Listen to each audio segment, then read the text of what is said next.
Good evening. This is the World News on your premium talk radio, Today 95.1 FM Port Harcourt. I am Queen Chima.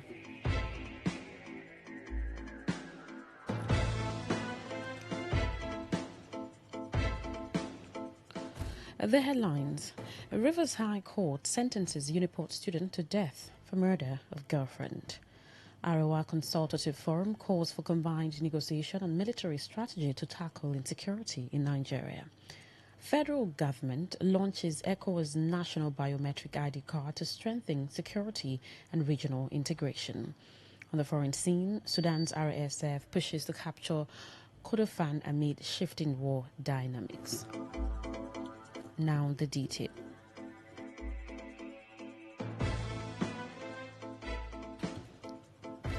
A Rivers State High Court in Port Harcourt has sentenced a 400-level University of Port Harcourt student, Damian Okuligwe, to death by hanging for the murder of his girlfriend, Justina Otuene, a 300-level biochemistry student.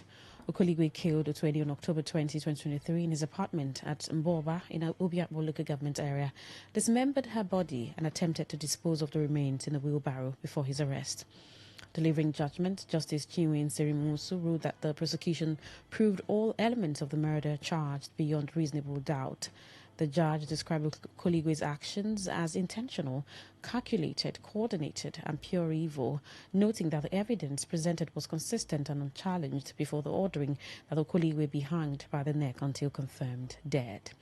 Speaking after the judgment, Prosecution Counsel Charles Mbaba expressed satisfaction, saying the verdict would help the soul of the late Justina Otuene rest in peace and serve as a deterrent to young people seeking harmful shortcuts to success. Justice has not only been done, but seen and felt to be done in respect of the gruesome murder of Justina Otuene. Justina was the only daughter of her parents, but was gruesomely murdered by Damian Okuligwe in circumstances suggestive of ritual intentions. Today, the court has pronounced him guilty of the murder of Justina Otuene. We only hope and believe that with these judgments, the soul of Justina can now have a peaceful repose. I also believe that these judgments will serve as a deterrent to youths who believe that shortcuts in life is the only means to get rich as quickly as possible. While the defendant's counsel declined to comment on the judgment, the brother of the late Justina Otuene, Osatawa G. Otuene, commended the court for delivering justice, adding that his family is satisfied with the outcome, which he said has brought some relief to the family. So I feel good. I feel calm about the whole situation. So I really want to commend the judge, Justice Inserim. So I'm really glad that we had the correct and the right judgment for the case. It's a relief because at least it's certain that my sister. A Rivers State stakeholder, Chief Lotsi Musu, has called on President Bola Tinubu to urgently intervene by redeploying certain military personnel and addressing alleged political collaborations that, according to him, endanger both troops and civilians. Chief Lotsi Musu of the Rivers Progressive Agenda expressed concern over the renewed bandit attacks, insisting that some individuals with suspected links to terrorists should not be freely moving in as lukewarm approach to governance, while noting that since the governor's return after the state of emergency declaration, the Ring Road project appears to have stalled. Musu also faulted the governor's silence on his political future, accusing him of distancing himself from his party, refusing to join another, and allegedly turning against those who supported him. It's alarming, the incident kidnapping, carnages, and killing going on in Nigeria by those elements masquerading as terrorists and jihadists within and around the country. I call on federal government authority to feature the sponsors of this dastardly act, particularly people like Sheikh Gumi and other associates should not be working freely to abating recurrent terror attacks activities. The president should avoid, as a matter of urgency, of the security defeat by changing some identified military top brass and their political collaborators that engendered the lives of our troops and civilians alike by giving out intelligence to the terrorists on the movement of the troops and equipment as to forestall the incessant loss of lives. The Obiakpo-born politician also used the opportunity to advise the government to upgrade the construction of the Trans-Calabari Bridge by raising the pillars to allow the free flow of cargo. The governor Sim Fubara should be proactive and stop this lukewarm attitude because he is neither cold nor hot. The Ring Road project is like it had been halted. The Enakaropoku and the Bogoromokwachi has remained impassable. The governor is less concerned on his future political engagement. He has refused to associate with his political party or even cross over to any other political platform. Therefore, fighting those that always stood for him, he should change his behavioral pattern. The Trans-Calabar Bridge linking Olumene to other parts should be upgraded. The pillar should be raised up to allow free flow of cargo ships to other destinations. The governor is working like a lone ranger, a general without subordinates, since he's coming back. Youth in Imoha Kingdom, Imoha local government area of River State, have dismissed reports of armed robbery and rape at the River State University RSU Imoha campus. Some students had earlier claimed on radio that the campus was unsafe, alleging incidents of robbery and sexual assault, a position echoed by local African Democratic Congress members who criticized the council chairman over inadequate security.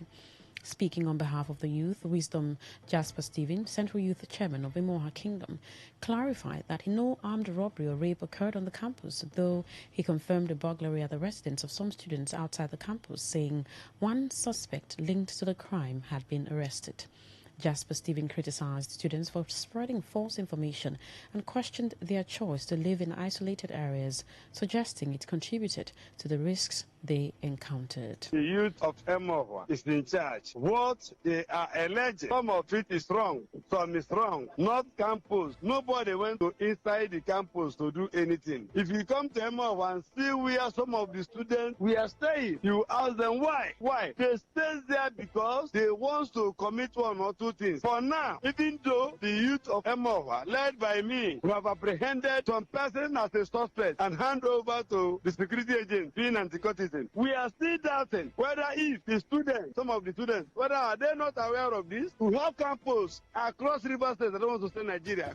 Wisdom Jasper Stephen urged the public to disregard the students' claims, describing them as unfounded, and reaffirmed the youth's commitment to working closely with relevant security agencies to protect lives and property across Imoha Kingdom. Nobody reported issue of rape to Imoha Youth Council. Nothing like that. So you have heard my voice, have heard my statement. Anyone who wants to change to make it well, go ahead. My advice is that they should debunk. The public should debunk some information, and the students should come back to the village and rent house, not in the forest, in the bush. Look for where people will see you. If you stay, people will hear you. Not where if you bad finish, you bad finish in the month that you want to go to school. Before coming out from your house, your life will get. Why are they staying there? We should have security conscious of ourselves before other people will come and protect you. A socialist in Port Harcourt, Chidi Okuma, has reflected on the rise of online dating and its effect on social norms, morality, and personal relations. In an interview with Today FM correspondent, Okuma described online dating as a positive development that helps people bridge the gaps of distant relationships. He, however, warned that dating platforms also come with significant risks, especially when users act with dishonest intentions, stressing that personal responsibility and self-discipline remain essential for safe and healthy digital interactions. On the broader social impact, he noted that while online dating represents a shift from traditional partner-seeking methods, love and fidelity remain tied to individual character, adding that cultural changes brought about by technology and globalization are inevitable, and regulation should focus on awareness rather than heavy-handed government control.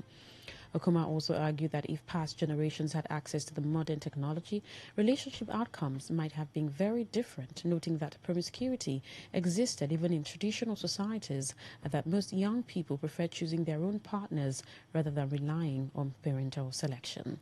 He estimated that about 80% of modern marriages are not arranged by parents, though he acknowledged that parental guidance once offered certain advantages. It's a good thing to help persons bridge the gaps of distant relationships and so many of the things. The intention was never bad. I would say somehow I'm a beneficiary. However, many a times you hear persons being killed as a result of visiting support lover. Regardless of the negative news, a good number of persons have found love online. Is there a cultural shift? Yes. The world is a global world, and what all this app does to us is like bringing us closer to the trend, and we cannot run away from them. Our forefathers happened to be in the era of globalization. Who knows what would have still happened? We can never go back to that era. And mind you, in 10, 15, 20 years to come, these era will still be referred to in this era. Many persons wouldn't want their parents to choose for them. And I want to believe 80% of persons who are married today were not chosen by their parents. The socialists will further emphasize the need to raise public awareness about both the advantages and risks of online relationships, called for the implementation of laws regulating online crimes to make these spaces safer, particularly in preventing the exploitation and manipulation of unsuspecting individuals by those who misuse dating apps. We have laws regulating all these within and around our country, and there are other policies enacted to that effect. I would say to help cushion the continual ills and corruptions and the continual defrauding, killings, and all manner of bad news we get as a result of online dating is awareness. It's encourage persons. Let there be seminars, even in the church. You're listening to the World News on Today 95.1 FM, Voice of the People. After the break, more news, foreign and sports stories. Do stay with us. Whether it's happening in Port Harcourt, South South, Nigeria, or around the world, we've got you covered. On air, online, delivering balanced news and unbiased analysis. Today, 95.1 FM.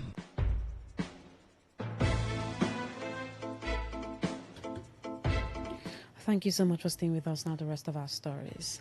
The Arewa Consultative Forum, ACF, has urged the federal government to adopt a dual approach of negotiation and military action to combat insecurity in northern Nigeria.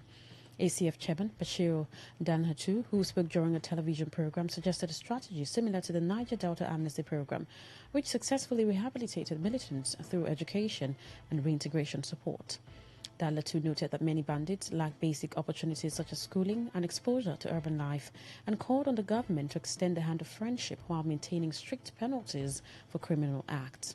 He highlighted an ongoing debate in the north between proponents of a purely military response and advocates of dialogue, emphasizing that evidence shows a combination of both strategies can yield results.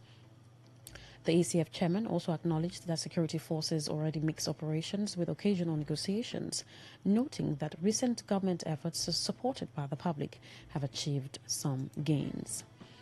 The federal government has officially launched the ECOWAS National Biometric Identity Card, marking a major step in modernizing Nigeria's identity management system and bolstering regional security. The rollout aims to combat trans-border crimes, irregular migration, and document fraud, making Nigeria the seventh ECOWAS country to operationalize the card since the project was conceived 11 years ago. Speaking at the ceremony, Minister of Interior Olubunmi Tunjojo described MBIC as a foundation for a new security and identity ecosystem that will transform intelligence gathering, border control, and mobility within West Africa. He explained that the card, integrated with global public key directories like ICAO, provides ECOWAS-bound travelers with a secure alternative to passports and facilitates regional integration. Tunjojo also links the initiative to wider reforms, including the upcoming single travel emergency passport step for stranded Nigerians. The Secretary to the Government of the Federation, George Akumi, emphasized that the rollout reflects Nigeria's long-standing leadership in regional integration, calling on member states to harmonize databases and create an interoperable identity system. The Abuja Division of the Court of Appeal has struck out an appeal filed by leader of the indigenous people of Biafra, IPOB, Nnamdi Kanu, challenging alleged violations of his fundamental rights by the federal government. The Director General of the DSS and the Attorney General of the Federation were listed as respondents in the case. A three-member panel ruled the appeal academic, noting that Kanu had already been convicted and sentenced by the Federal High Court in Abuja. Justice Boloro Koromo Ugo, delivering the lead judgment, confirmed that Kanu is serving his sentence at Sokoto Correctional Center, and therefore his request for transfer to Kuje Prison could not be granted. The court further held that his current custody satisfied his previously expressed preference for prison confinement, striking out the appeal for lack of merit. Kanu had initially challenged the July 3rd judgment of Justice Taiwo Taiwo, which dismissed his suit for enforcement of fundamental rights. The High Court had convicted him on 7 counts of terrorism on November 20, with Justice James Omotosho sentencing him to life imprisonment after the prosecution proved all elements of the charges beyond reasonable doubt. On the foreign scene, Sudan's Rapid Support Forces (RSF) are intensifying efforts to seize control of Kordofan, targeting key towns and cities such as Babnusa and El Obeid. The paramilitary force, accused of serious human rights abuses, recently defeated the Sudanese Armed Forces SAF in El Fasher, Darfur, killing at least 1,500 people and displacing thousands. While SFF soldiers continue to defend Babnusa, the city remains vulnerable. The RSF's advance follows months of weapon stockpiling and comes despite ongoing mediation by the Qatar, Egypt, Saudi Arabia, UAE, and the US aimed at ceasefire. SAF leader Abdel Fattah al-Burhan rejected the proposed agreement, alleging bias towards the RSF, while the RSF declared a unilateral 3-month ceasefire but continued attacks on Babnusa. To end the news, here is a summary of the major stories. A High Court in River State has sentenced a Uniport student to death for the murder of his girlfriend. The Arawa Consultative Forum has called for combined negotiation and military strategy to tackle insecurity in Nigeria. We told you that the federal government has launched the ECOWAS National Biometric ID Card to strengthen security and regional integration. On the foreign scene, you also heard that Sudan's RSF is pushing to capture Kordofan amid shifting war dynamics. That was the news as edited by Stella Sasongo Kori. For comments and inquiries, please call 0818-389-2850 or send your emails to news@todayfmlive.com. You can read our stories on www.todayfmlive.com. Facebook at Today95.1fm, Instagram at TodayFM951, X at TodayFM951. You can also join our YouTube live at Today95.1fm. My name is Queen Chima. Thank you so much for listening. Good evening.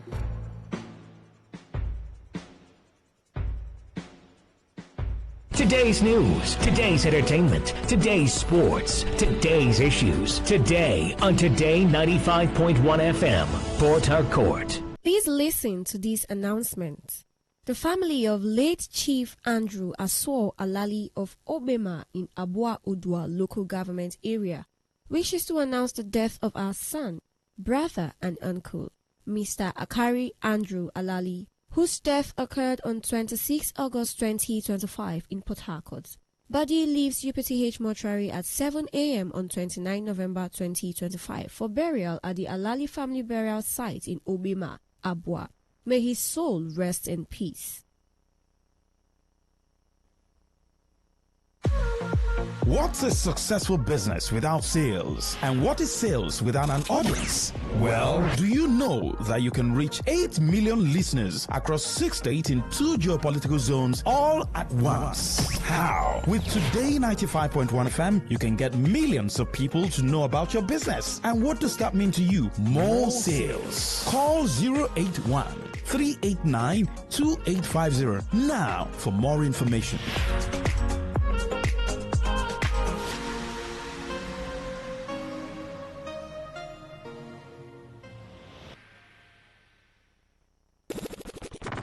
It's been an exciting week. It's been an awesome week. And just in case you missed out on our big stories this week, we got you covered. Rewind comes up every Saturday, 6:30 a.m. And here you get your total rundown of all the big stories and trends for the week in River State. And this is brought to you by your premium talk radio, Today 95.1 FM, Port Harcourt. Rewind, 6:30 a.m. every Saturday. Don't miss it.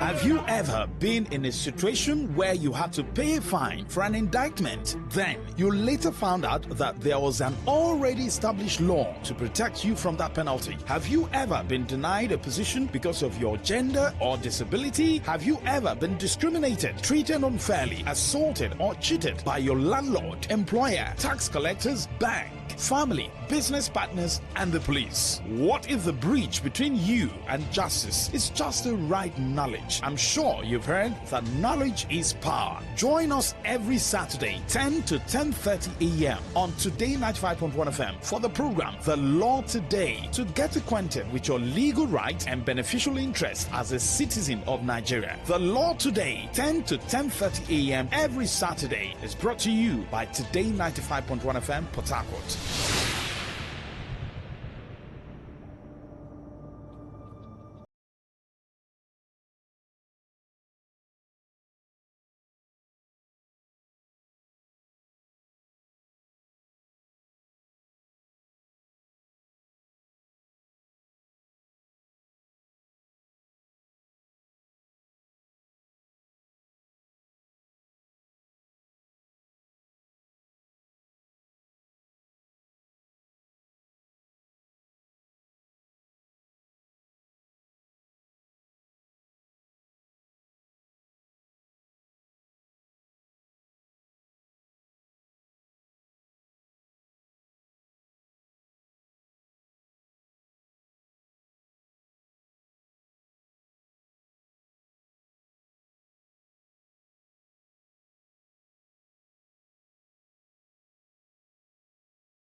I'm Kabari Alexander, and I'll be here with you as we go through this ride together.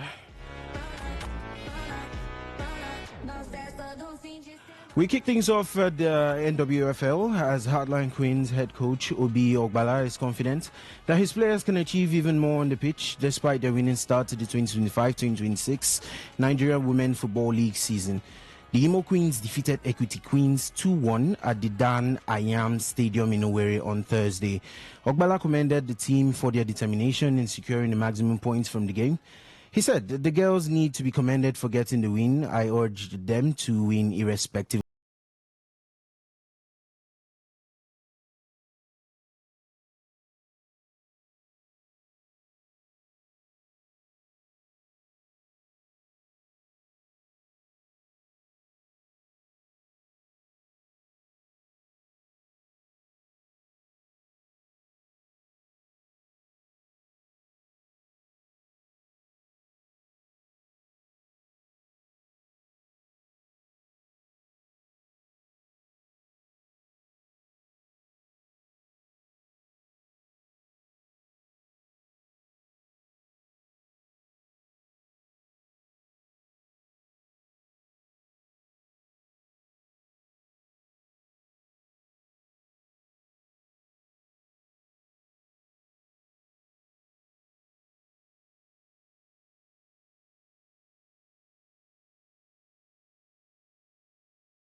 Now on to the Nigerian Premier Football League, where Shooting Stars have announced the date for their Nigeria Premier Football League Match Day 13 rescheduled fixture against Remo Stars. The encounter, which was initially scheduled for Saturday, November 11th, will now take place on Wednesday, December 3rd. The match will be staged at the Lekan Salami Stadium at the Masimba, Ibadan. The Oluyole Warriors are without a win in their last 4 league matches, while Remo Stars are on a 2-game unbeaten run. Shooting Stars will face El Kanemi Warriors in the Match Day 15 fixture in Ibadan on Sunday, while Remo Stars will travel to Mina to take on Niger Tornadoes. And in the WAFU B sector, the West African Football Union Zone B has appointed former Nigerian international Precious Dede as its new women's football development manager, marking a significant step in the organization's effort to elevate the women's game across the region. Dede, who is celebrated for her distinguished career as a goalkeeper for the Nigeria Super Falcons, brings nearly 2 decades of elite playing experience to the role. A multiple-time continental champion, she remains one of Africa's most respected figures in women's football, known for her leadership, consistency, and influence on and off the field. In her new position, Dede will be responsible for driving programs aimed at strengthening grassroots development, improving coaching capacity, and expanding the visibility of women's football among WAFUB member nations. Her appointment is seen as a strategic move to harness both her expertise and her status as a role model to inspire emerging talent and support the growth of sustainable football structures in the region. Now on to the Nigeria's Flying Eagles, where the captain Daniel Bameyi has set his sights on breaking into the Super Eagles squad in 2026 as he looks to take on greater responsibility for the country. Bameyi, who led the Nigeria under-20 side to the last FIFA under-20 World Cup in Chile, believes the coming year is crucial to his development, both at club and national team level. He also revealed his ambition to represent Nigeria at the highest stage, including the Super Eagles. With the national team, my aim is to continue representing Nigeria with pride and determination whenever I am called upon. I also want to earn more opportunities, help the team achieve strong performances, and contribute to taking Nigerian football to greater heights, he added. The 20-year-old has been widely praised for his leadership, quality, and versatility, capable of operating in defense and midfield, attributes many believe could fast-track his progression to the senior team. And Bameyi also featured at the 2023 Under-20 WAFCON in Egypt before leading the Flying Eagles to an impressive run at the World Cup. All eyes will now be on his progress as he pushes towards a potential Super Eagles debut in 2026. Now on to the Super Eagles, where they will set up a training camp in Egypt next month to prepare for the 2025 Africa Cup of Nations. And the three-time African champions will do battle with the Pharaohs of Egypt in a friendly during the camp. The friendly is part of the team's build-up for the AFCON 2025 finals. Head coach Eric Chell is expected to submit his final list for the competition on December 11th. The Super Eagles are drawn in Group C with Tanzania, Tunisia and Uganda, and they will face the Taifa Stars of Tanzania in their opening fixture on Tuesday, the 23rd of December. Now, Nigerian midfielder Fisayo Delebashiru has been reinstated to Lazio's Serie A squad following his return to full fitness. The Biancolesti removed Delebashiru from their Serie A squad after he suffered an injury during the Derby della Capitale against Roma in September. Lazio initially delayed the decision to reinstate the 24-year-old to the squad as he is expected to move away with Nigeria for the Africa Cup of Nations in December. Delebashiru has made just 4 league appearances for La Biancolesti this season, and he's expected to feature for Lazio against AC Milan at the San Siro on Saturday. Now on to the global scene. Cole Palmer is fit to play for Chelsea against London rivals Arsenal in Sunday's Premier League game at Stamford Bridge. The 23-year-old forward fractured his toe when stubbing it on the door last week and subsequently missed the wins over Burnley and Barcelona. And the English international has struggled with injury this season, featured only 5 times across all competitions. He's available to start, said Enzo Maresca. Everyone is happy, the teammates are happy, we are all happy, and the most important thing is Cole is happy, because a footballer wants to play games and make the sessions every day.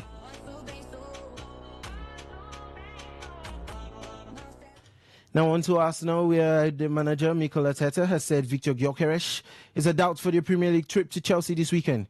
Gyökeres last played for the Gunners at the start of November against Burnley, and the Swedish striker has now missed their last 4 fixtures. With Kai Havertz also recovering from a knee injury that has kept him out since the opening weekend of the season. Speaking at the press conference on Friday when Arteta was asked if Gyökeres and Havertz scan results had come back clear, he replied, "Not yet, but they are getting closer and closer. We are very positive with both of them, and let's see." There was one fresh concern though with Leandro Trossard, who was forced off in the first half against Bayern Munich in the Champions League. Arteta remains hopeful he can still have a role to play on Sunday. He added, "There is another test today. We have to see how he's feeling. It doesn't look much. There is a potential chance he could be available for the game." And on to Manchester United, where they have a major problem with ticket touts. Club officials say it has led to intimidation and threats against staff. Stories have been recounted of fans left in tears after discovering the seats they have bought for games at Old Trafford do not exist, having been sold by touts, sometimes multiple times. The resale of tickets is illegal in the UK, but the same legislation does not apply to companies abroad. And the club is trying several approaches to combat the problem, but their powers are limited and accept there are times when it appears the people they are trying to stop are one step ahead. Additionally, as they've discovered, some of the actions they do take are met with fierce resistance from their own supporters. And still on Manchester United, where their proposed new Old Trafford Stadium is one of 22 venues, has been included in the UK's bid to host for the 2035 Women's World Cup. England, Scotland, Wales and Northern Ireland's joint bid stands unopposed and could be ratified by a vote in a FIFA Congress in 2026. If redevelopment plans do not go ahead, Old Trafford would still be considered in its current form. Other stadiums who are set to feature include Birmingham City planned new stadium and Wembley, of course, which is likely to host the final. Should the UK's bid be confirmed, the 2035 tournament will be the second time a World Cup has been held in the home nations after the 1966 men's tournament in England. In total, 22 stadiums were listed in Friday's announcement, 16 in England, 3 in Wales, 2 in Scotland, and 1 in Northern Ireland. And before we wrap things up on the show today, we give you the Premier League Matchday 13 fixtures. On Saturday, Brentford is at home to Burnley in the goal rush. Sunderland versus Bournemouth 2. And Manchester City will look to turn things around when they welcome Leeds to the Etihad Stadium, all on goal rush. Everton will also be at home to Newcastle in a 6:30 kickoff, while Tottenham will host Fulham in the last kickoff of the day by 9 p.m. And on Sunday, we have other exciting fixtures, but the header, of course, is going to be the Chelsea game at the Stamford Bridge against Arsenal. And, of course, Crystal Palace play host to Manchester United.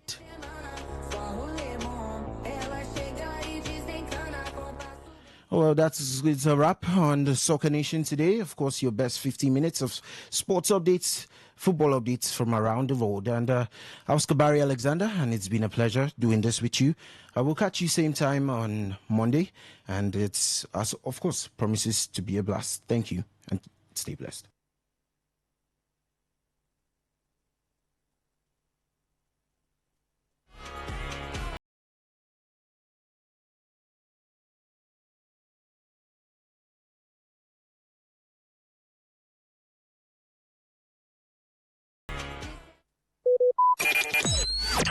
Talk radio. I listen to a lot of talk radio. 95.1 FM. What's a successful business without sales? And what is sales without an audience? Well, do you know that you can reach 8 million listeners across 6 states in 2 geopolitical zones all at once? How? With Today 95.1 FM, you can get millions of people to know about your business. And what does that mean to you? More sales. Call 081 389 2850 now for more information.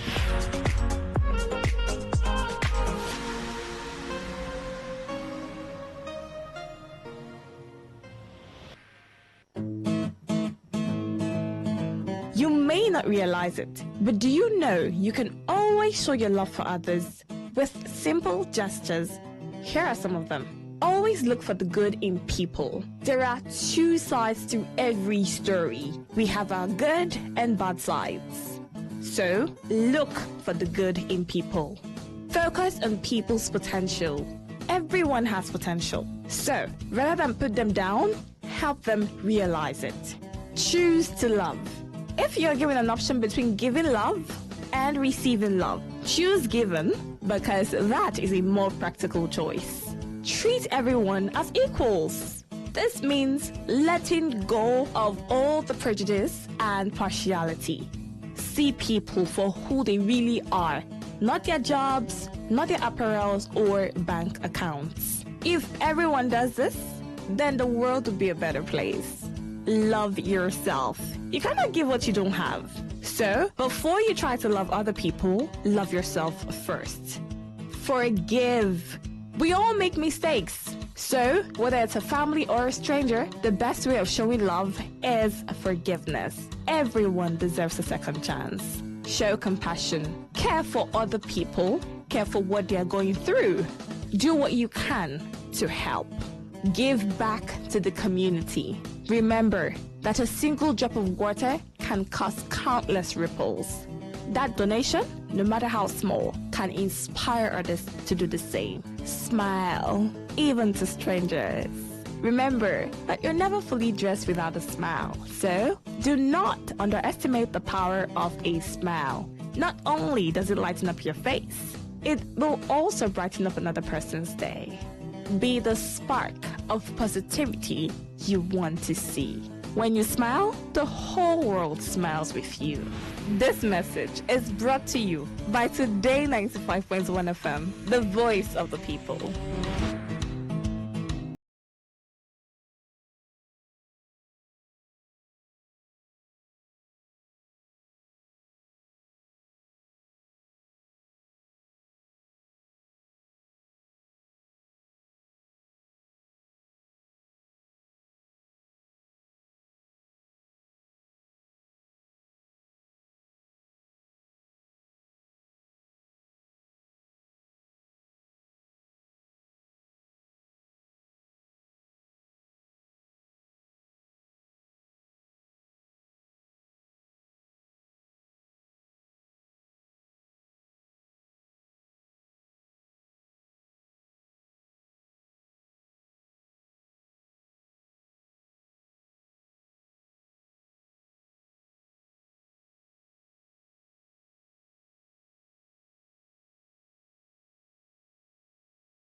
2025.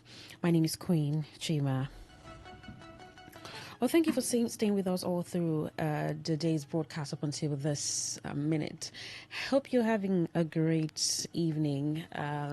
It's the weekend, so I guess that's so much plans to attend to, whether you're wrapping up for the weekend, trying to get to the house now that you're listening, or running an errand, or still working. However it is, I hope you've had a fantastic day. Most importantly, that you still have yourself intact, knowing that you're in charge. I think I like to say this a lot of times, that you're in charge. That means that whatever happens, your reaction to it may make the difference. While you're still tuned in to Today 95.1 FM, Voice of the People, started this shift from 6 to world news. Afterwards, we had a 15-minute sports program. And now, what's on your mind? I want to know. Okay, 7 p.m. would be today's woman. It's a conference for women to talk about women issues. The thing about today's woman is that even if it's women, we have a lot of men calling to talk, and that's okay. That's fine. Because we live in a world where we have both the man and the woman, so it's fine that we have a lot more men calling into the show. But if you're a woman listening to me at this time, 7 o'clock, I don't want you to miss it. 7 to 9, and it's a great conversation we're going to be having today. Meanwhile, what is on your mind? What's been on your mind since today? I saw the story when I was reading the 6 p.m. news, and emotions filled my heart. A lot of emotions. Now, they were diverse, from calmness to sadness to I don't know if I can begin to define the emotions that I felt. A River State High Court in Port Harcourt sentenced the 400-level University of Port Harcourt student Damian Okuligwe to death by hanging for the murder of his girlfriend, Justina Utweni, a 300-level biochemistry student. Now, Okuligwe killed Utweni on October 20, 2023 in his apartment at Mboba in Obiakwa local government area, dismembered her body and attempted to dispose of them, the remains, in a wheelbarrow before his arrest. Now, delivering the judgment, Justice Chinwin Serim Musu ruled that the prosecution proved all elements of the murder charge beyond reasonable doubt. Now, the judge described Okuligwe's actions as intentional, calculated, coordinated, and pure evil, noting that the evidence presented was consistent and unchallenged before ordering that Okuligwe be hanged by the neck until confirmed dead. Well, this took my mind. Really to a similar case that happened sometime in Bayelsa State. I think it was last year. This one was last year, and this particular young man actually buried the girl in his living room, and was whatever he was going to escape or what. I think the story then was that she went to get her money from him. And the interesting part was that the mom knew where the girl was going to, so she traced the young man to his house, and somehow, I mean, he was arrested, and they found the girl's body parts in his living room, buried. It's crazy.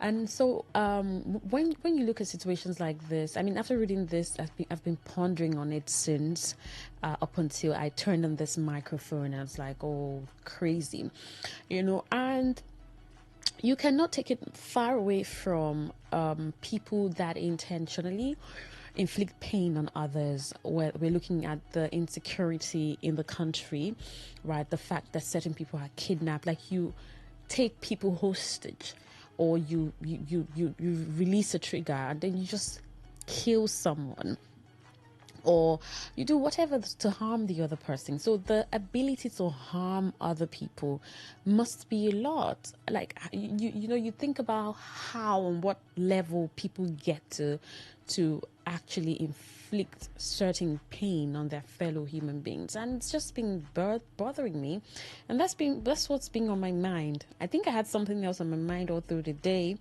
but reading that story just circulated my mind, and I've just been thinking about it. But I'd like to know what's been on your mind, or what is on your mind at the moment, what you have been thinking about, what you are thinking about now, how your day has been, something you observed that you want to share on the radio that you think is important. Is it a security alert?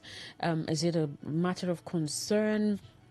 Is it something worth celebrating? I mean, I don't want us to go all talking sad and sad, but I mean, if it's going to make a difference that you let it out, then why not? 0810-951-0951. That's the number that you can call and tell me what exactly is on your mind. That is 0810-951-0951.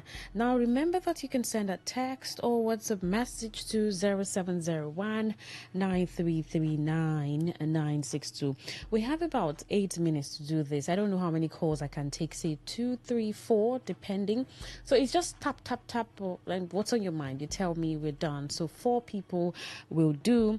Tell me what's on your mind, what's going on with you, what you've been thinking about the whole day. Maybe not the whole day, but what you've been thinking about. What are you thinking about now? Or what's that thing that has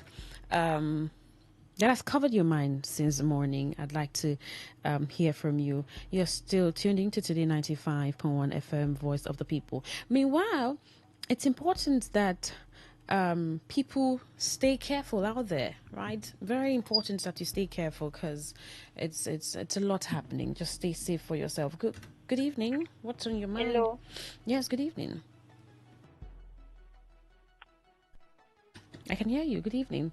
All right, I have this message here. This person said, what's on my mind is a successful military coup in Guinea, due to the rising political tension. The Guinea soldiers acted with a rare patriotism and good conscience to protect the integrity of their nation. Another thing on my mind is the dinner invitation by the First Lady to lawmakers. At a time when the nation is bleeding and many families still mourning their loved ones over terrorist attack, the First Lady is busy organizing dinner and merriment at Abuja. This is the height of callousness, Mr. Lucky. Okay. Wow. Okay. Thank you, Mr. Lucky, for sending. Greetings, Queen. How are you? I was wondering that you went for dinner in Aso Rock. My radio is on since to hear your voice, but it was just cool music that was playing. So I thought you went for dinner, but I'm here. Did you go there? If you did, welcome back. Jesus Waiting happened there, the United Fashion Designer. I didn't. I've been in my house all morning. But I had brunch in my house. Should I tell you what it was? If you ask again, I will. I'll keep the messages coming. If messages would do better, a message or text, that's WhatsApp message or text message. What is on your mind? I'd like to know what you're thinking about, and how far and how well have you been thinking about it, and hope you're not drowning in the thoughts of that has happened. 0810-951-0951. That's the number to call. Good evening. What's on your mind?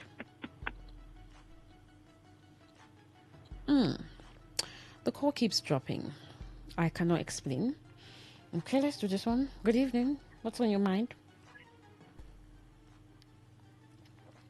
Okay, let's do the WhatsApp portal and the message portal. I think it would be better for us, friendlier this evening, because the calls are dropping. But you can try. I mean, keep trying the calls. If it goes through, I will definitely take it and talk to you. What's on your mind? It's Today 95.1 FM, Voice of the People.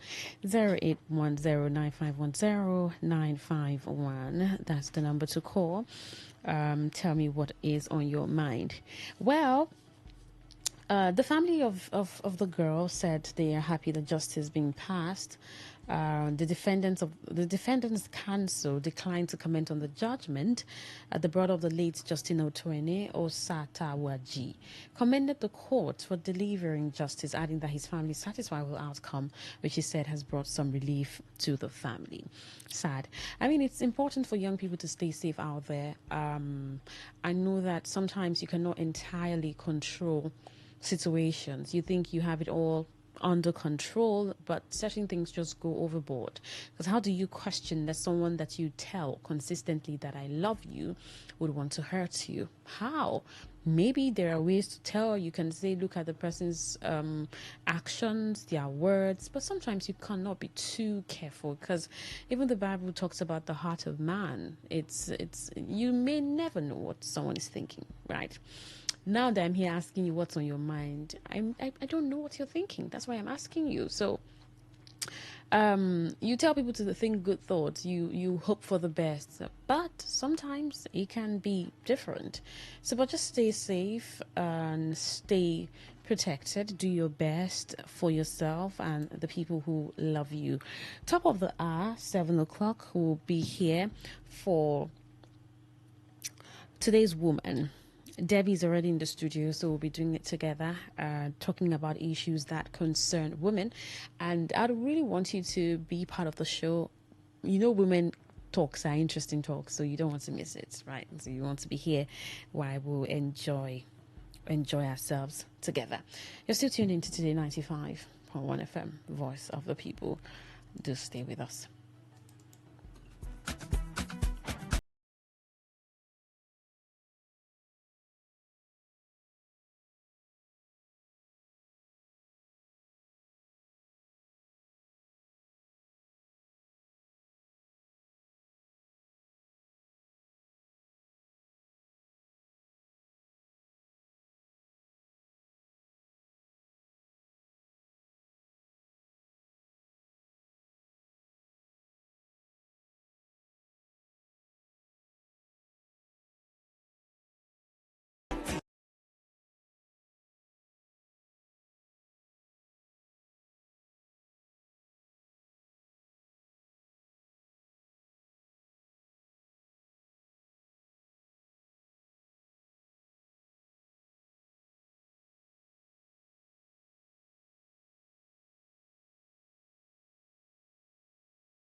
Proud woman every day. Anytime, any day.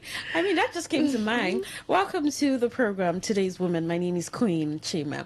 Some people are women biologically, but they say they don't want to be women physically, right? I mean, you're getting the gist, right? They are women biologically, but they say they don't want to appear as women. They want people to perceive them as men. So some of them walk like men, talk like men, behave like men. You've seen someone like that now? Of course, they even dress like men. Dress like men. But, and it's crazy because I'm wondering why you would want to be something different from what God created you to be. Right? Being a woman is beautiful as much as being a man is great too. I know how many times I've asked some guys, would you like to be a woman? And they say, God forbid. No. Like I've asked some men, would you like to be a woman? They say, no, God forbid. And you hear men say women's life is simple in a way. I mean, when a lot of men carry on that we have to provide. Say, are you women? What do you do? Sometimes receiving end, so even if that's not the case all the time. I mean, women are working and doing a lot these days. But then being a woman is beautiful. And so this program is for women. And today, for women, but doesn't mean that the contributions cannot come across boards. It's just that we particularly talk about women stuff here. So how's your day been? How has your week been, Debbie? Mine was nice. Everything moving on sweet. I thank God for that. Okay. That was so short and simple. I was expecting plenty gists from you. Like, I did this one, I did the other one, I visited this person, I did the other thing. But this week I was just relaxing. The free time I had, I was able to, watch some movie, read some books, and just chill by myself. Okay. That's it. So that's great. So we're going to be looking at this very topic. I don't want to put any tag to the topic. Maybe you would. Does society shape women's lives, or is it all in our heads? Does society shape women's lives, or is it all in our heads? So we're looking at what societal expectations have shaped your life the most as a woman. Do you think Nigerian women today are breaking free from norms? What beliefs do women hold that keep them small even without pressure from others? And can personal confidence override societal expectations?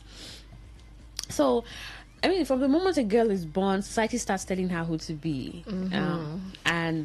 But how much of that really shapes the woman's life, and how much of that really comes from within? So we're looking at culture, we're looking at expectations, identity, and choice in Nigeria, the Nigerian context. We're talking about the Nigerian context here.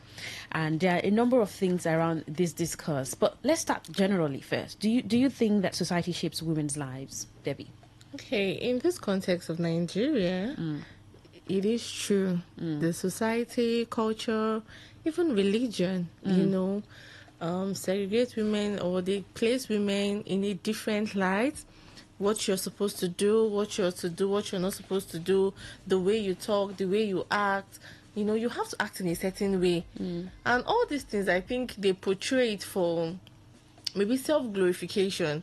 Because whatever you do, they acclaim. Like some mothers will say, if you behave like this, who will marry you? They target at the end of the day, it ends up in marriage. You will end up getting married to somebody, and that person is your law. So that person determines, what you do and what you don't do. So women are being caged into different characters that we ought to act like this. I thank God for nowadays, things are changing. We are actually coming out of the box. Everybody is now representing their individual character, that this is who I am and this is what I want to achieve, and I don't think anything can stop me. Marriage would not stop me, family would not stop me. As long as I have that determination to achieve, I definitely will achieve. So we're actually coming out of the box this time. So is it like a box? Because for some people, this is what shapes or molds the character for women, especially like you did mention, growing up with a mother, or growing up in a home, and your mother would tell you this is not how to behave. I think it depends, because I think I saw my mom said, sit like a woman, right? That's not how to sit. And they say, eat like a woman.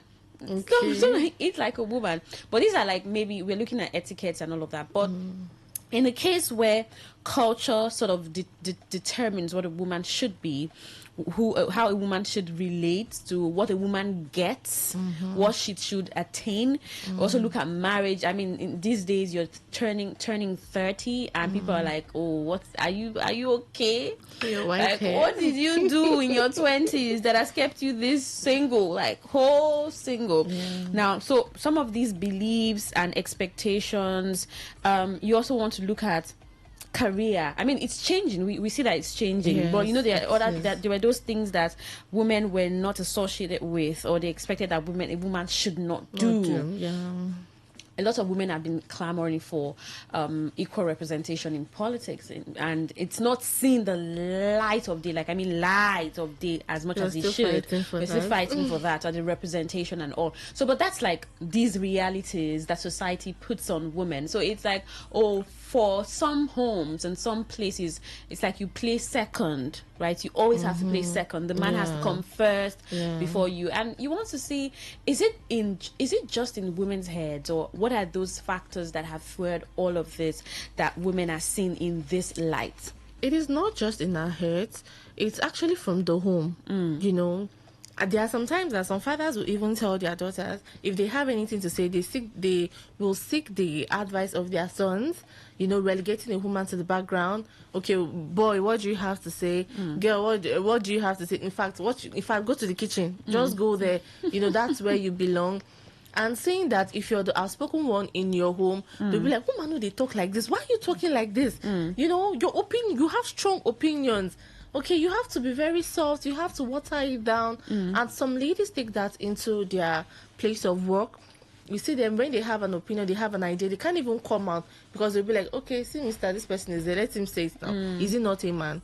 But we can speak out. We can show our light and our wisdom as well to create change in any of our careers. So all this, they start from the womb. From our parents trying to groom you. As a woman, you have to act a certain way. You have to do some certain things. You don't have to. There are chores women do and men. The boys should be here. The girls should be there. You can't do this and everything. By the time, if they don't read, if they are not exposed to a lot of things, they will still grow with that mentality. Absolutely. And you see it in the society.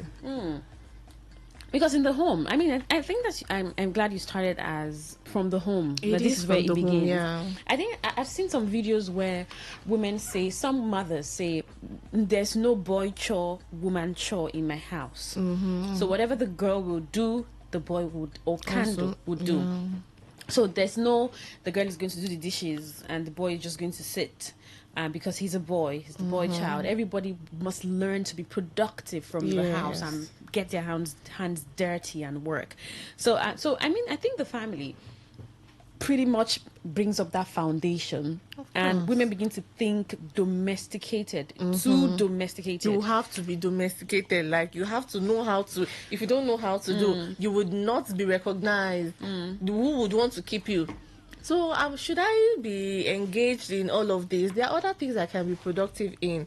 There are other things I can do that I can show that I can put in effort that can yield good production, good fruit, that people can see that, wow, the way you can recognize a man, well done. You can also recognize a woman, well done, based on the input she brings in or based on her idea. So, but do you think that it's bad? Because some people have questioned the shift that a lot of women are having now and saying that they are getting extreme with it, right? So woman power, what a man can do, a woman. People don't like change. Can do it too. Well, I'm of the opinion that what a man can do, a woman cannot do everything. Obviously, you're telling me, right? But because I mean, strength, physical strength, and all that's also something to consider. But there are women who can push through some of these things and do physically equally as a man, right? So you're looking at cultural norms. In cultural norms, you look at traditions. There are certain places that women cannot go that men would go. I remember as a child, I was trying to please my father. So he had guests, and I decided, we went to the village for Christmas. He had guests, and I decided to serve them kola nuts as a child.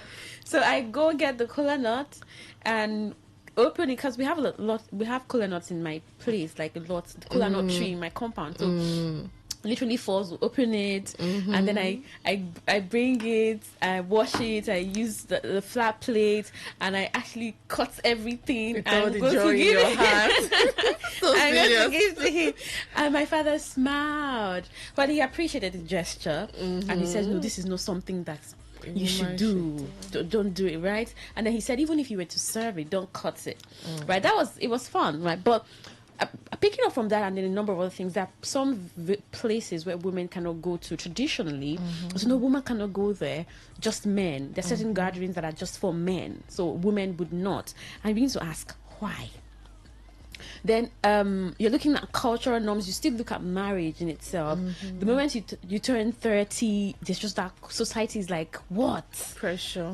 Why have you been single all this year? You must be a terrible person to not have found a husband. Oh, you're not praying enough. To not have found a partner, you must be a terrible person. So family influence, parents shaping daughters differently from sons. We talked about that recently, just a few minutes ago, where we say, oh, there are certain things the girl should do, there are certain things the boy should do. In some families, it's even worse. The boys don't do anything.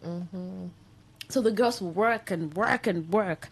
So you talked about religion, right? Religious interpretations that assign women certain roles. These days we begin to see like a shift. Of course, right? But a very huge shift. Yes, but it's been different. Workplace expectations, don't be too ambitious. There are some people that feel women should be too humble, not be over ambitious or even ambitious. Like, why do you need it? You have kids to take care of. You're going to get married, and your family becomes your ambition. Something like that.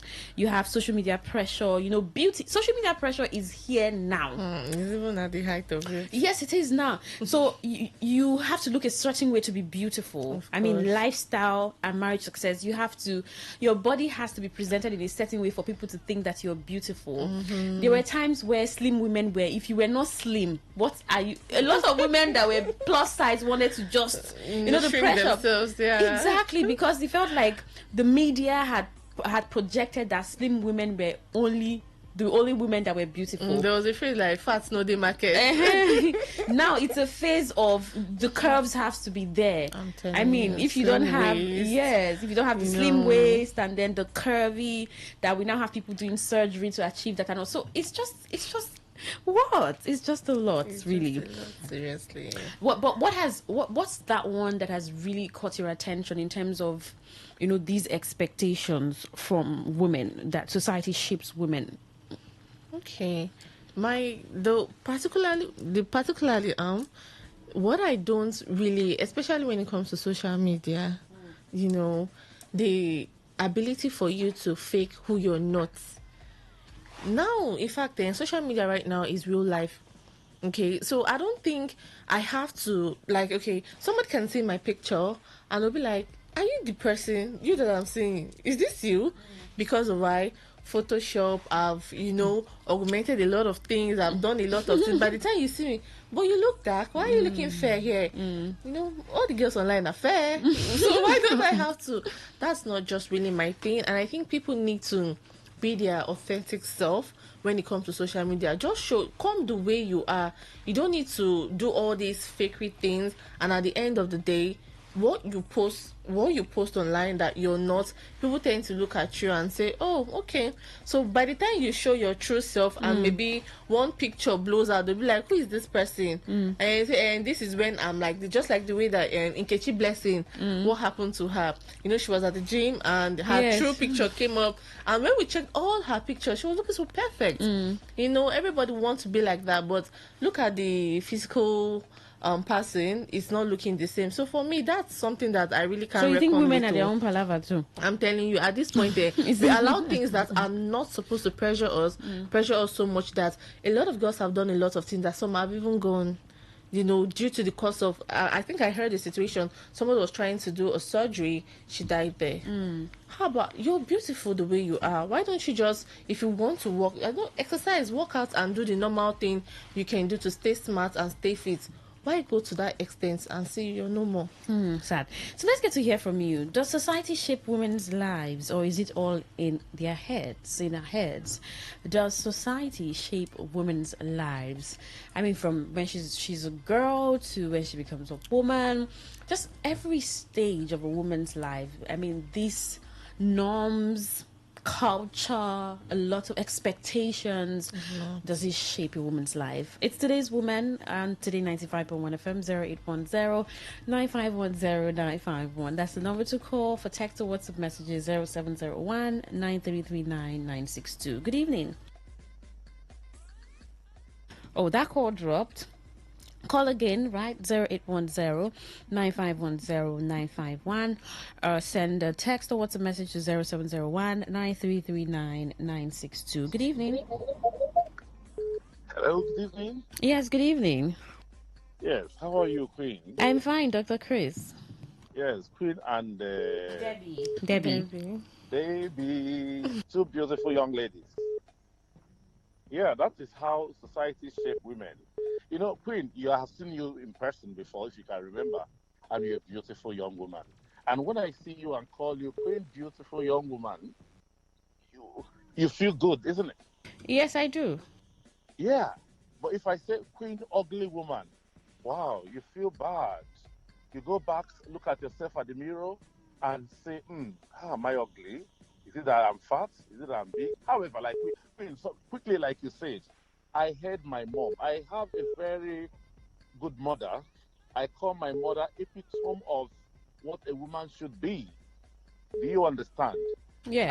I hear my mother tell her daughters. She tells them, sit this way. A woman should sit with her leg closed. A woman should not be tie wrapper at her chest. A woman should not eat big bowls of eba or fufu. A woman should not speak so harshly. A woman should should have a very calm and a very soft voice. Do you understand? So you see, she will keep telling a woman should, a woman should, a woman should. It's not as if such are not being said to men. Similar things are being said to men, but we say more to women because I have a beautiful daughter. I tell her no. There are things I do. I tell her, don't expect your husband to do this when you marry, okay? But if he wants to do, no problem. But it's not his responsibility to do it, okay? And all that. So I keep, even at this age, I keep training her, try to let her know how to relate with men, and try to tell her, don't have a fish brain, don't have a very small brain. Your brain, you should have a strong will. Let your yea be yea, let your no be no. Don't allow these small boys to tell you you're beautiful and you get carried away and they spoil you and they go ahead marrying other young girls after they have scattered you and messed you up. Don't mind boys. Boys have sweet mouths. So when they're saying, just tell them, my daddy told me. When they say, tell them, my daddy has told me all this, so it doesn't move me. Do you understand? So yes, society do. So when we tell them these things, as fathers, when we tell our girl child, and as we see our mother tell their girl child, don't do this, sit properly, you don't eat big bolus, you don't talk so much. You should have a very soft voice. You must learn how to cook for your husband. You must learn how to dress modestly, and all that. Because when we see some of them moving around, today is awesome. I was laughing. You see some of them moving around without bra, the nipples is pointed. Somebody will ask me, is that what I'm looking? Yes, I will look. And if I have my way, I'll call you, please come. This way you dress is not proper. Okay. For me, it doesn't move me. It makes me angry. I asked my a question. I said, is it that these ones are not coming from home where they have mother, where they wear clothes, their breast is projected, nipples displaying, the crop top show belly. Some of them have hairs at the umbilical region, they dispose it, they wear, those kind of things. So typically, we societies, do that for women. Because All right. we pamper girl children. We want them to come out the best in the society. We don't want them to get molested. We don't want them to be carried away by, whims and caprices, things that things that shine that doesn't really shine. All right, Dr. Where Chris. All you right, want to Dr. shine. Chris. Yes. Thank you, Pain. All And right, Debbie. Debbie. All right, Dr. Chris. Society do, yeah. All Thank you. right. Thank you. Good evening. Yeah, good evening. Yes, good evening. Yes. Long time no here. Good evening. Oh, wow. Okay. Good evening. Thank you. I'm Clinton calling from Port Harcourt. All right, Clinton. When you say from the context of Nigeria, it makes me laugh a lot because I know that women being shaped the way they are or they were, not the way they are now because a lot of things have changed. Started from the olden days. I mean, it spreaded all over the world. In terms of the two main religions that Nigeria practiced that was being imported to us, Bible blessed women where it blessed women. Likewise, Quran, it blessed women where it blessed women. And I don't think any Nigerian wrote the Bible, and that was how it was then. So when you say Nigerian context, it's like it's only done in Nigeria. Are you hearing me? Yes, we can hear you. The issue is I don't have any problem with a woman trying to be who she wants to be by herself, going against that particular procedure or that particular norm. But the issue is that if you must go through that way, then forget about any other thing that comes with that norm, being marriage. Because I know that if you say you are a woman and you want to fulfill your goal as you want and the way you want it and not to abide by the rule of the day or all those kind of things, you should avoid going to man's house to marry. I get it. You should be on your own, then do your things the way you want to do it, and nobody cares and nobody will worry you. So are you saying society shapes women's lives? Is it? Are you saying that the society shapes a woman's life? It's not the society that shapes the woman's life. So it is the creator. It is the creator, the nature that shapes nature. It. Okay. Yes, because why I say that is because the kind of pressure that some men withstand, I don't think a woman can stand it in a second. Okay. And that is natural. I get it. All right. Thank you. So that is it. Thank you. All right. Good evening. Your name and location. Good evening. How are you doing? I'm doing fine. How about you?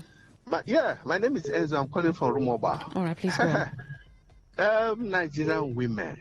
I have a daughter. It's 16 years. She'll be 16 next month.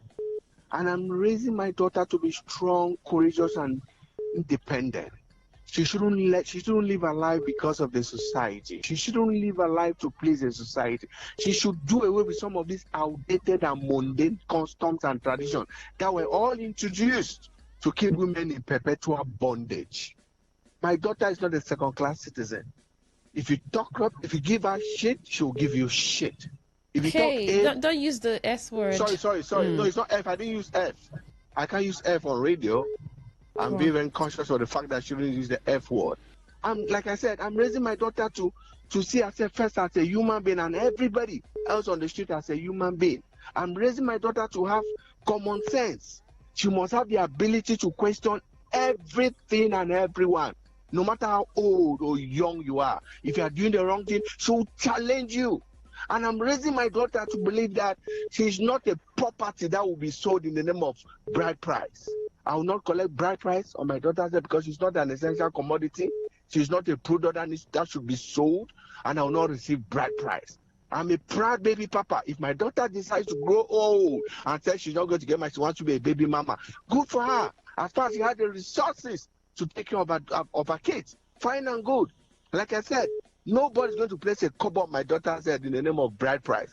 Nobody's going to collect this outdated thing they call marital list because my daughter is not a goods and services. If my daughter decides to go and marry tomorrow, you come, the man and my daughter, let them go and decide how they want to organize their wedding.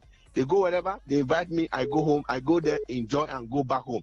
Nobody will come to my house to come and collect one marital list because the moment I collect the list, is no longer their relationship. Their marriage is no longer relational. It's not transactional. I've sold my daughter. Anything she finds in the man's house, that's a business. Because the moment Nigerian men, the moment they pay this nonsense they call bride price, they see women like object that needs to be objectified. Well, not everybody. You said Nigerian men. Vast majority of them, I can tell you, vast majority of Nigerian men. Okay. I just wanted to point that out. That not Nigerian vast men. majority of Nigerian men. I'm telling you for free. I can tell that for free. I'm a man. I'm not a woman. No. Vast majority of Nigerian men, the moment they pay this outdated thing they call bride price, they believe they own the women. You know, payment of bride price give Nigerian men this sense of ownership. The moment I pay this, that token, oh, I own you. And whenever divorce occurs, why do they always ask for refund of the bride price? Because they believe they bought a car that don't use the car, they need to refund the money they've used in buying the car. So to an average Nigerian man, a woman is an essential commodity that needs to be used as they like. I'm raising a modern, a 21st century woman, not a 14th century man. And I'm not raising a submissive woman. My daughter can never be submissive to any man. Because the moment you use that word submissive, that means that person is superior to you. You are submitting yourself to a superior human being. Marriage is partnership, relationship is partnership, and my daughter cannot be a slave under any man's rule. All right. Good evening. Good evening. Yes, good evening. Your name and location. Good evening. It's been a while, Angel. Hello to Angel. I love the first caller, and I want my blessings to the first caller, even the second caller. If you raise your child well, the child will be a blessing. You see, anyways, let me leave that side. But if you don't raise your child well, at 50, your child will be beckoning, I have all the money. Men go run now. No matter how hard way it say the person will go run you as a man, as a woman. God did not, if God wanted to create equal human beings, how many ribs did he remove from Adam? He would have shared equal. He saw that man wasn't complete, and he needed do you think that society shapes a different version? Do you think that society he created something and standards so that this thing he created, the different version will be attractive? Can you hear me? So that version, look at the way. Can you hear me? Are you listening to me? Can behave. Can you hear me? Look at the way you need to conform yourself in order to be attractive to this other side. I often say something. It's for all the people that are being happy, financially, economically, can you hear me? Relationship-wise, and all that. There is a standard. You're obviously not listening to me. I want to ask you, do you think society shapes women's lives? Good evening. Hello? Yes, good evening. We can hear you. You kindly speak up. Speak into your mouthpiece, please. Okay. Can you hear me now? It's better. There's an echo, but go on. How do you say that the society shapes a woman in different ways? I believe mentally and also how life is now. My sense of the society shaping us is that we are being told to do this and do that and do. I think the society focuses more on the woman more than the man. So the man goes about doing their life normal. Why we are restricted from doing certain things that we know that we can do very well. That's badly. All I want to say is that as a woman or as a lady, you don't need to allow the societal pressure weigh you down as a person. Like you can actually be what you want to be and strengthen yourself as a woman, because definitely we are the society ourselves. We are the society. A woman is everything and everything. So you don't need to have the cause and the rest of them to have self-confidence. You don't need to have this and that before you can actually stand with boldness. No, you don't. You don't need to actually be covered before you can have authority over yourself. You don't. Society will only respect you if you prove to them that you are more than what they expect a woman should be.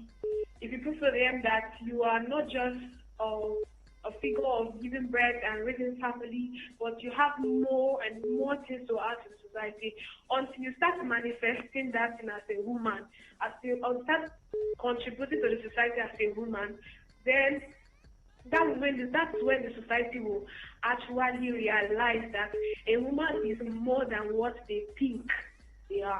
All right. Thank you. Thank you so much. Good evening. Your name and location. Yeah, this is Mr. Zion from Port Harcourt. Good evening to you. Good evening, Mr. Zion. Your questions were straight and direct. And I want to put it to you this evening that society has nothing to do with any woman. Every woman you see is a product of what is on her head and what the family passed on to her, not society. The ones that are standing on the roads now in the name of hookup or prostitution, that is this society that put them there? Then when they got the money, why don't they return the money back to the society? They now pocket the money or use the money to go to their house and take care of their foolishness.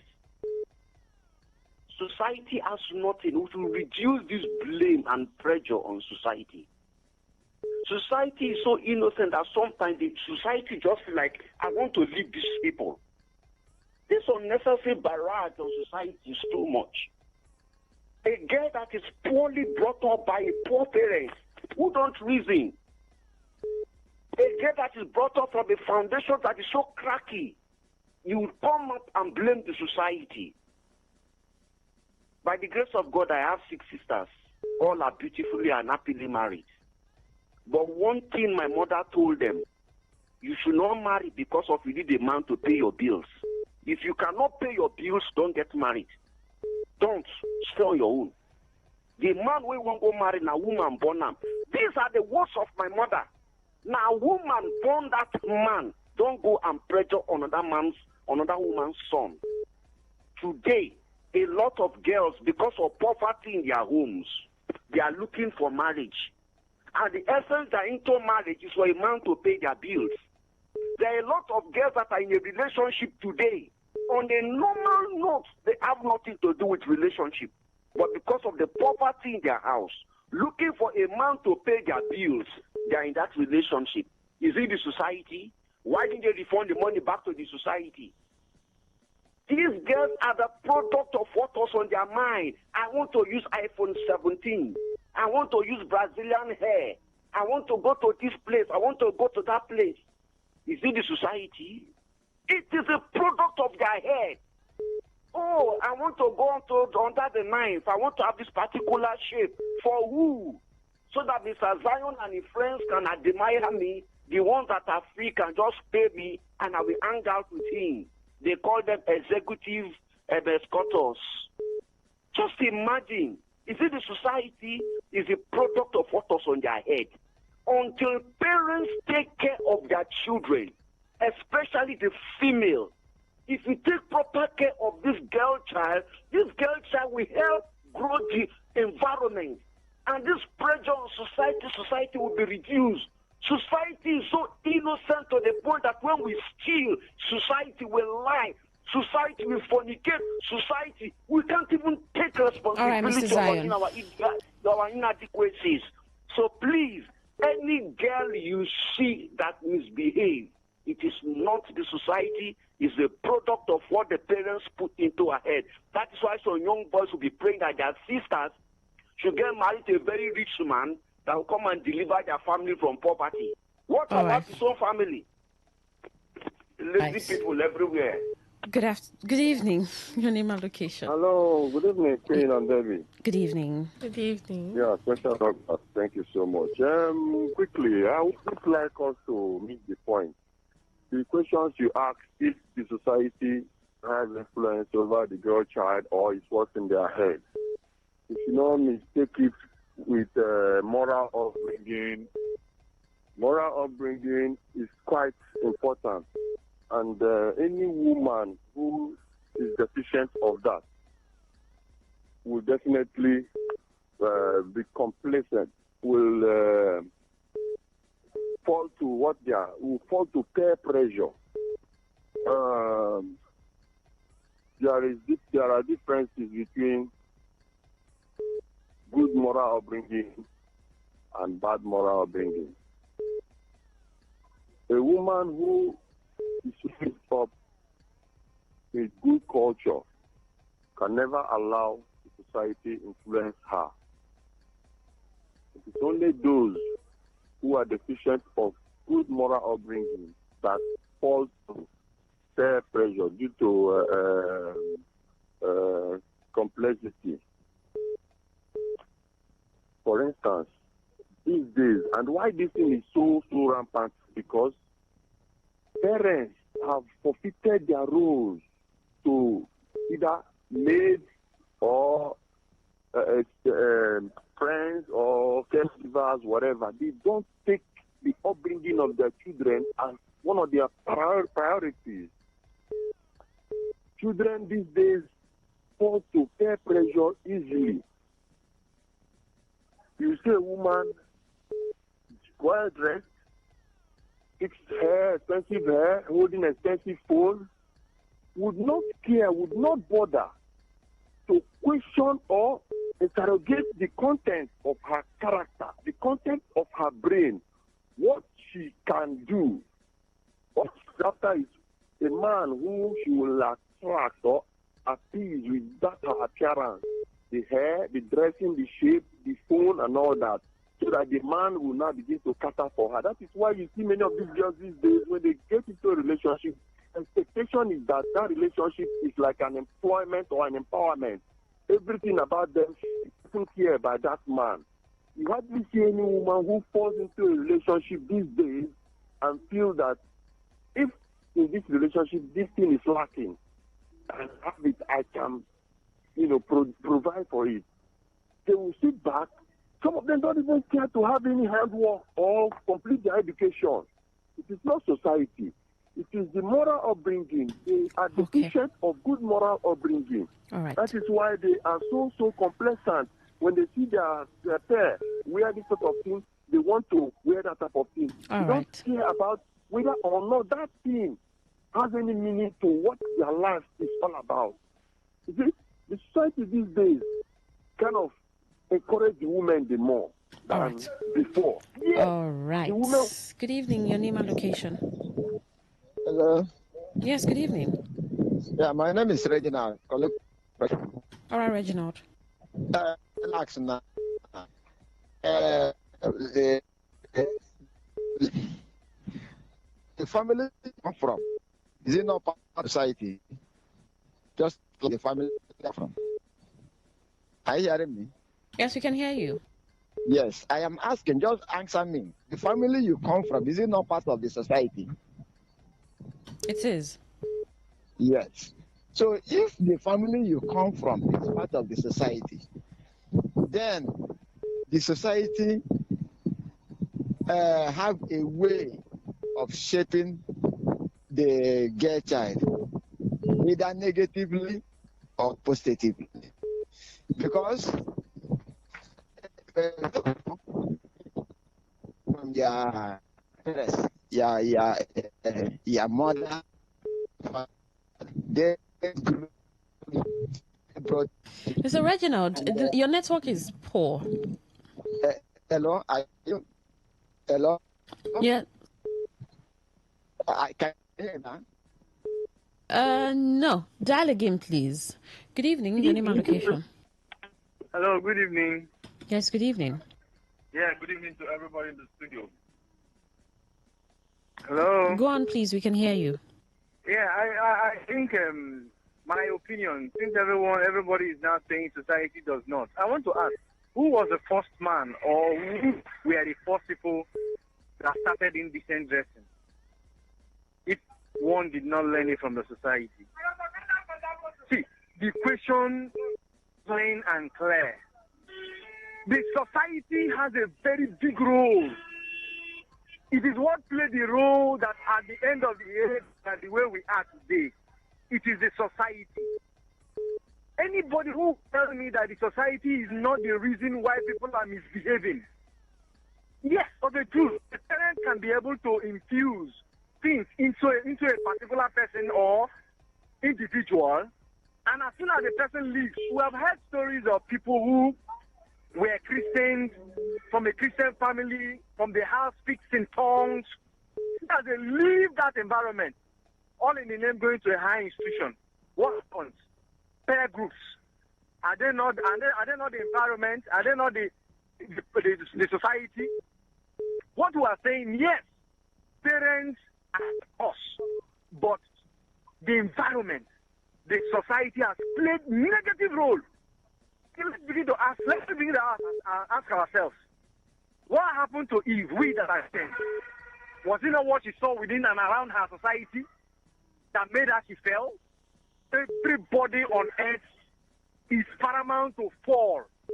So far you give yourself what we are praying and asking every other person to do. Why you give that training?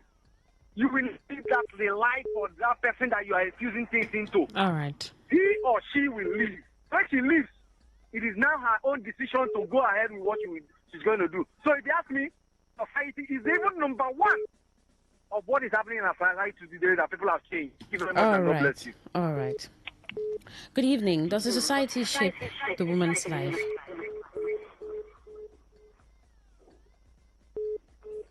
Are you there? Good evening. Yeah, good evening. How are you? I'm fine. Turn down the volume on your listening device, please. I've done. My dear, if I got you correctly, I listened to one man that was right. I just joined you. But for me, I don't think society shapes women. You understand? Yes. I believe that the women decide what they want. Yeah. If women really decide what they want, I don't think it's by the society, because we have women that make them all over the world. You know them. You understand? So to me, people, when you talk now, they tell you that we are in the modern life. So people decide what they want now. So if you are in the society now, don't live according to this in the modern life. They see you as a make this Maria Maka, So to me, I think women should do better. You understand? Nobody, as an adult, you don't need somebody to tell you your lifestyle. You need to live a decent life. So to me, and the women issues tire me, most especially those in the social media, those actresses, all those things. So to me, I don't think it's all about the mindset and how you are brought up. So to me, as my belief, the little of God, I did not start with you. I'm just coming from airport. I did not start with you in Kembillion. God bless you, my dear. All right, in Kembillion. Good evening. What's your name and location?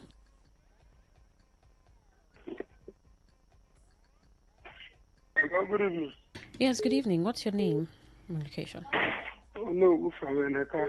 All right, no, go on, please. This our Gen Z girls of nowadays. Yeah? You had to pick out a particular sect. I mean, we are talking about women generally, not just Gen women Zs. Generally. Yes. Does the society shape women's lives, or is just in their heads? The society does not have much. It is the way most of them choose to live their life. I'm telling you the truth because I have sisters. I also have a wife. And my wife is somebody that he does not move with anything at all out there. She we carry with one of 10 billion for head. Now one she see go back Bololo self. She no care. She not even see that your hair. But there are some women, when they just see their friend buy one shoe, they want to buy. They can even use pressure want to kill their husband in the house because of they need that shoe. Because they want to look like their friend. So all these things, sometimes I don't know if, or I would say if sometimes it's the way their parents was brought them up. You understand? Because like me now, my sisters, they are not that type. They are even hustling, even while in their husband's house. They are hustling, struggling to support the man. They are not after to wear big clothes or to wear big hair. But there are so many women today now, they will go and join different meetings. They will tell their husband, say next week, you get meeting, you get so 80,000 or 70,000 and shoe. You must buy them, all those things are causing problem in the house. That is why I'm every day thankful and grateful to God for the type of wife He gave me. No pressure, nothing. Nagari will get, everybody drink, everybody is happy. We thank God. So I'm grateful that my wife is not in that category. All right. All right. Good evening. Your name and location. Debbie. Yes, good evening. Good evening to you. Queen and Debbie, Reginald already asked the question now I had in my mind to ask. You see, so the society is a big deal. It's very big one, and the life of everybody. Okay, let's narrow it down to the to the gender and in this course now. You understand? Now, first of all, we have to find a definition. Who is the society? Your school is your society. It's a society. It's part of the society. The church is part of the society, and it takes intensive discipleship from whoever, for a man or a woman, for anybody to resist societal influence. It takes big discipleship for you to resist societal influence. All the things that we are practicing today, where are they? Are you there? I think your call dropped. Call again, please. Good evening. Queen, I call back. Yes, I hope it gets better because it's still disturbing. Yes.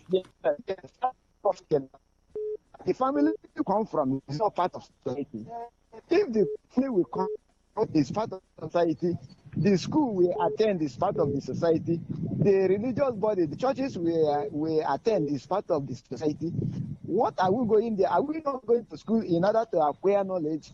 So the society has a way of shaping the life of every human being, whether it's a woman or a man, because either negatively or positively, the society play a very big role to the life we live today.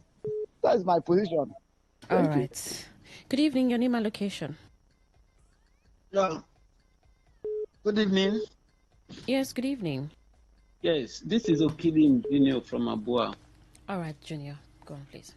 Yes, society is a product of the family. Now, society has a negative influence to the girl child because it takes the resistance and character reformation to the family to shape the girl to resist the pressure from the society. Are you listening? Yes, we can hear you. Yes, I'm saying that it takes character reformation and discipline from the family to build the girl child to a point that she can be able to resist the pressure, the negative pressure from the society. The girl child faces a lot of pressure from the society because obviously, if you look at empirically, before a girl child walk 2 poles, you will be shocked that 10 men has approached that girl. So it takes courage and it takes discipline for this girl to be able to resist and stand out. So to me, there are other things that influences the girl child from the same society. You will see that in some families, the desire to train the male child against the female child, the girl child. Why? They feel that, well, the male child will protect them. There are some families like that.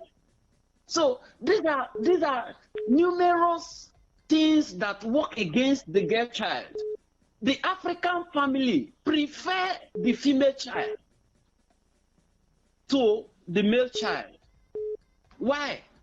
It's obviously these obvious reasons that are not visible So, to me, I feel the girl child, the society is against the girl child. Hello. All right, we got you. Thank you for your thoughts. Good evening, your name and location. Can you hear us? Good evening, your name and location. Hello, Queen. Yes, good evening. My call cut. I don't know if you or the network. All right, go on, we can hear you. I was just laying the background to what I wanted to say. The main problem, despite the avalanche of tutoring from our parents, those who receive the positive tutoring that do not grab it properly will end up falling to the societal pressure, not the fault of the society, but due to their personal inferiority complex. This is what I was trying to lay the background. The society, which is our parents, the background, teaches us what is the norm, what we should do, the appropriate things. But it is within these young children to hold on to those things that they were taught. Very many these days don't. It is not the fault of the society. It is due to their personal inferiority complex. They easily fall to peer pressure. Because as a lady, you mustn't do everything you see your fellow girls do. You mustn't wear every hair you see. What is the hair for? Do you understand me? Very many of the ladies we have these days, they don't even interrogate some of these things. Since they seem to be the norm, it is what is involved, they want to do it. They don't even know the reason for it, the essence. You see some wear Brazilian hair, wear this one. What is the hair for? What are the significance? Nothing. It is not because of the society. It is their inherent character. What they could not imbibe from what they were taught by their parents. There is it even worse when the other ones are the parents who did not even cater for their children. Do you understand me? So we have two issues here. The problems are, one, from the parents, the upbringing, then two, from the child, when you teach them. All right. Some of them do not have this composure to withstand this pressure from the society, and then want to blame it on the society. It's just like the men folks. You begin to steal. This was doing militancy and banditry. You want to blame it on society, hunger and all that. No. It is just within them. If they cannot be able to withstand these pressures, they should not blame the society. So I do not agree that the society has any role to play with what our women are doing these days. All right. So, Debbie, I mean, it's been a number of thoughts from people. We'll continue taking calls. If you just tuned in, this is Today 95.1 FM, Voice of the People. The program is Today's Woman, and we've been asking the question: does society shape women's lives, or is just in their heads? So, you know, some people are taking the angle towards evil, like, right, but it's, although norms and practices, right, but I mean, even certain way that women behave, right, or expected to, does the society shape a woman's life? I mean, from some of the things that some people think, yes, the society shapes a woman's life. Other people think no, it's just in their heads or their own thoughts that just allows them to do whatever that they do. Okay, Queen, let's use this as an example. This man that called now was actually talking about his wife. Okay, as a career woman, she has a good job going on for her, or as a lady in general, she has a good job going on for her. She's well paid.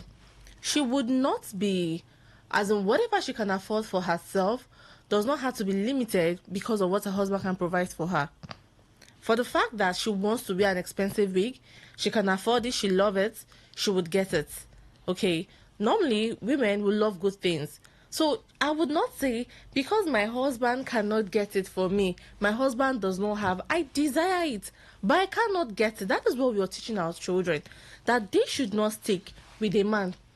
When I say stick with a man, not like leave your husband. You should not put it that as long as my husband cannot give to me, I cannot get it. You need to thrive. You need to come out. You need to make sure that you build yourself. it's not all about marriage. It's not all about getting married, giving birth to children, nurturing your kids. Those things you desire, you can also give to yourself. Not that because he did not give you money to buy your underwear, you cannot wear the nice underwear you want to. So now a man cannot say she's a good woman because she desires a good underwear, but I cannot give to her, so she should manage whatever she has. That makes her a good woman. Those are the things we are trying to change. That we women, we don't need to see ourselves as we are going to depend, just like the way they used to say it, whatever your husband gives to you, you take it and you just close your mouth and remain there. We are not doing that. So now the society is trying to tell women that whatever is given to you, just take it. But we are coming out that we can do things ourselves and give ourselves the life we also want. So I don't have to say, because seeing the society, don't look at it at the negative. Normally, people follow through social media, people run after clothing, but there are a lot of things women can do.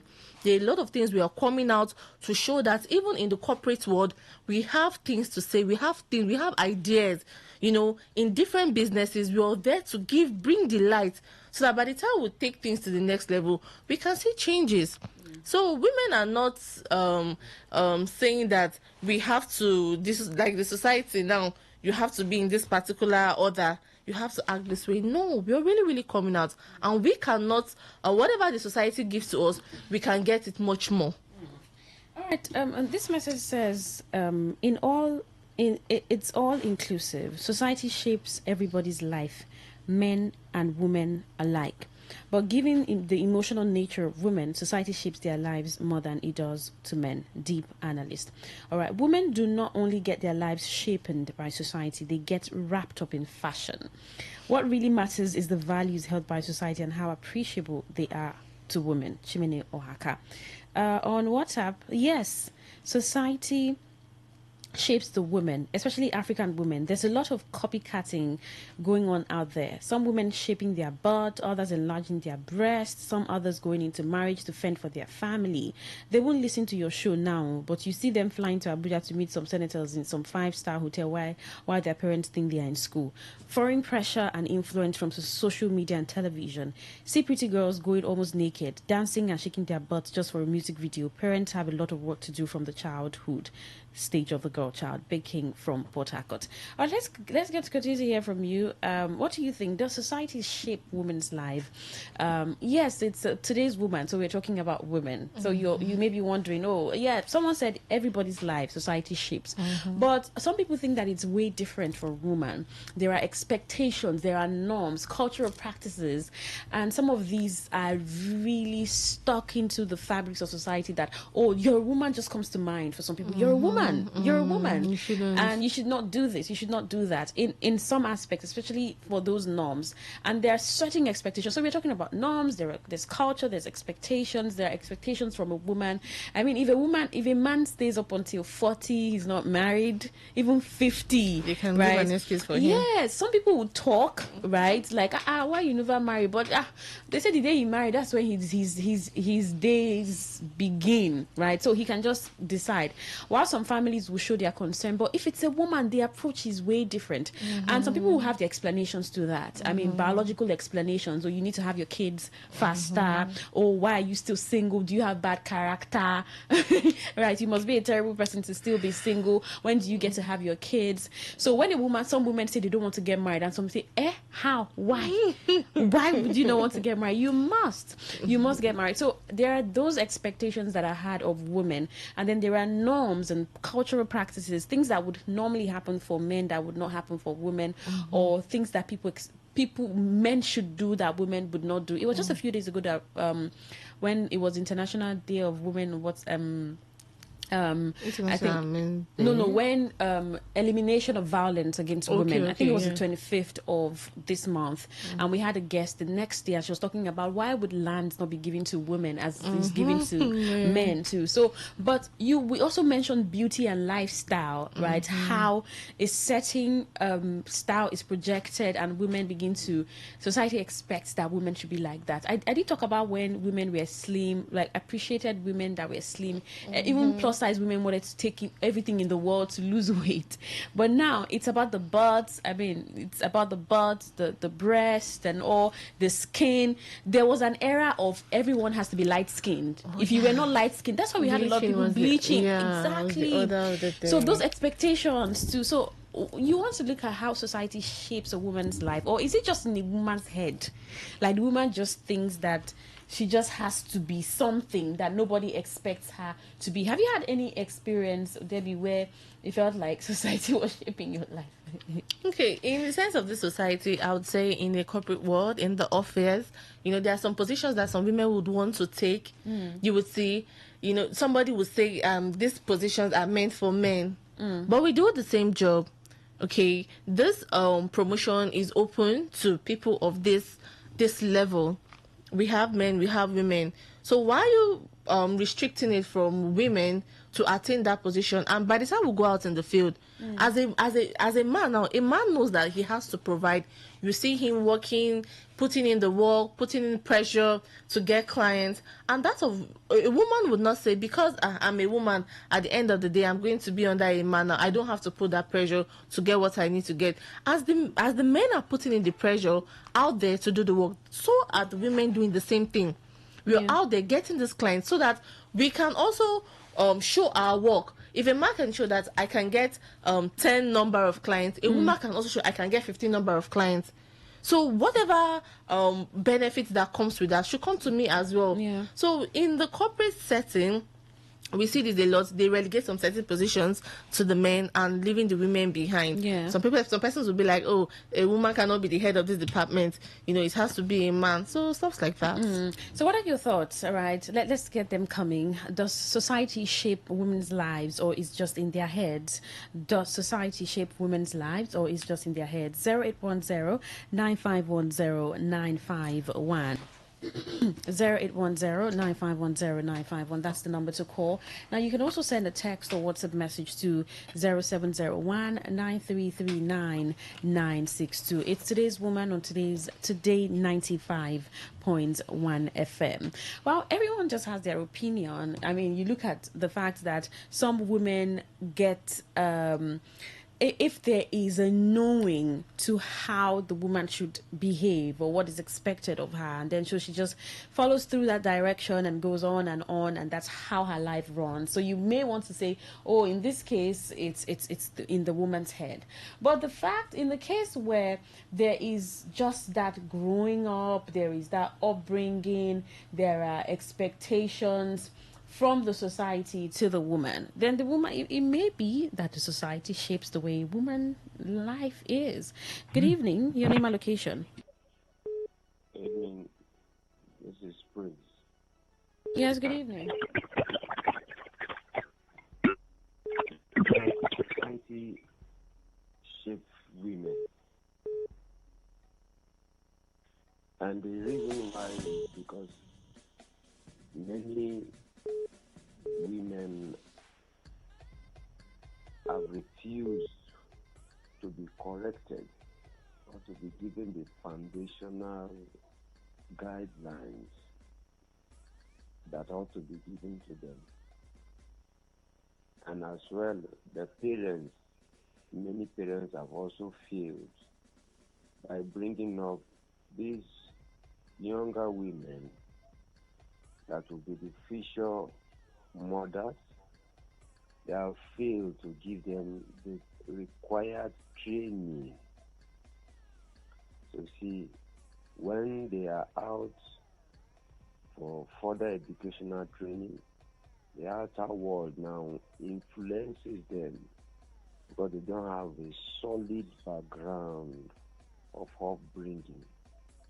No wonder the Bible said, train up a child the way he should go, and when he is old, he will never depart from it. If the parents have a very strong background of discipline, they will impact it on the girl child before going to school, especially to higher institutions or to secondary schools, where the world, the society will begin to influence her negatively, more especially because they don't only learn good things in school, they also learn bad things, even more than the good things. So the society is having negative influence, but that will only be allowed or will happen when the girl is coming from a foundation of family that lacks discipline and moral values. So that is my take. God bless. All right. Good evening. Good evening. Your name and location. Rona and Baby. Hello. It's Queen. Yeah, Queen and Debbie. Sorry. Yeah, Queen. I called earlier about my phone. My phone went off, and I don't know why I'm having an echo back. I don't know if it's happening at your end too. No, it's not. Maybe your network. Okay. Now, I was saying that nobody comes and dies the same way. You come into this world and you die the same way you came in. You were born. You understand? There must be societal. In short, you are influenced by one thing or the other. Whether and those things that influences you are part of the society. Whether the influence is of positive or negative. You understand?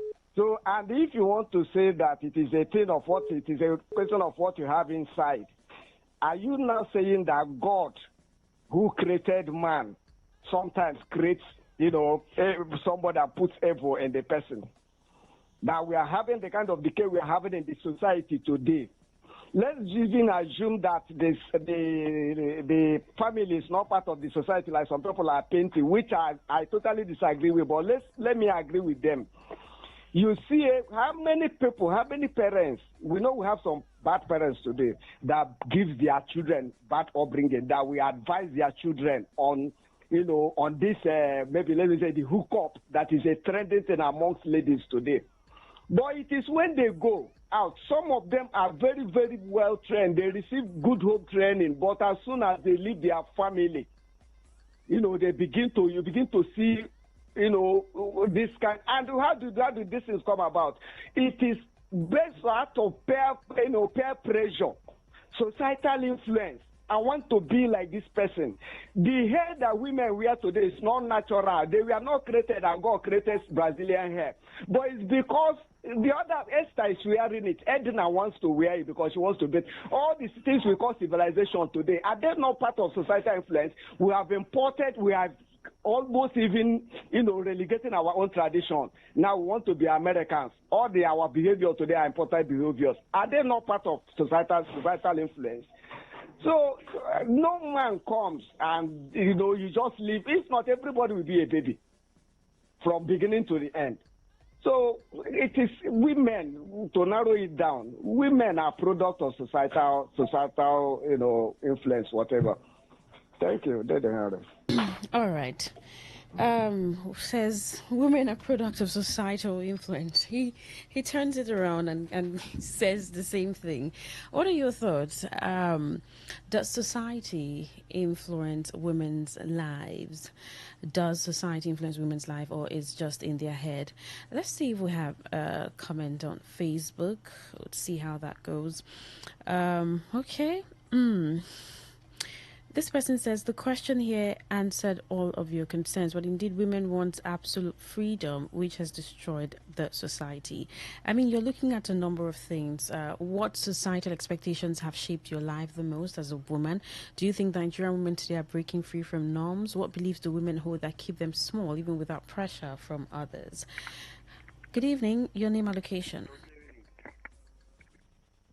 Can you hear me? Yes, I can. Go on, please. I just want to confirm something. Will it be possible for me? Confirm something? And where is this station that you're working? Where is the location? Today 95.1 FM. Yes.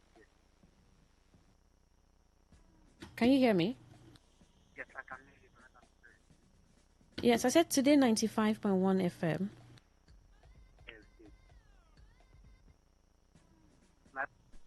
I don't know what you were saying. I'll keep the calls coming. Does society shape women's lives? That's the question. Does society shape women's lives? 0810-9510-951. But then you think about it, right? someone asked, is there anyone whose life is not shaped by society? But I mean, we're asking women because of setting expectations, like we said earlier, those expectations, those norms, those beliefs that's just it's projected of a woman. Good evening, your name and location. Yeah, good evening, Rona. Queen. Yeah, okay, Queen, sorry. My name is Kinsley, calling from Obogoro. The question you're asking, my dear sister, the answer is big yes. The society has a very big influence on women. Most women, for instance, wants to do this because this other person is doing it. If you watch one of a brother was saying something like this trending hookup stuff. You see, most of them are just going into it because they see this other person doing it without knowing what, as in they don't even care what the risk and the other things that is involved. But because someone is doing it, they just want to do it, or they just say they think it's just normal. Yes, sir. So a society, we are product of society influence. No matter how we might look at it, whether women or anybody at all, most of the things we do today or we even see in word applied has a society influence. Not to even talk about women. So the answer is yes. Thank you for having me. All right. Thank you. Thank you for your thought. Right. So how do you think women are beginning to,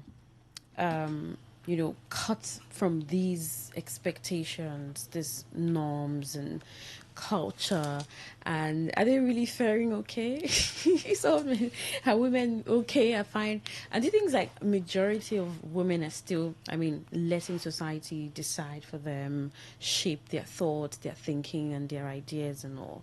Of course, definitely. It's not everybody that will be liberated. Some persons will still have their own ideas. Some people will still stick to whatever they were taught. Okay, but right now, women are actually coming out. We are putting our best foot forward, based on, in terms of students. Ladies are trying their best. The girl child from secondary school, they are putting effort. They are actually having big admiration on their dreams. They have things that they wish to be. You look at all those women that have actually achieved, they tell themselves that they can be in the same position and make policies and make decisions. They don't have to be under. They can also come out and speak to a good number of people. So for women now in corporate world, in business places, they are thriving. Some women don't want to be housewives anymore. They want, some women work multiple jobs. Even the ones in the corporate world, they still have other different streams of income. So nobody's actually waiting on a man to come and feed them. Nobody's waiting on their parents to give them. That's why you see some ladies, when they have this unfortunate situation that they are no longer married, so women can't even cater for their children anymore. Some women can cater for their children based on what they have planted already. So they can move from, they don't have to depend. Then you see some women, they have to do other things, things that are not good, just to feed themselves and that of their children. Why? Because there is no foundation. They're actually depending on just one source. So women right now, we are coming out, we are wanting better. We know we can do better. We know we can give ourselves the good life we desire. Even if our parent cannot or our husbands cannot, we can do it for ourselves. That is why you see different careers. There are some women that are pilots, engineers. Before they'll say, I'll leave that one for a man. But women are actually coming out to put in their best. So we are really, really coming out, and we pray that God will definitely help us. It's a coming out indeed.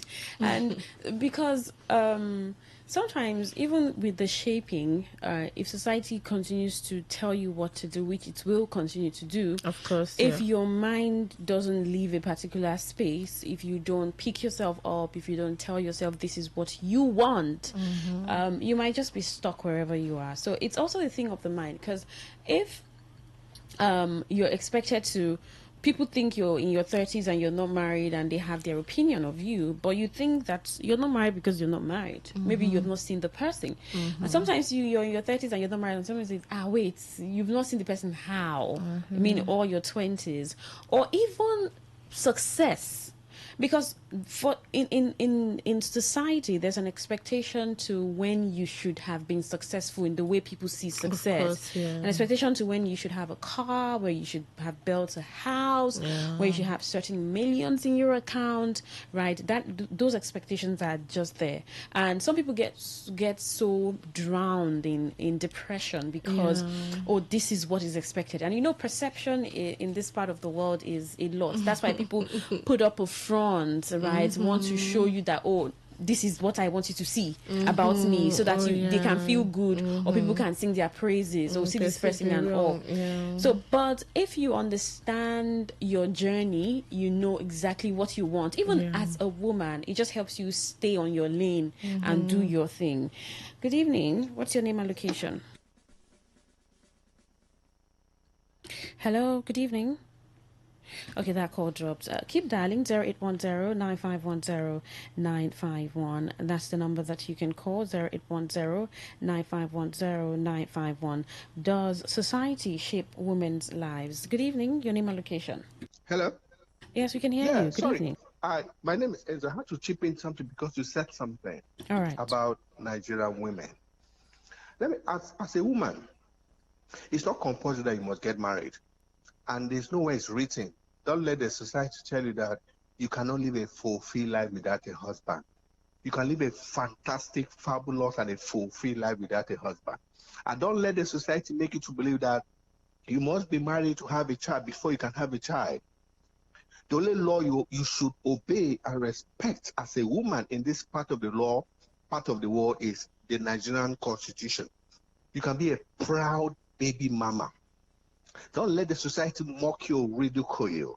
Don't let the society keep you in perpetual silence. If you think you have money, you have the financial power to have a child without a husband, go ahead and do it and be happy.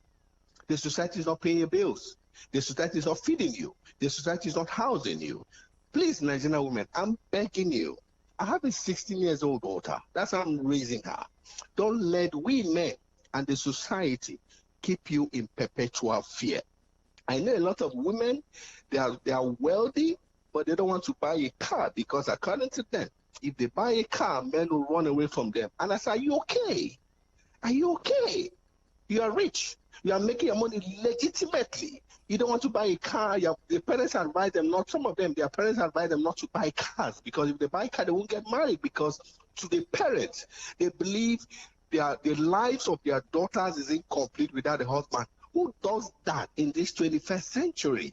Nigerian women, you guys need to wake up from your state of reduced consciousness. I'm pleading with you. I'm a man. I know what Nigerian women are facing in this part of the world. I know. I've seen them. Some of them are crying in their limousine. No, be the owner of that limousine. And don't be the kind of woman where your husband will buy you a car and you look at the document of the car, because that's the customs and tradition in this part of the world. A husband buys you a car, you are jubilated. But why the registration paper does not bear your name? Man, are you unhappy? Your husband bought you a car. Your husband didn't buy you a car. You are just driving your husband's car. It is not your car. If the husband wants to buy you a car, wants to buy you a house, your name must be crested on that document. There's no Mr. and Mrs. on that document. It should be your name, because the house or car belongs to you. Nigerian women, wake up. Don't let all these outdated customs and traditions that were introduced to keep women in perpetual bondage continue to ruin your life in the 21st century. My daughter cannot explain that kind of nonsense in the 21st century. Like I said earlier, there's nothing like bride price, because bride price that I know, you guys can continue to live in self-denial. Bride price gives Nigerian men this sense of ownership. They believe the moment they pay that nonsense they call bride price, they own their women. That's why most times if you see a husband and wife having issues, they always remind the woman, okay, you know I pay their bride price. What does that mean? They believe they own you. My daughter, there's nothing like payment of bride price. There's nothing like marital lease. She's a woman. Any relationship she's going into that relationship or marriage as a partner. All right. If it works, fine. If it doesn't work, she pack her back and go because she has the resources and she will never change her name. I, formerly known, wishes to be addressed as All Black. right. Good evening, your name and location. Yeah, good evening. Kindly speak up, please.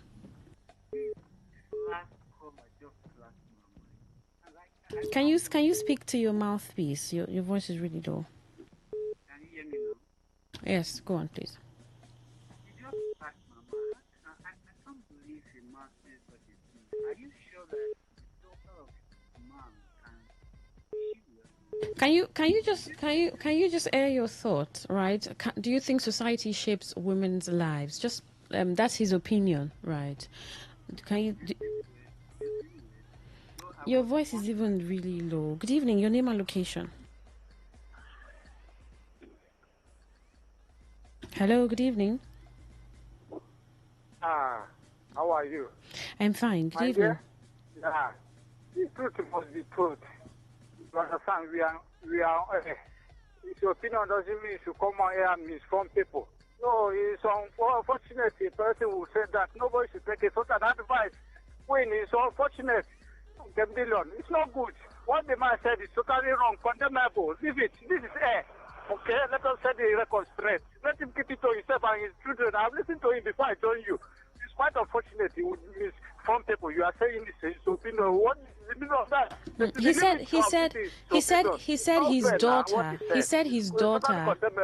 He said his daughter can be a baby mama. His daughter, right? Not people should be. He said his daughter. Good evening, your name and location. Queen, please tell people to calm down, not to mind controversial MZ. That's how he is. Let people don't focus and that's the way you called us to make our opinion, not to lecture, outside even the topic. But that's the way. Good to hear from him anyway. It's been a while. All right. Does society shape women's lives? So he says his daughter, right? Someone says his daughter can be a baby mama.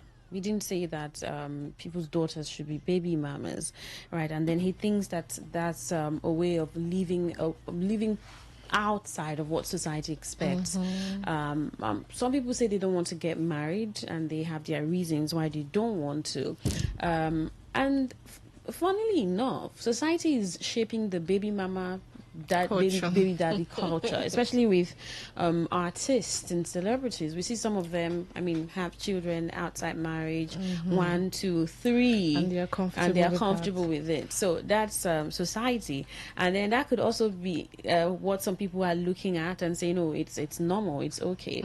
Right? So also depending on what you want and what I'm a Christian and I know what the Bible says about marriage. Marriage is honorable. Right, so getting married is great, and if you also don't want to get married, you also don't want to, and there's also a life that you live. So you don't want to get married and you don't decide to be reckless.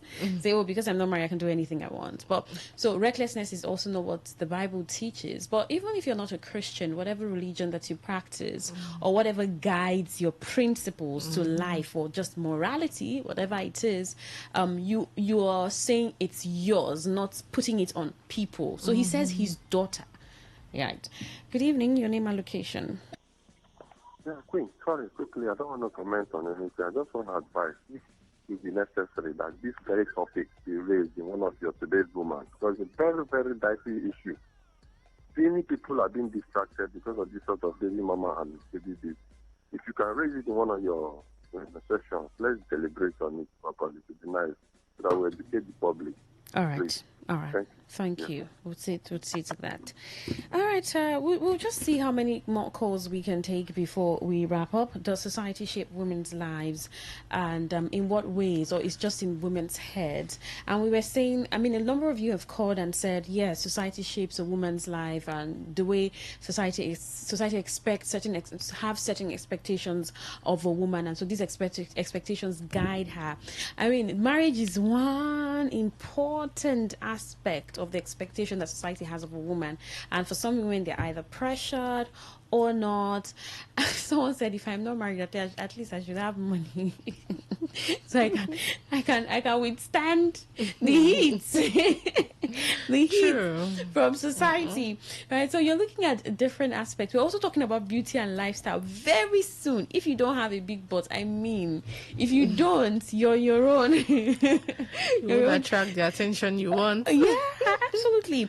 There's a time I was talking about being light skinned, right? There was a time where being light skinned it was a thing. Was a thing. Like Organic, if you were not skincare, everybody wants to sell, people want to buy. If you are not light skinned, then you're your own, seriously, because it's like that's the standard to being beautiful. Now we have women who are, accepting their dark skin and knowing that it's beautiful, just taking care of it and looking brilliant and beautiful. Melanin pop. Absolutely. So, but because people would think that this pressure or this shaping is just on the female gender, while men may have theirs. It just seems like sometimes a man's life is just straightforward and simple, but these influences, these expectations just comes really hard on women. Good evening. Does society shape women's lives? Well, good evening. Yes, good evening. Hey, Chief Solomon. All right, go on with your thoughts. Yes, we have been enjoying the conversation. You know, God designed marriage, and if a woman, the duty of a woman is a man, is supposed to produce a children, a legitimate children, not illegitimate. You see, so whether you produce your children, it might come tradition to produce your children as a baby mama. I think first children becomes illegitimate because they will not participate in anything traditionally leadership. You see, so having that thought of a baby mama is wrong. Let's pray for marriage. You see, so if women even value the money of their husband more than their own money, you see, so many times I've witnessed a lady, she's earning salary, but that one the husband gives to him, that little one, she valued it more than that her own. So it's like that. Marriage is the duty of a woman, and a man too. The duty of a man is woman. A man without a woman is incomplete. A woman without a husband is also incomplete. So let us honor it. All right. Good evening. Your name and location. Sorry, I have to call my things. Don't be offended. I just want to educate people. Who is? What's your name? What's your name? My name is Enzo. Because some of them reacted to my comment, which is my personal opinion, and I'm not trying to shove it down people's throats. But I just want to educate people that you can only tell a woman who has a child without a husband that a child is illegitimate when she's poor. But if you have a woman who is rich and a child is also rich, I can tell you for free, the man who just called, his community will bow down in front of that woman if she has money. That's the society we find ourselves. But you can't just sit and say a man who doesn't have a wife is incomplete, a woman who doesn't have a husband is incomplete. In this 21st century, people didn't have this kind of 14th century conversation. Does it make sense? And I expected you as an OAP to also educate him. I know it's his opinion, but saying a woman who is not married, her life is incomplete. And a man like me, I'm a proud baby papa. I've never been married, but I have a 16-year-old daughter. So the man is telling me, even I'm just laughing over it, my life is incomplete. When I'm paying my bills, I'm clothing myself, I'm housing myself, I'm feeding myself, the society is not feeding me. And someone is telling me my life is incomplete because I don't have a husband, I don't have a wife. Wow. All right. 21st century. All right. I got your thought. Trust me, sometimes you don't need my opinion, right? So I'm having the conversation and I'm letting you talk. That's why you should talk. We'll take this call. Good evening. Your name and location. So, Queen, this is Chief Solomon. I call again. All right, Chief. Whether money or no money, tradition is tradition. Your money cannot solve, it cannot upgrade you in a time of that moment of tradition. If you are illegitimate born, no matter your money, it will not be considered. My ancestors will not consider you. All right. All right. Let's not take the conversation away from it, from where it is. All right. Just a way to wrap up. Does society shape women's lives? I mean, we've seen it in the balance, from a balanced perspective. Some of you said, yes, it does. Absolutely. Some of you said, not really. It's just in the woman's head. And some people say, well, despite the expectations from society, women can still stand out to be unique entities on their own. I mean, you're doing things, it's propelled by you setting beliefs, and then it could be your mind that's also making you do whatever you want to do. But whether man, woman, or I mean, overall, there's that influence that comes from society, right, Debbie? Of course, yes, of course. I would say is that, you see, when it comes to exposure, reading, because if you say everything is in the mind, you can be stuck to whatever you know, that is primitive. It is still your mind. Learn to just relearn. Okay, learn new things, read books to expose your mind so that you can know that you have options. These people are going back and forth based on the fact that this one has his own opinion here. Everything boils down on the ladies. We have our mind, we learn new things, we expose our mind to see our capability. These are the things we can do. And by the time we tap into it, we will actually come out. Nobody needs to define our life. We can define it ourselves. Your husband, your brother, your uncle, you can define your life yourself. You say what you want, you put in the work, and you will definitely achieve it. Absolutely. All right, that's our show. Today's Woman on Today 95.1 FM. Thank you so much for your calls, your text messages, and your contribution on the show. Well, top of the hour, Reggae Melitis. Yes, and afterwards, 10 o'clock, the world news and several sponsored programs here on Today 95.1 FM. Thank you so much, Debbie, for coming. Thank you, Queen. Thank you for your messages. My name is Queen Chima. Good evening.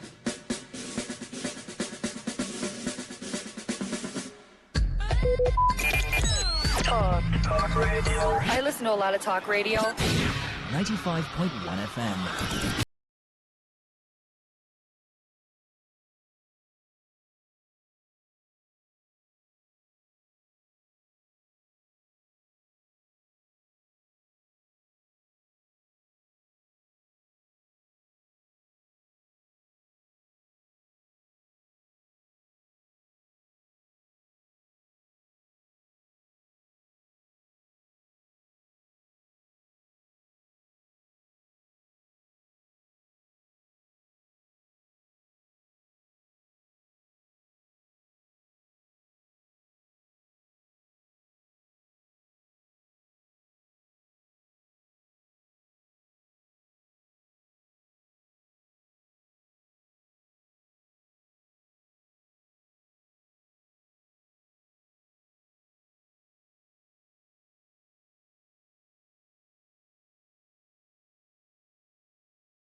How well do you know the Nigerian National League?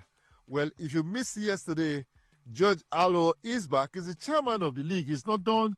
There's so much information rolled into 2 editions that he will be serving you, only if you stay with us. My name is Godwin Enakana.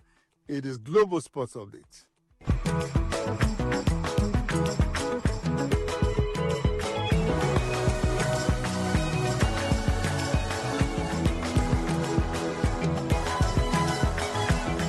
Interesting, George Allo, chairman of the Nigerian National League. Let's talk about pitches. You don't have control over pitches where teams should play or shouldn't play. But what we should have control over is that teams shouldn't play on bad pitches. This has been a dilemma for the league. Even the Nigerian Premier Football League is going through same. How can we deal with this? What are you doing? Is this some kind of headache for George Allo-led Nigerian National League? Godwin, you said it all. We don't have control over where these league matches are played, but at least we can say where league matches should not be played. Once we identify a venue that is bad, we move those teams away. And we are laying emphasis on not just the pitches, but TV-friendly venues where the world will see and enjoy the football we are playing. We want pitches that will be a good advertisement for Nigerian football. We lay emphasis on this, and clubs, before the start of the season, we make sure that clubs... Okay, let me give you a quick example. Ranchers Bees, newcomers to the league, they played last week in Kaduna against Gambia United in their first game, and we saw that the pitch is bad at the Ranchers Bees Stadium. We've decided to move them to Mina. They are playing their next game this weekend, week 3, in Mina. So we don't compromise any of this. By the time they work on their turf, they insisted that they wanted to remain at home. We said no. They wanted to play in Zaria. We looked at the stadium in Zaria. It was not good. Then they have decided that they should go and play in Mina. And that is where they are playing this weekend. So, but don't forget that we are in a country where we have gap in infrastructure, especially when it comes to good playing turf. So there's nothing we can do about that as a league body. You can see that when we are prosecuting our World Cup campaign, we had only the Gospel Apabio Stadium at the disposal of this country. That shows you that we need to do something about our infrastructures. The state government to work on all of this. Look at Lagos, for instance, the home of football, supposedly. We have only the Onika Waterfront as the only place where matches are being played. You ask yourself, Godwin, where is the Slim Balogun Stadium? Where is the Agege Stadium? Even the one that has been finished by the state government, we have one in Bagada. Why has it not been commissioned so that clubs can go and play in all of these places? So this infrastructure thing is a whole lot of challenge, not just for the league, but for football development as a whole in the country. Yeah, it's a very important question, George Allo. What mechanisms have you guys put in place to ensure that clubs don't pull out of the league midway? This happened last season. 1472 pulled out. Igbajo barely managed to survive the old duration. And of course, the repercussion was that this almost destroyed the league. Because teams who gained points from these teams, precisely 1472, were angry that they lost those points because all points were taken away from them. I remember the case of Ijele. Ijele had won in Lagos against 1472, and when those 3 points were taken away from them, my brother, you know, that's one of the reasons Ijele were relegated to the NLO. So what are you doing to ensure that this does not happen this season, George Allo? Godwin, it's not a case of what are you doing. It is what we have already done. Come to look at it. If we had allowed Dakada to start the league, we didn't take proactive steps, what you said happened against Ijele would have happened. So right from get-go, we avoided this. That was why we insisted that their game against Beyond Limits in week 1, when we already have a letter that they want to pull out, they now said, okay, no, we want to come back and reschedule our game. We said no. And the rule says that if you miss 2 games, you are out of the league, 2 games consecutively, or 3 games, non-consecutive 3 games. So we have already taken proactive steps, unlike what happened in 1472, when Dakada now wanted to come back to continue the league from week 2. We said no. We have to protect the integrity of this league. We have fidelity of fixtures is key in all of this. They are strong decisions, but these are decisions taken in the interest of the league. They are not decisions that are based on sentiment. So we have already done something, Godwin, and you know all the pressure that we went through, but we needed to do this, and I'm happy that we'll have the backing of the president of Nigerian Football Federation, Alhaji Ibrahim Gusau, in doing all of this. He insists that we must take the right decisions, that we must do the right thing, and we have done the right thing. It is not what are you doing, it is what we have done already to make sure that this league is not messed up in any way. Chairman, you touched on an issue that's been topical. A lot of Nigerians don't know exactly what happened. Why did you expel Dakada from the Nigerian National League? Thank you, Godwin. Very nice question. We did not expel Dakada from the league. Dakada decided on their own to withdraw from the league.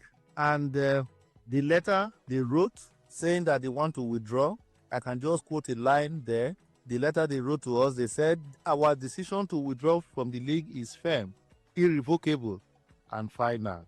Well, if they decided to withdraw from the league, there's nothing anybody can do about that. But they withdrew against the backdrop of the fact that we insisted that we will not have Dakada and Akwa United play in the same conference.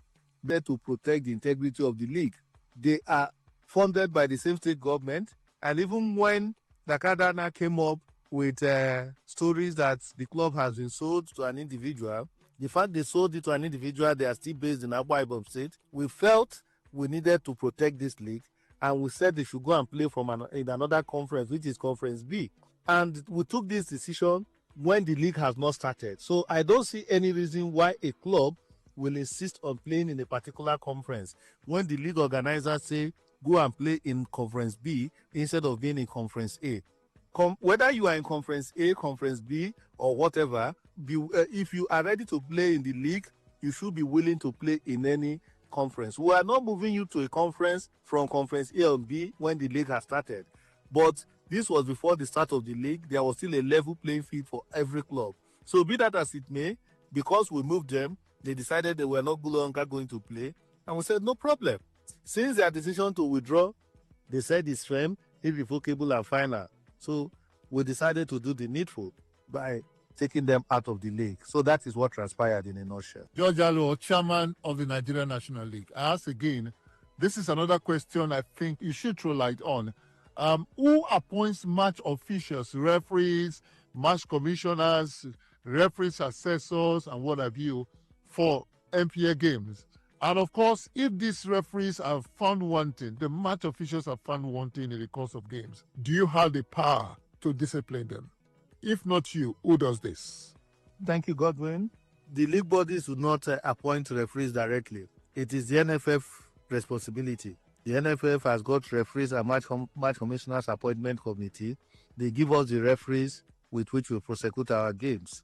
And if any of them is found wanting, we report to the referees committee who take action. But there is a synergy between the referees appointment committee and the match commissioners appointment committee and the league bodies, not just the NNL, but both the MPFL and the Women's League and the Amateur League. So we are working together.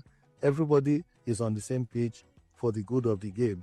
And when referees err for any reason, we refer them to the committee because they are the experts. I'm not a referee. What we rely on the judgment of the referees committee of NFL. George Alo, thank you so very much for your time. Clarity on issues that we needed. You dealt with them professionally. Thanks again, and I wish you all the very best. Thank you, Godwin. I appreciate this interview. It is all for the good of the game. Thank you for supporting the league and disseminating the information. The Nigerian National League, the most important league, is getting better every season. And like I told you, we'll do our best this season to take it to the next level. Thank you. I deeply appreciate this interview. Many thanks to you once again, George Alo, for being part of the show. Yes, so much information coming from the man who has been saddled with the responsibility of changing the narratives of the Nigerian National League. Once again, thank you so very much. That's about the size of the show, Global Sports Update. My name is Godwin Enoch, and we're going into a weekend, and I urge you not to allow this weekend to weaken you. Let's keep cruising. Keep praying for Nigeria. God bless Nigeria.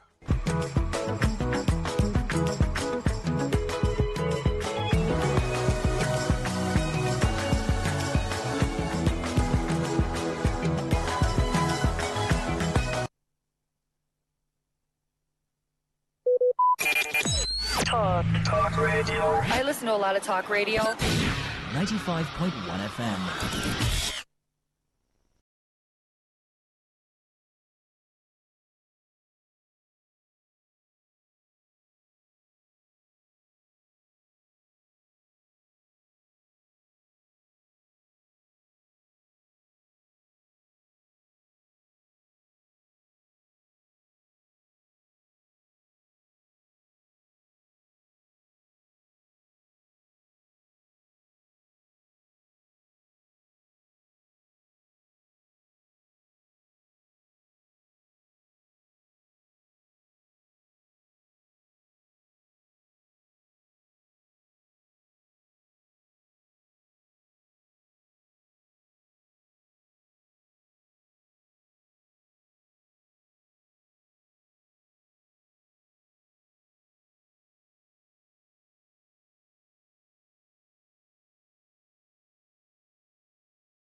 FM.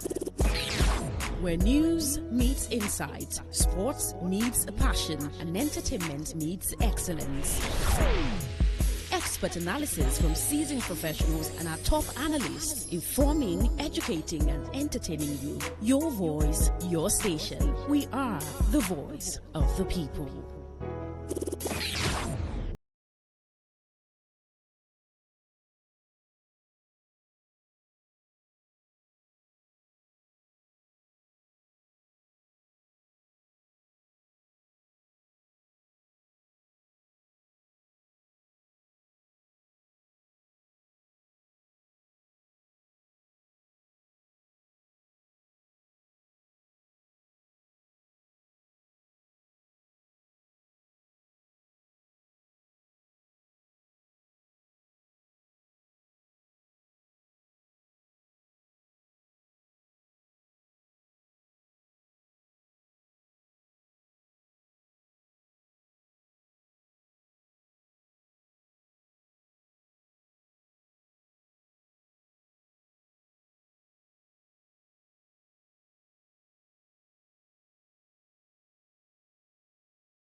Most High greetings, blessed people. I saw the thing said this is Reggae Melite upon your station, Today 95.1 FM. Me know say bag a lot of people out there them wonder the voice them link up to. But only know this voice still, yeah? And the voice of the one them called J Papa. Yeah man, tonight the one them back call him no there yet. So man I standing for him. I saw the thing said. So all the reggae lovers, wherever you're there, around the city of Port Harcourt, anywhere you're listening to me from, right now, I want you to tell somebody, say, Reggae Melite is there on the airwave right now. So tell man them to tell another man, say, right now, serious reggae business, they are yard. And I, man, man of the reggae general, me have bag a load of reggae tune.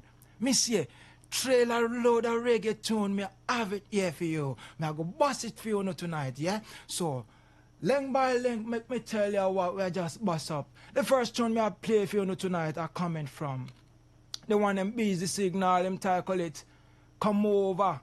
And after Come Over, the tune will not link up to us. By Chronics, him title that one, The Most High. Your people, me are welcome upon the show tonight. Reggae Melite. Like me tell you now, bag a load of thing I go on. Bag a load of tune I go bust up tonight. But first of all, before me I go bust up the tune them, me have a sad news for the reggae community all the way from Jamaica, Kingston town. Yeah, on the 24th of November, some days ago, we lost a legend. A big legend way back when me always listen when me papa bust up him dub plate way back then. Me know say enough people that hear the tune, but him name Jimmy Cleve. Jimmy Cleve him dead. Him died on the 24th of November. Yeah man, Jimmy Cleve, him a real soldier. Him a real done dad upon the tent, so all the same way I said, may him soul rest in a Zion with the Most High Jah Rastafari. I saw the thing said. But before me left here tonight, right now me I go bust up a tune by Jimmy Cliff, you know. A tribute to him. And after that me I go bust No Night by Luciano. No Night in Zion by Luciano. I respect for the one named Jimmy Cliff. So this tune right now I want to link up to are coming from Jimmy Cliff, titled Johnny.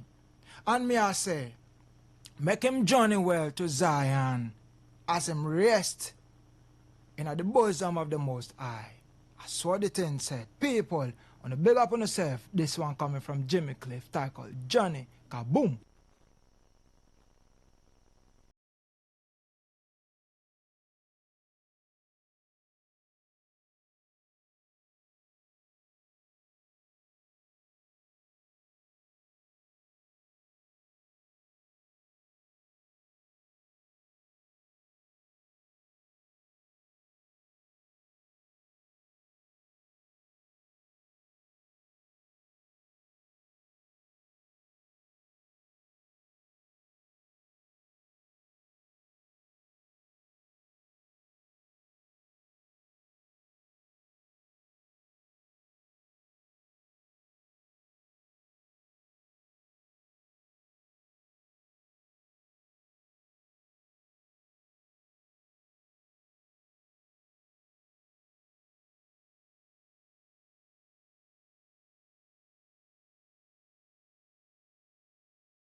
Yes, I no night in Zion. No night in Zion at all. No night in Zion. I'm on this alleviation for the legend himself, the one named Jimmy Cleve. Yes, I is a sad loss to the reggae community. To all away the Rastas, cause him was a devoted Rasta. We are pray him rest well in a Zion. And this just a little thing me want to say. Alright, before me say this, if you want to link up on the cruise, you want to link up on the show tonight, the number you go link up to is 0810-9510-951. Once again, 0810-9510-951.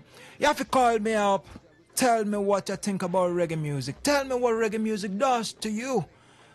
Tell me how reggae music makes you feel. However way reggae music turns you on. Just tell I.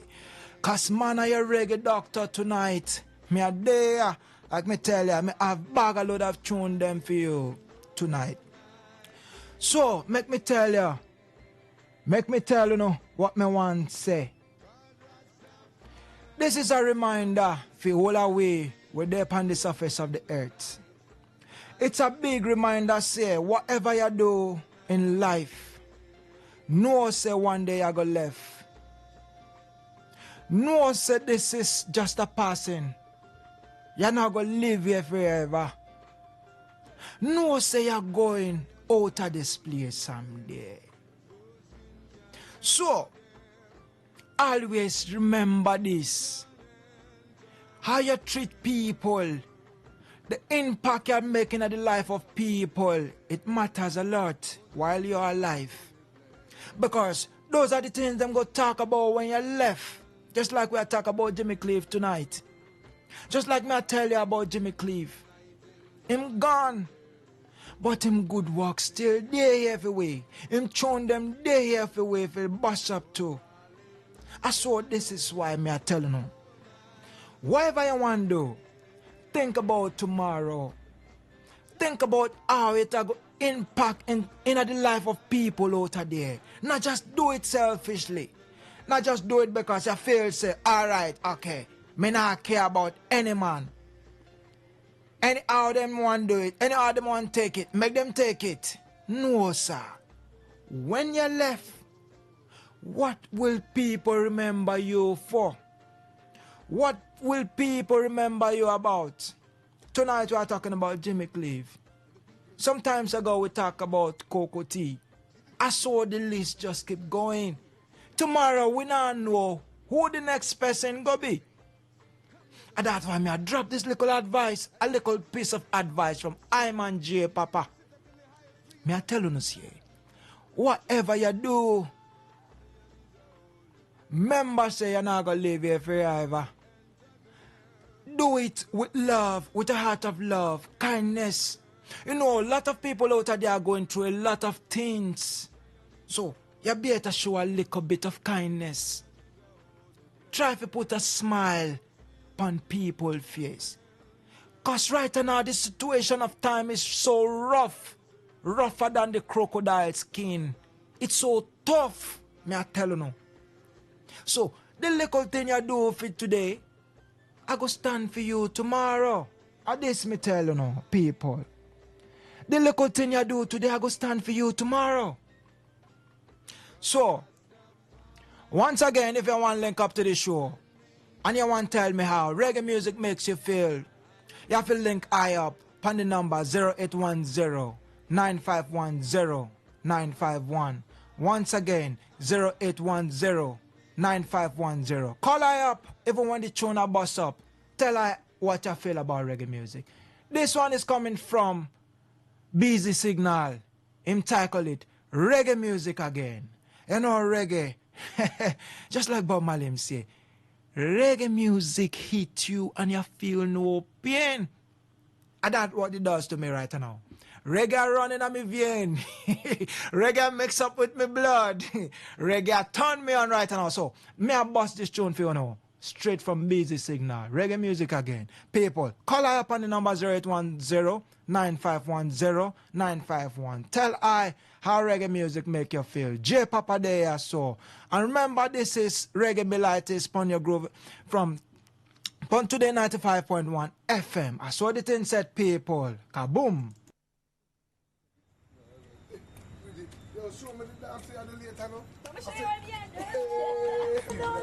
No, young folks. This is not the way it used to be. Yeah, J Papa. Yes, sir. Greetings, brother. Why your name and where you calling from? My name is Dede Henry. I call you from Port Harcourt, man. Yes, I respect Dede Henry. Big up yourself. Me no good in part about me. I go for bossy the local way me carry. Feel free, brother. Feel fray. You know, say we there upon same mission, no division. Yeah, yes, man. sir. So Yeah, tell I a little how reggae music make you feel. You know, reggae music, they call it conscious music. It's a conscious thing. It's a conscious music. It's about positivity, man. Yeah, man. Everything positive, nothing negative about reggae music, man. All right. Yeah, you are feel angry. You bust some reggae music and you see joy coming to your life. It'll go cool you down. Yes, sir. It's a reconciliation music. You feel bitter in your heart. You want to make up with friends or enemy, whoever. But some reggae music, the spirit of reconciliation comes in. Yeah, man. It's a conscious music. It's a positive music. Brings joy, brings reconciliation, unity, fun. Yeah, everything. Man. Yeah, man. Man, reggae music is forever, man. Respect. Big up yourself. Rastafari. So the thing go. Lick up the tune by the one them Busy Signal. Yes, people, more call. Make one call in 0818-9510-951. Once again, 0810-9510-951. May I have another caller here? Yeah, greetings, brother. What's your name and where you calling from? Hello, greetings. Me can't hear you. You have to do well to call back. So people make gonna like this one from Busy Signal. I'm tired call it reggae music again. Cause every time reggae music, I bust up.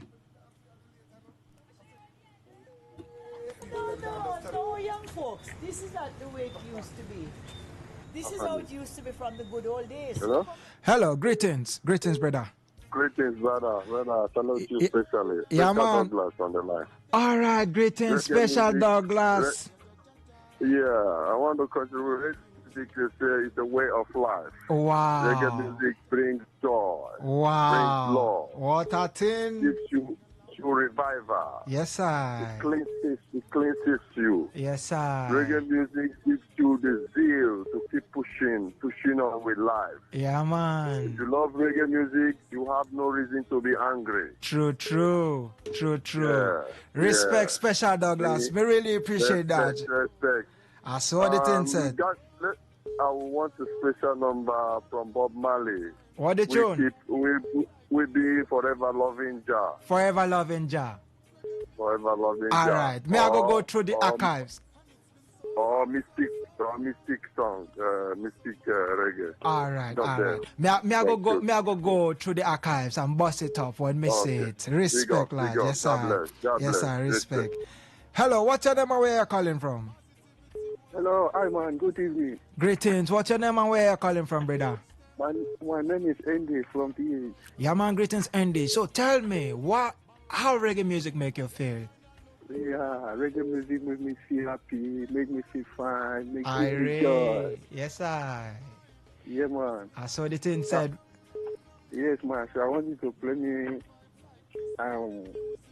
Africa Unite by Bob Marley. All right. May I go do that? Yo, people, me gonna like this. Oh, me still have another caller. Enough reggae lovers them deep on tonight. Yo, greetings. What's your name and where you calling from? I'm calling from remote. All right. What's your name, brother? I love your program. Big up. Give thanks to Jah Almighty. Yes, I love your program. All right. So tell me a little. How reggae music make you feel? Whenever you hear reggae music, I bust up the place. I feel very cool. Yes, sir. Yeah, I love reggae music. All right. Big up yourself. Respect, lad. Respect. Tonight, may have enough reggae callers them calling. Reggae lovers them. Yo, greetings. What's your name and where you calling from? Rastafari man. Greetings, brother. More fire. What's your name? Greeting man. What are going today? Everything nice, everything good. What's your name, brother? My name is Chief Solomon. Okay, Solomon, big up yourself. So, in a little bit, just tell me how reggae music make you feel. Reggae music gives joy. Yes, I. Only in Nigeria, reggae man never survive. But in Jamaica, reggae man never die. No, we're not go dead. Reggae man can only die in Nigeria. No, we're not go dead even in Nigeria. Jago keep iron.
Reggae Milites Day upon Today 95.1 FM. Yes, I. Reggae music again by Busy Signal on just link up too. And the next tune is coming straight from Bob Marley. Him titled this Natural Mystic. Member say if you call upon the show 0810 9510 951. Tell her how reggae music make you feel. Like me I tell you, reggae music I mix with me blood right now. Reggae music are my antidote. Yeah? Yeah, Natural Mystic.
Yo, people, you know what say reggae music?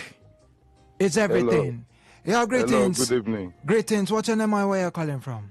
Okay, my name is George. Greetings, George. Good evening, good evening, Yes, good sir. evening. Just tell I a little how reggae music make you feel anytime you hear reggae music. Reggae music sets you in the mood. Yeah, man. It brings you home. It makes you feel irate. Yeah, man. If reggae music cannot move you, nothing will move anybody. Directly or indirectly, consciously or otherwise, reggae music moves you. Yes, And I. that is the spirit. Yes, It I. suits your soul. True. Yeah, Yeah, man. it Yeah, sets man. you in the right mood All right, all right. in life. Thank you. Respect. Me love that. Yes, I people, this is Humble African by the one named Joseph Hills, aka Culture. Humble Africans.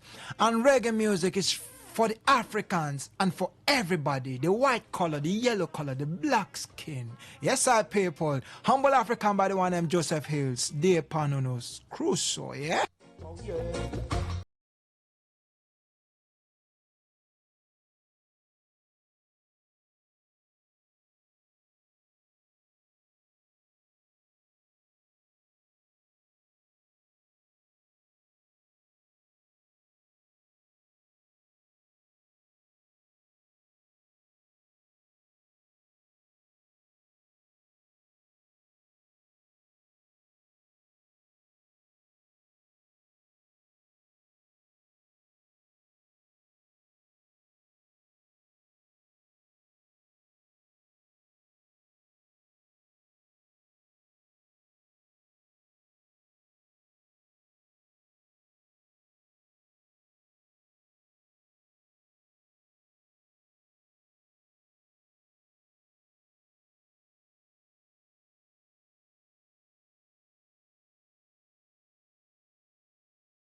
You give me like, you know.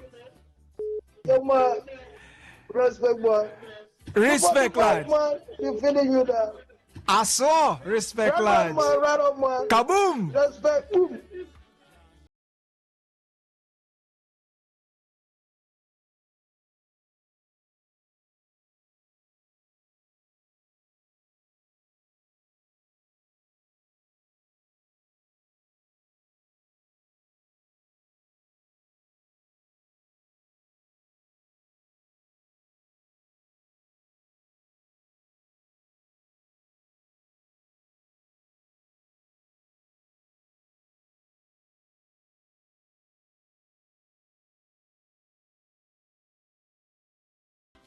Yes, Jah is real.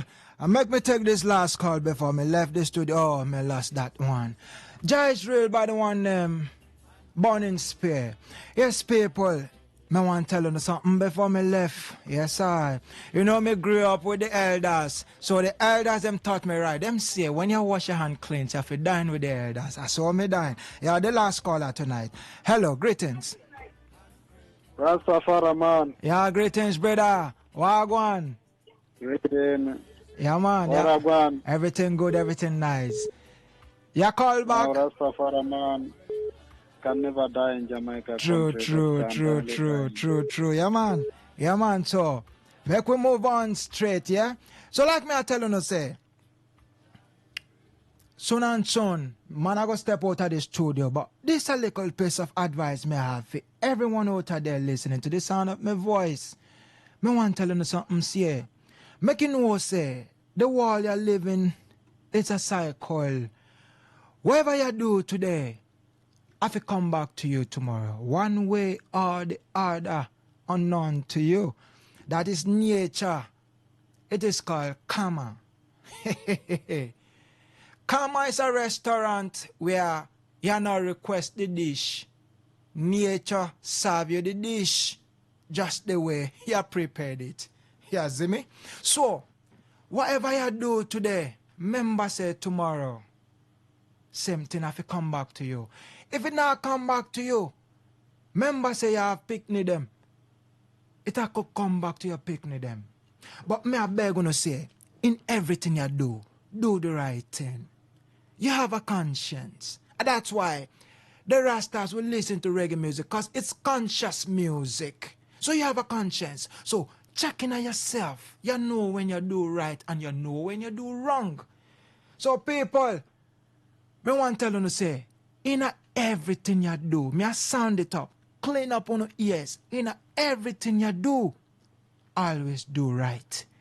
And me I go left with this tune here by the one Richie Spicy. Yeah, man. Richie Spicy him tackle this one, the world is a cycle.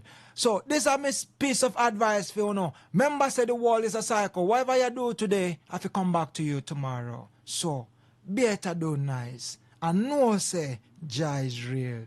Yes, I once again a special tribute to Jimmy Clive, when him dead on the 24th of November.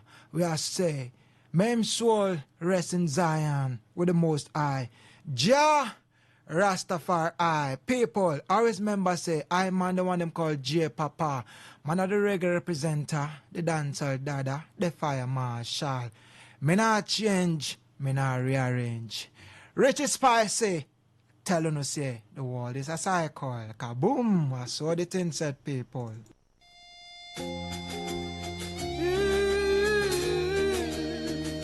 Oh, na na na na na.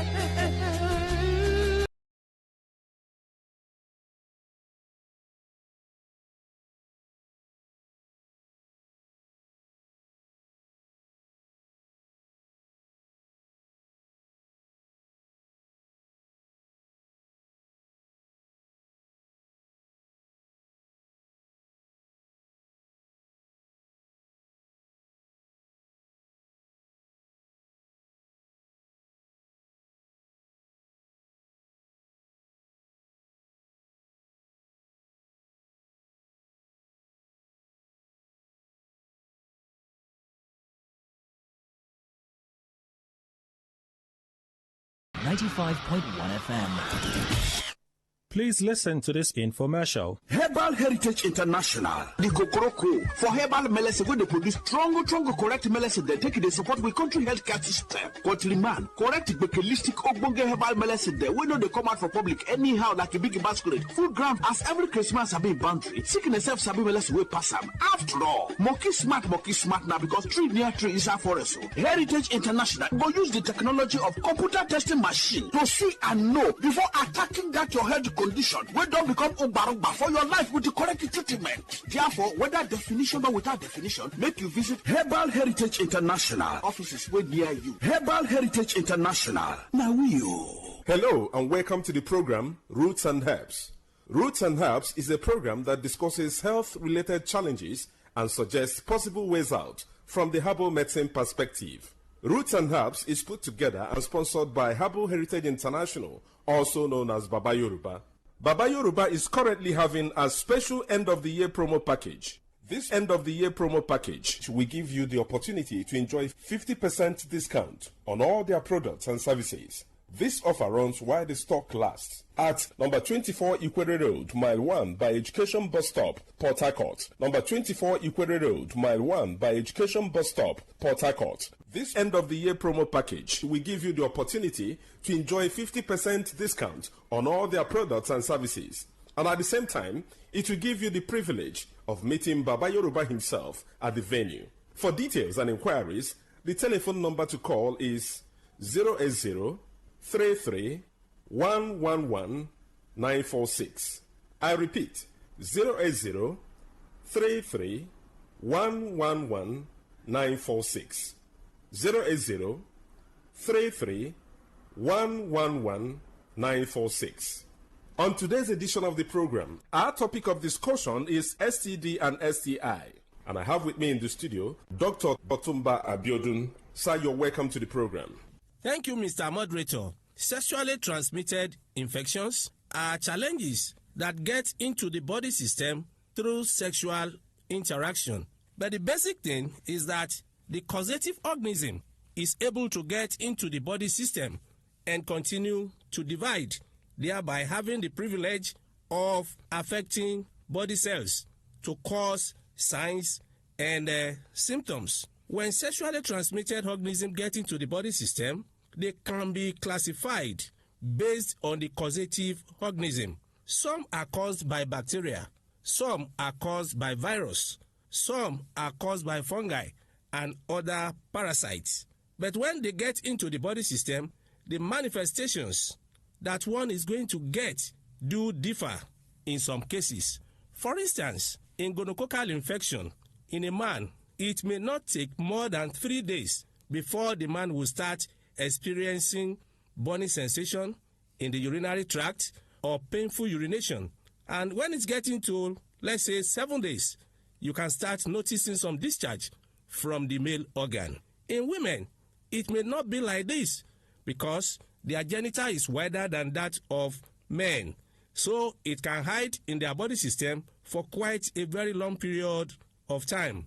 In some people, they can be seen as carriers. There are other organisms that can cause challenges that are different from just burning sensation or discharge from the genitals. When we talk about herpes simplex virus, people suffering from herpes simplex virus can experience blisters and ulcers in the private part that will be seen as wounds. Some can be very painful. Some can even have some discharge in form of blood, and you see that as regular wounds. In syphilis, at the beginning, there can just be pimple-like eruptions around the pubic region, which may disappear over a week or two. But that disappearance does not mean that the organism is totally cleared from the body system. It is during that period that it will be able to go into the body tissue to continue dividing, to encroach the body further. It can go to a latent stage, a stage in which the organism is inside the body as if it is sleeping or resting. But if anything happens that triggers it, definitely one will start experiencing serious challenges. When we have all this and we fail or refuse to take care of the body, definitely complications can set in. In women, When complications are already appearing, there can be serious menstrual pains. In some women, there can be discharge coming from the genitals that can even have offensive odor. In some, it is possible for them to experience serious lower abdominal pains. Most attempts, these do follow their monthly menstrual bleed. In some women, if it is allowed to continue, you discover that the fallopian tube can be damaged, a situation where this area will be blocked totally. That will be seen as blockage of fallopian tube, which can really lead to infertility in women. It can be primary infertility or secondary infertility, as the case may be. In men, when infectious agents are able to stay and proliferate, that is divide, to encroach the body tissues very well, definitely the sanctuaries of the body can be reached. Part of the sanctuaries of the body is the testicles. When they get into the testicles, it can lead to orchitis, a situation where the bulbs, that is the testicles, will become very painful. It can be swollen. And at that stage, the lifespan of sperm cells coming from these testicles can reduce, or they reduce in number. When they reduce in number, that can lead to oligospermia. But if nothing is done, and this is allowed to continue for a certain length of time in the body, it is possible for all the cells to become dead, a situation where we have azoospermia. In such situations, it will be impossible for such a man to impregnate his woman as a result of a sexually transmitted infection that has been poorly handled or that has been ignored. Part of the complications of sexually transmitted infections in men is a situation where a man is unable to stand like a man like he used to do before.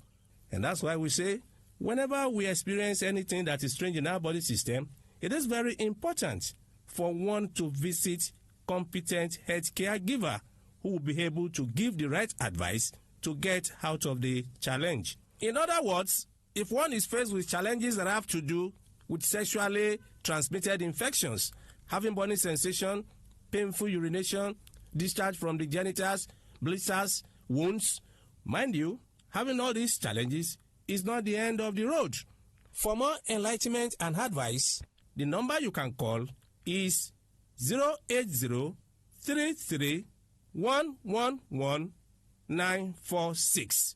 I repeat, 080-33-111-946. Thank you. All right. You've been listening to the program Roots and Herbs. Roots and Herbs is a program that discusses health-related challenges and suggests possible ways out from the herbal medicine perspective. Roots and Herbs is put together and sponsored by Herbal Heritage International, also known as Baba Yoruba. Baba Yoruba is currently having a special end-of-the-year promo package. This end-of-the-year promo package will give you the opportunity to enjoy 50% discount on all their products and services. This offer runs while the stock lasts. At number 24 Ikwere Road, Mile 1 by Education Bus Stop, Port Harcourt. For details and inquiries, the telephone number to call is 080-33-111-946. I repeat, 080-33-111-946. 080-33-111-946. Let's take our sponsor's message. Don't go away. We shall be right back. Herbal Heritage International, the Kokoroko, for herbal medicine, where they produce strong, correct medicine, they take it, they support with country health care system. Quatliman, correct, bakelistic, ogbonge herbal medicine, they know they come out for public anyhow, like a big basket. Full ground, as every Christmas, have been boundary. Sickness self, sabi medicine, will pass them. After all, monkey smart now, because tree near tree is a forest. Heritage International will use the technology of computer testing machine to see and know before attacking that your health condition. We don't become umbarumba for your life with the correct treatment. Therefore, whether definition or without definition, make you visit Herbal Heritage International. Offices way near you. Herbal Heritage International. Now You're welcome back to Roots and Herbs. Roots and Herbs is a program that discusses health-related challenges and suggests possible ways out from the herbal medicine perspective. Baba Yoruba is currently having a special end-of-the-year promo package. This end of the year promo package will give you the opportunity to enjoy 50% discount on all their products and services. This offer runs while the stock lasts. Number 24 Ikwere Road, Mile 1 by Education Bus Stop, Port Harcourt. For details and inquiries, the telephone number to call is 080 33 111 946. I repeat, 080 33 111 946. 080 33 111 946. Until we come your way again, remain blessed. And that was a paid infomercial.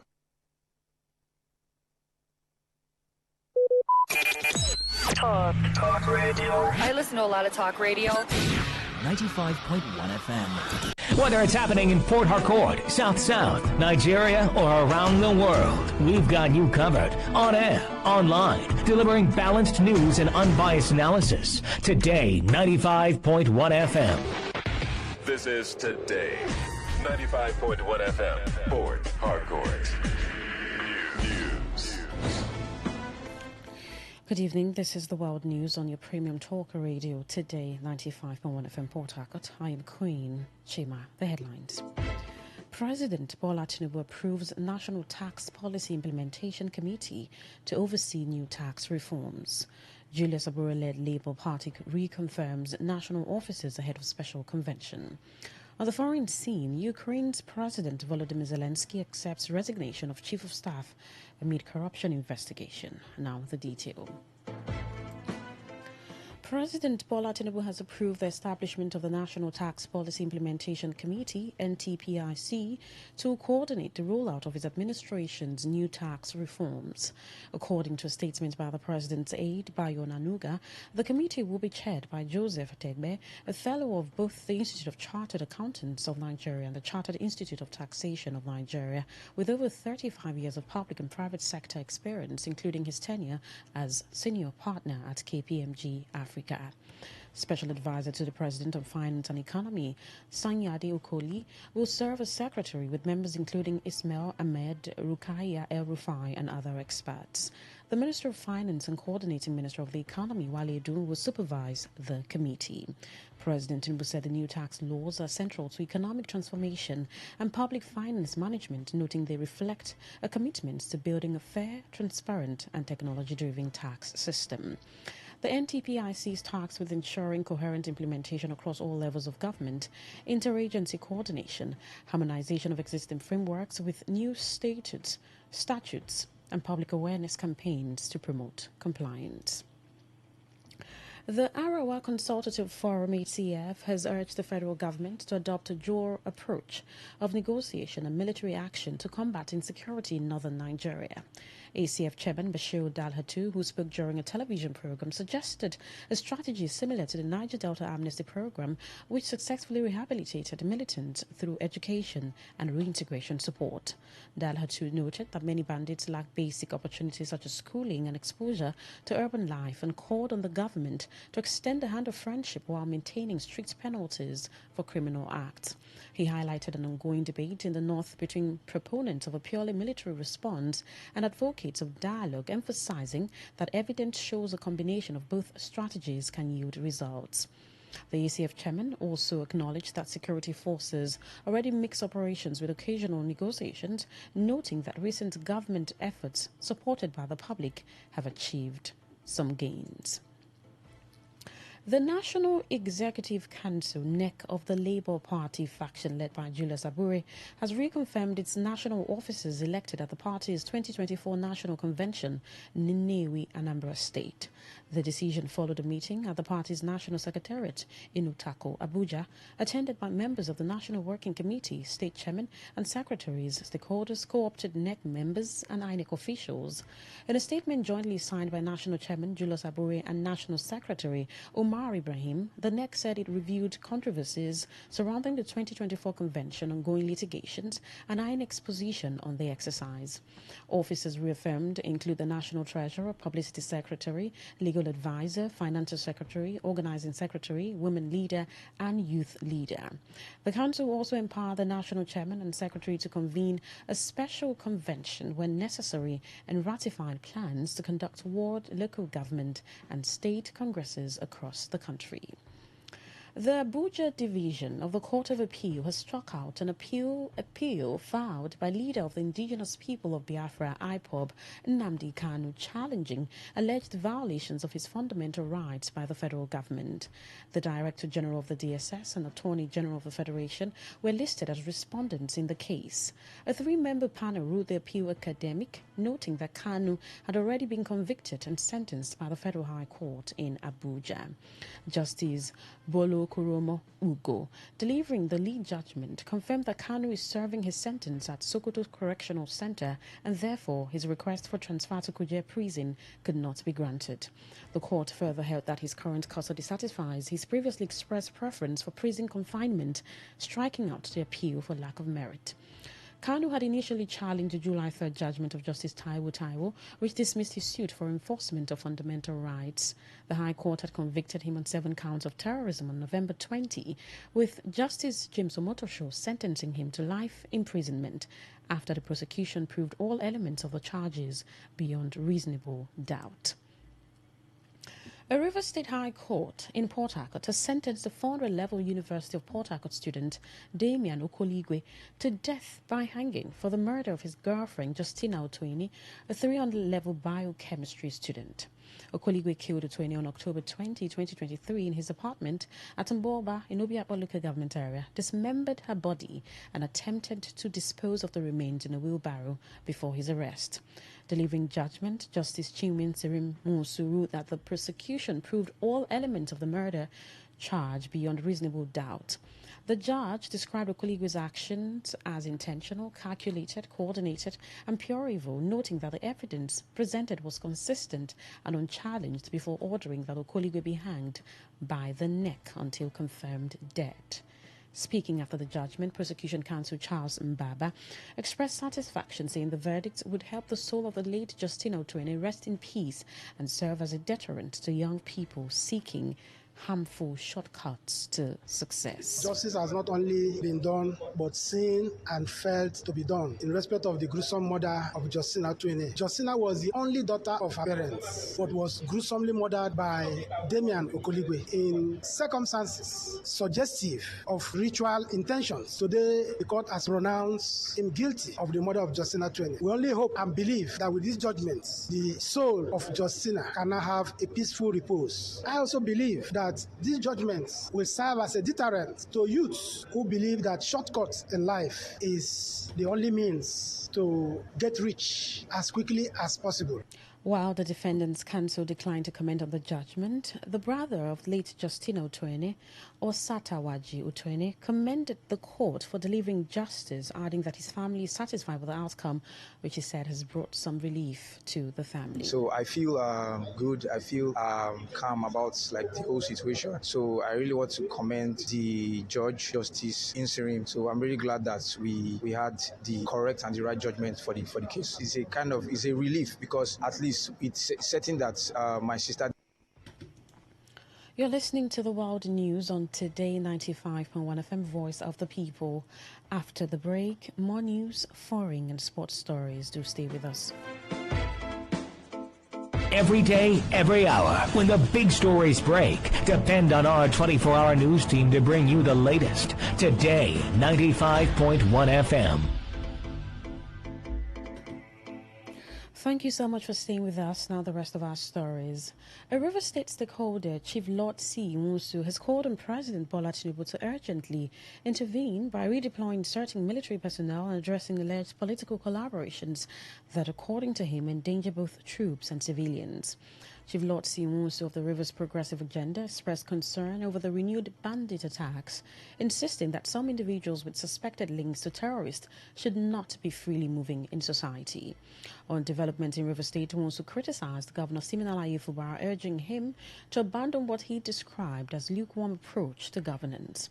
While noting that since the governor's return after the state of emergency declaration, the Ring Road project appears to have stalled, Nwosu also falters the governor's silence on his political future, accusing him of distancing himself from his party, refusing to join another, and allegedly turning against those who supported him. It's alarming, the incident kidnapping, carnages, and killing going on in Nigeria by those elements masquerading as terrorists and jihadists within and around the country. I call on federal government authority to feature the sponsors of this dastardly act, particularly people like Sheikh Gumi and other associates, should not be working freely to abating recurrent terror attacks activities. The president should avoid, as a matter of urgency, of the security defeat by changing some identified military top and their political collaborators that engendered the lives of our troops and civilians alike by giving out intelligence to the terrorists on the movement of the troops and equipment as to forestall the incessant loss of lives.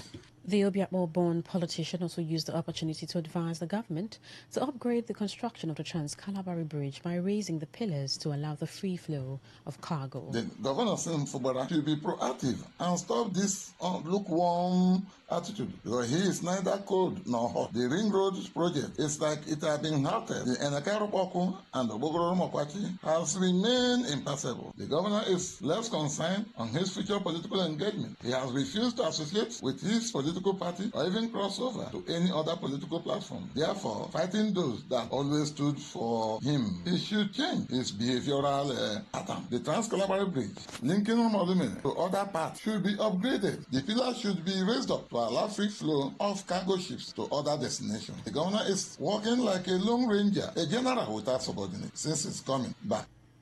Youth in Imoha Kingdom, Imoha local government area of River State, have dismissed reports of armed robbery and rape at the River State University RSU Imoha campus. Some students had earlier claimed on radio that the campus was unsafe, alleging incidents of robbery and sexual assault, a position echoed by local African Democratic Congress members who criticized the council chairman over inadequate security. Speaking on behalf of the youth, Wisdom Jasper Stevens, Central Youth Chairman of Imoha Kingdom, clarified that no armed robbery or rape occurred on the campus, though he confirmed a burglary at the residence of some students outside the campus, saying one suspect linked to the crime had been arrested. Jasper Stevens criticized students for spreading false information and questioned their choice to live in isolated areas, suggesting it's contributed to the risks they encountered. The youth of Emoha is in charge. What they are alleging, some of it is wrong, some is wrong. Not campus. Nobody went to inside the campus to do anything. If you come to Emoha and see where some of the students we are staying, you ask them why. Why? They stay there because they want to commit one or two things. For now, even though the youth of Emoha, led by me, who have apprehended some person as a suspect and hand over to the security agent being anti-cultism, we are still doubting whether if the students, some of the students, whether are they not aware of this? We have campus across River State that want to stay in Nigeria. Wisdom Jasper Stevens urged the public to disregard the students' claims, describing them as unfounded, and reaffirmed the youth's commitment to working closely with relevant security agencies to protect lives and property across Imoha Kingdom. Nobody reported issue of rape to Emoha Youth Council. Nothing like that. So you have heard my voice, have heard my statement. Anyone who wants to change to make it well, go ahead. My advice is that they should debunk.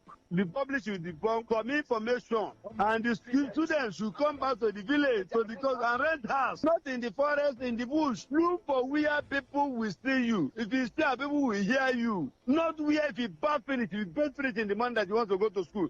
Before coming out from your house, your life will death. Why are they staying there? We should have security conscious of ourselves before other people will come and protect you. A socialist in Port Harcourt, Chidi Okuma, has reflected on the rise of online dating and its effects on social norms, morality, and personal relationships. Speaking in an interview with Today FM correspondent, Okuma described online dating as a positive development that helps people bridge the gaps of distant relationships. He, however, warned that dating platforms also come with significant risks, especially when users act with dishonest intentions, stressing that personal responsibility and self-discipline remain essential for safe and healthy digital interactions. On the broader social impact, he noted that while online dating represents a shift from traditional partner-seeking methods, love and fidelity remain tied to individual character, adding that cultural changes brought about by technology and globalization are inevitable, and regulation should focus on awareness rather than heavy-handed government control.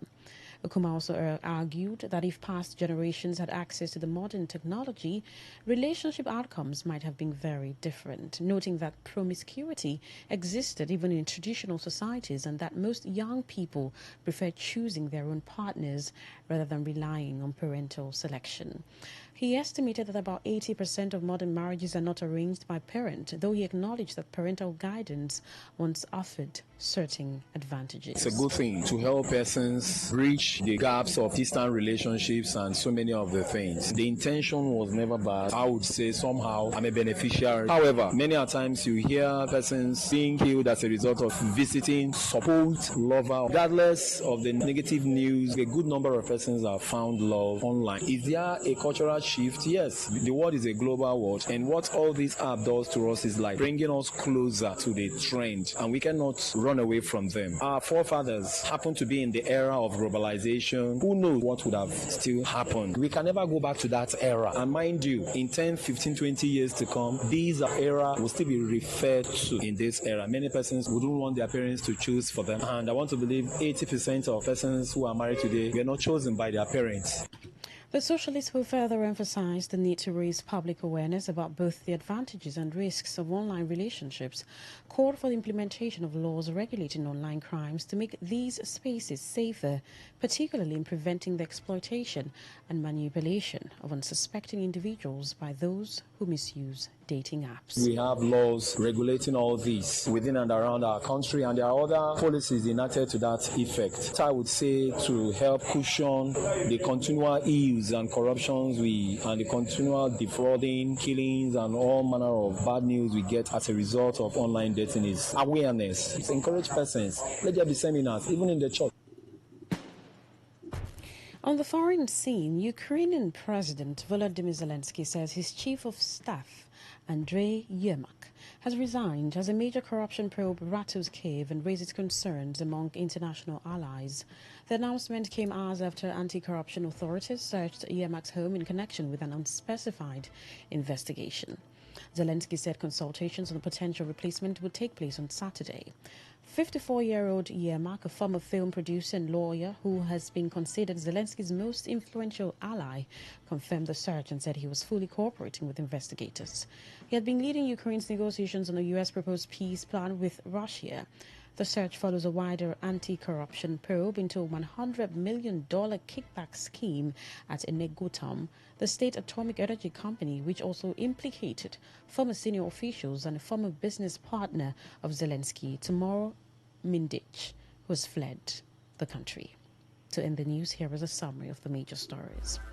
President Bola Tinubu has approved the National Tax Policy Implementation Committee to oversee his new tax reforms. We told you that the Julius Aburi-led Labour Party has reconfirmed its national offices ahead of a special convention.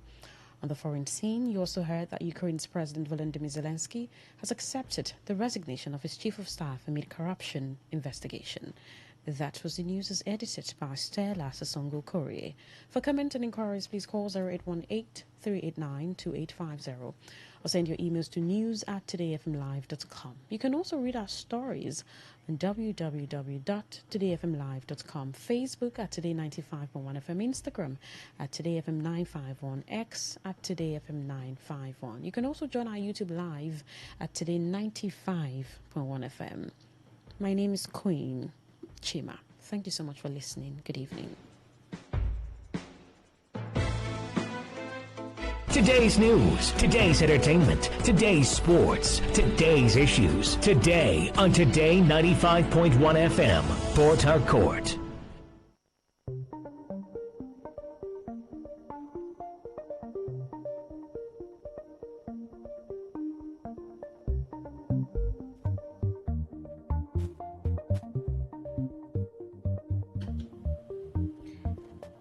Good evening, this is Today 95.1 FM Port Harcourt's Voice of the People, and it's time again for a rundown of the foreign news stories that made the headlines on the world today.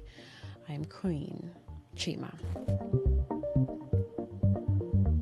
In the headlines, UN chief condemns Guinea-Bissau coup, urges restoration of constitutional order. Sudan's RSF pushes to capture Kordofan amid shifting war dynamics. Road Agency urges drivers to prepare vehicles for winter travel. Hungary rejects EU push for media pluralism. Now the news in detail. The United Nations has strongly condemned the military coup in Guinea-Bissau, warning that the overthrow of elected authorities just days after national elections represents a grave violation of constitutional order and democratic principles. UN Secretary General Antonio Guterres is deeply concerned by the unfolding events, his spokesperson said in a statement.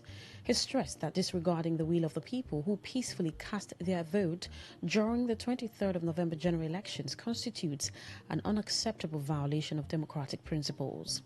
The Secretary General called for the immediate and unconditional restoration of constitutional order, as well as the release of all detained officials, including electoral authorities, opposition leaders, and other political actors. He urged all stakeholders to exercise restraint, uphold the rule of law, and resolve disputes through peaceful and inclusive dialogue and legal avenues. According to media reports, soldiers toppled the civilian leadership in a swift power grab before official election results could be announced, and installed Major General Hota Inta, a transitional president. Sudan's Rapid Support Forces, RSF, are intensifying efforts to seize control of Kordofan, targeting key towns and cities such as Babnusa and El Ubaid. The paramilitary force, accused of serious human rights abuses, recently defeated the Sudanese Armed Forces, SAF, in El Fasher, Darfur, killing at least 1,500 people and displacing thousands. While its SAF soldiers continue to defend Babnusa, the city remains vulnerable. The RSF's advance follows months of weapon stockpiling and comes despite ongoing mediation by the Qatar, Egypt, Saudi Arabia, UAE, and the US aimed at a ceasefire. SAF leader Abdel Fattah al-Burhan rejected the proposed agreement, alleging bias towards the RSF, while the RSF declared a unilateral 3-month ceasefire but continued attacks on Babnusa. Police has fired water cannon and tear gas as Uganda's main opposition presidential election candidate campaigned in the Central District.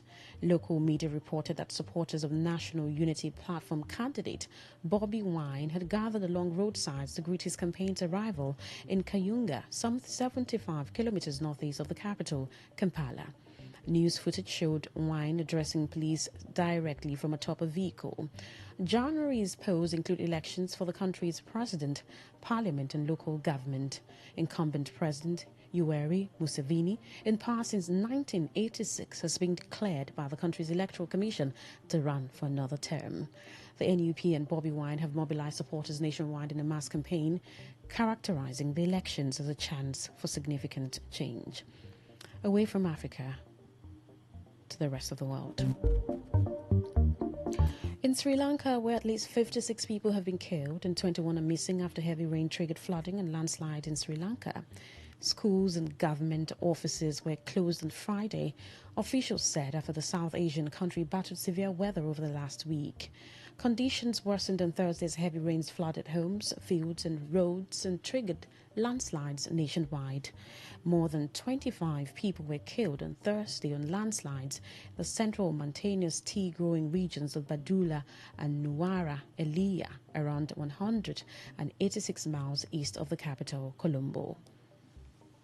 A yellow weather warning for wind issued by the Met Office expired at 11 a.m. on Friday, which covered Orkney, Shetland, and western parts of the Highlands, and Argyll and Bute. Forecasters had warned of windy conditions which had the potential for disruption, along with heavy showers and hail. They had said gusts could potentially reach 75 mph. Scottish and Southern Electricity Network said around 1,000 homes on the Isle of Mull were without power mid-morning on Friday.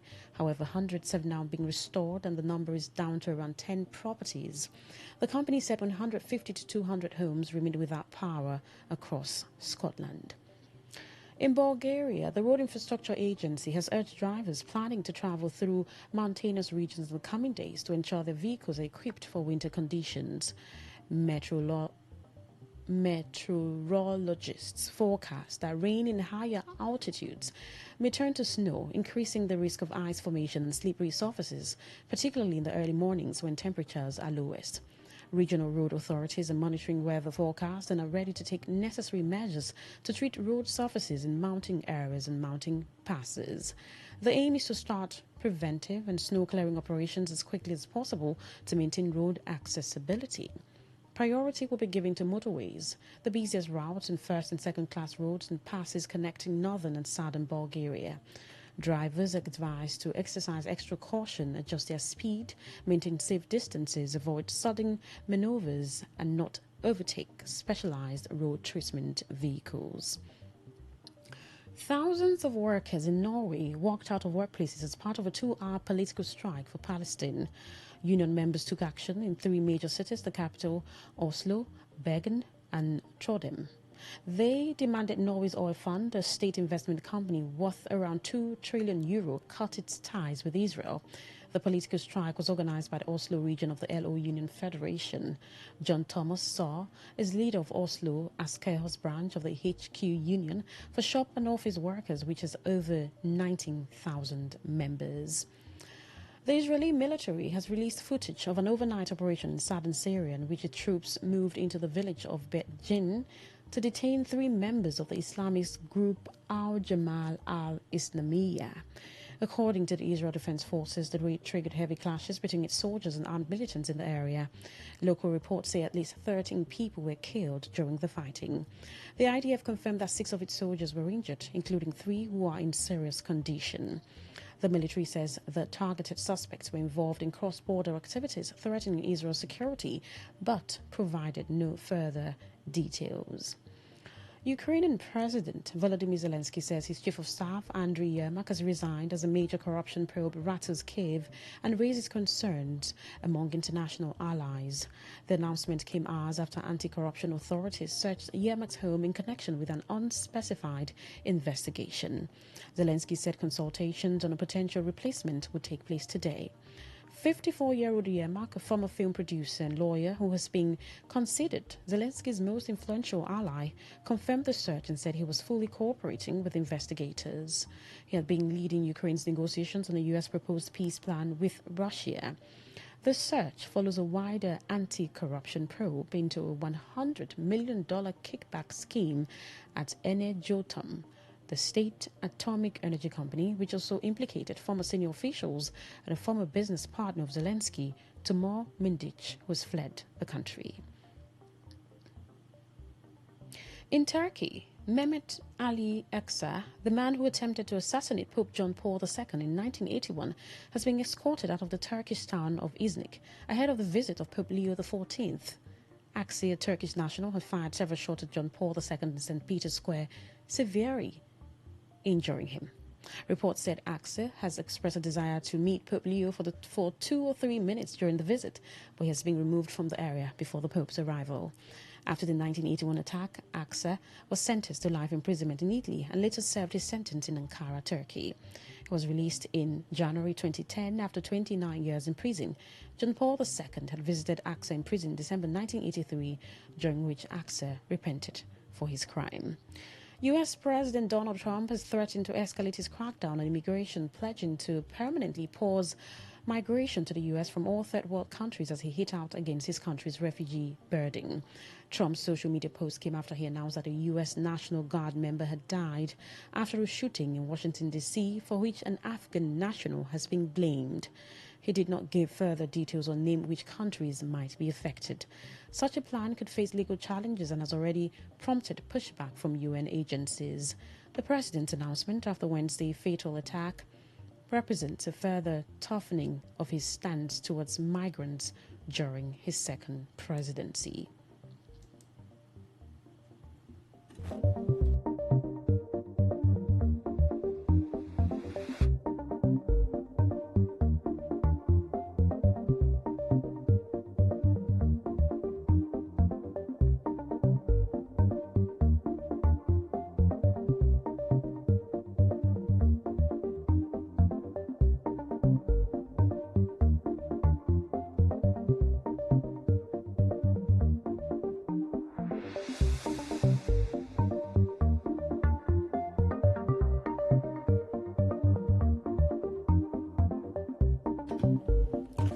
least 13 people, including children, have been killed and 25 others injured as Israel forces launched another incursion into Syrian territory in the Damascus countryside. Reports said several Israeli soldiers were also wounded during clashes as the attacks forced dozens of families in Beijing to flee to safer areas. The Syrian Foreign Ministry condemned the raid, describing it as a full-fledged war crime and criticizing the deliberate shelling following a failed Israeli incursion. The remains of at least 5 Syrians, including 2 children, were taken to the Golan National Hospital in Quneitra. In a statement on X, the Israeli military said 6 of its soldiers were wounded, 3 seriously during exchanges of fire.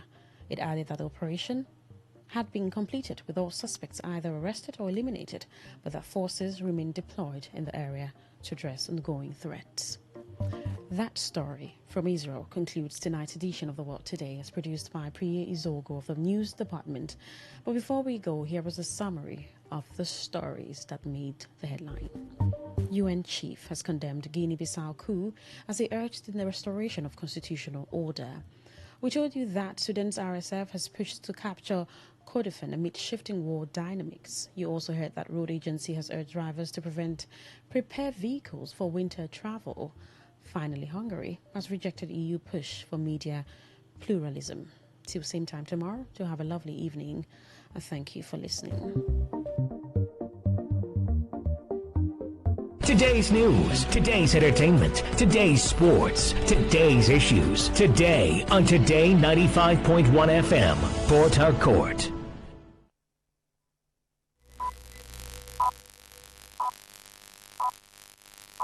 BBC World Service, I'm Nyasha Michelle in London with Focus on Africa. Ritz-Carlton faces a lawsuit as their luxury lodge on Masai Mara sparks conservation concerns. Building swimming pools, which they are ditching the west of the swimming pool, to the same river which our wild animals and by extension the communities are using that water. We hear from Malian refugees who allege war crimes committed by private Russian group Wagner. Who is going to look after my children? Who is going to look after me? When I hear the name Wagner, I feel traumatized. I feel afraid. And a tour guide in Madrid showcases Africa's influence that is hidden in plain sight. I could see in the streets that all of that story, it was present. The centuries that Spain was ruled by the Moors of North Africa, that is how I tried to reflect on my tour. That's all on the BBC, Today in Focus. First, the news. BBC News, I'm John Shea. Hong Kong's fire service says alarms were not working properly in the tower blocks which were engulfed by flames on Wednesday. The number of people confirmed to have died has risen to 128. The whereabouts of about 200 people remain unclear. Our reporter Martin Yip has been at the scene. The Hong Kong authorities say the fire appears to have started in the protective netting surrounding the lower floors of the buildings, which were being renovated. They say the foam boards and bamboo scaffolding being used in the work contributed to the spread of the fire. Officials say police detectives and forensic experts will be allowed in to gather evidence once the buildings have cooled down. They expect to find more human remains during the process. It could take up to 4 weeks to complete the investigation. The police in Nigeria say 11,000 officers who were assigned to look after VIPs will be transferred to other roles in order to strengthen frontline security. There's growing concern about the tide of violence in the country. Critics say that Nigerian VIPs are given special police protection, while rural communities are left to fend for themselves. A United Nations committee says there's evidence that Israel is operating a state policy of organised and widespread torture. Israel says it always follows international law. Imogen Folks reports from Geneva. The UN committee heard harrowing testimony from Israeli and Palestinian human rights groups about conditions in Israeli detention centres. The committee was especially critical of Israel's use of its enemy combatants law to detain whole groups of Palestinians, including children, pregnant women and the elderly. The committee urged Israel to launch independent investigations into allegations of torture and to ensure those responsible, including senior military officers, were held accountable. The United Nations Human Rights Office has called for an investigation into the killing by the Israeli security forces of 2 Palestinian men after they had surrendered. Jeremy Lawrence, a spokesman at the UN agency, said the organisation was appalled by what it described as an apparent summary execution in Jenin in the West Bank. Killings of Palestinians by Israeli security forces and settlers in the occupied West Bank have been surging without any accountability, even in the rare case when investigations are announced. Video footage shows the men emerging from a building with their hands in the air, surrounded by border police. They're later shot dead at close range. The Israeli security forces say the men were wanted terrorists and that the incident is under review. This is the latest world news from the BBC. Ukraine's anti-corruption authorities have been searching the residence of President Zelensky's chief of staff, Andriy Yermak, who heads the country's delegation at talks about ending the war with Russia. The investigators haven't specified what prompted the search, but Mr. Yermak has been under pressure for his links to senior figures caught up in a major corruption scandal. Officials have not directly implicated him in an alleged scheme. A UK government advisory committee has ruled out routine screening of men for prostate cancer because the risks outweigh the benefits. They say the main test, a PSA blood test, leads to too many false positives, risking overtreatment for men, which can itself cause harm.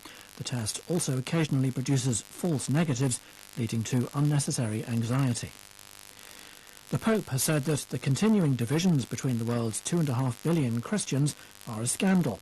He was speaking during a visit to Turkey, where he was joined by leaders from different Christian denominations around the region, including the head of the Eastern Orthodox Church, Patriarch Bartholomew.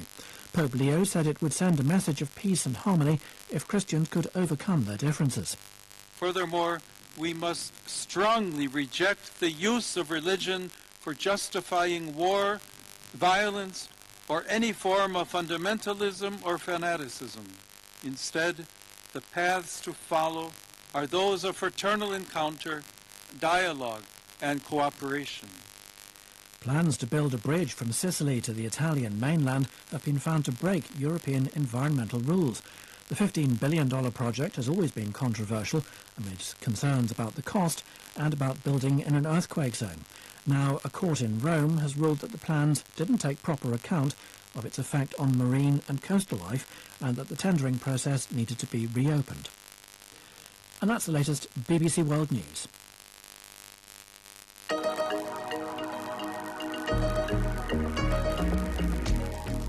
Hello, I'm Yasha Michelle, and here's what's coming up for you on this edition of Focus on Africa.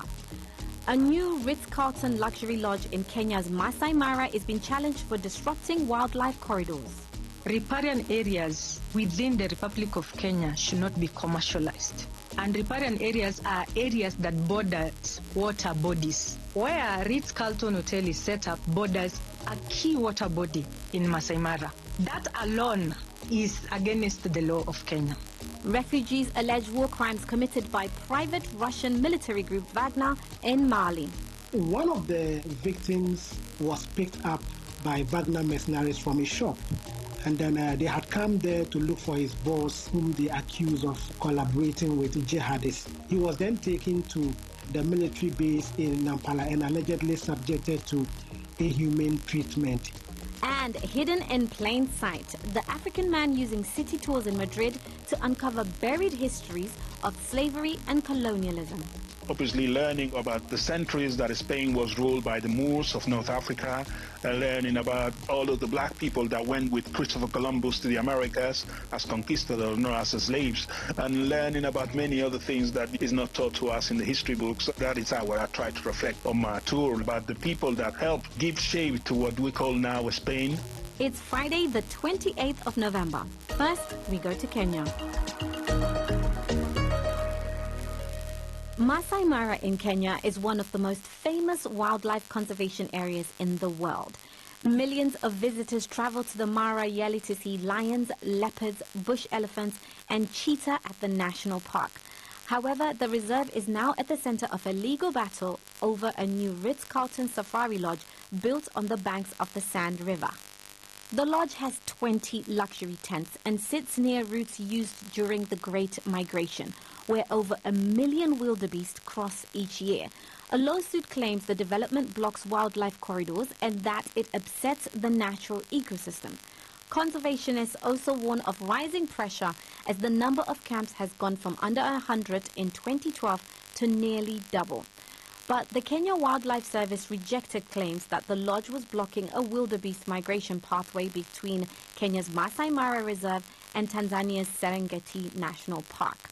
Focus on Africa reached out to Marriott International that franchised Ritz-Carlton, and in a statement, Amelie Craig, the Vice President of Communications, said the project followed a full mandatory regulatory process before construction began. And here's more from the statement read by one of my colleagues.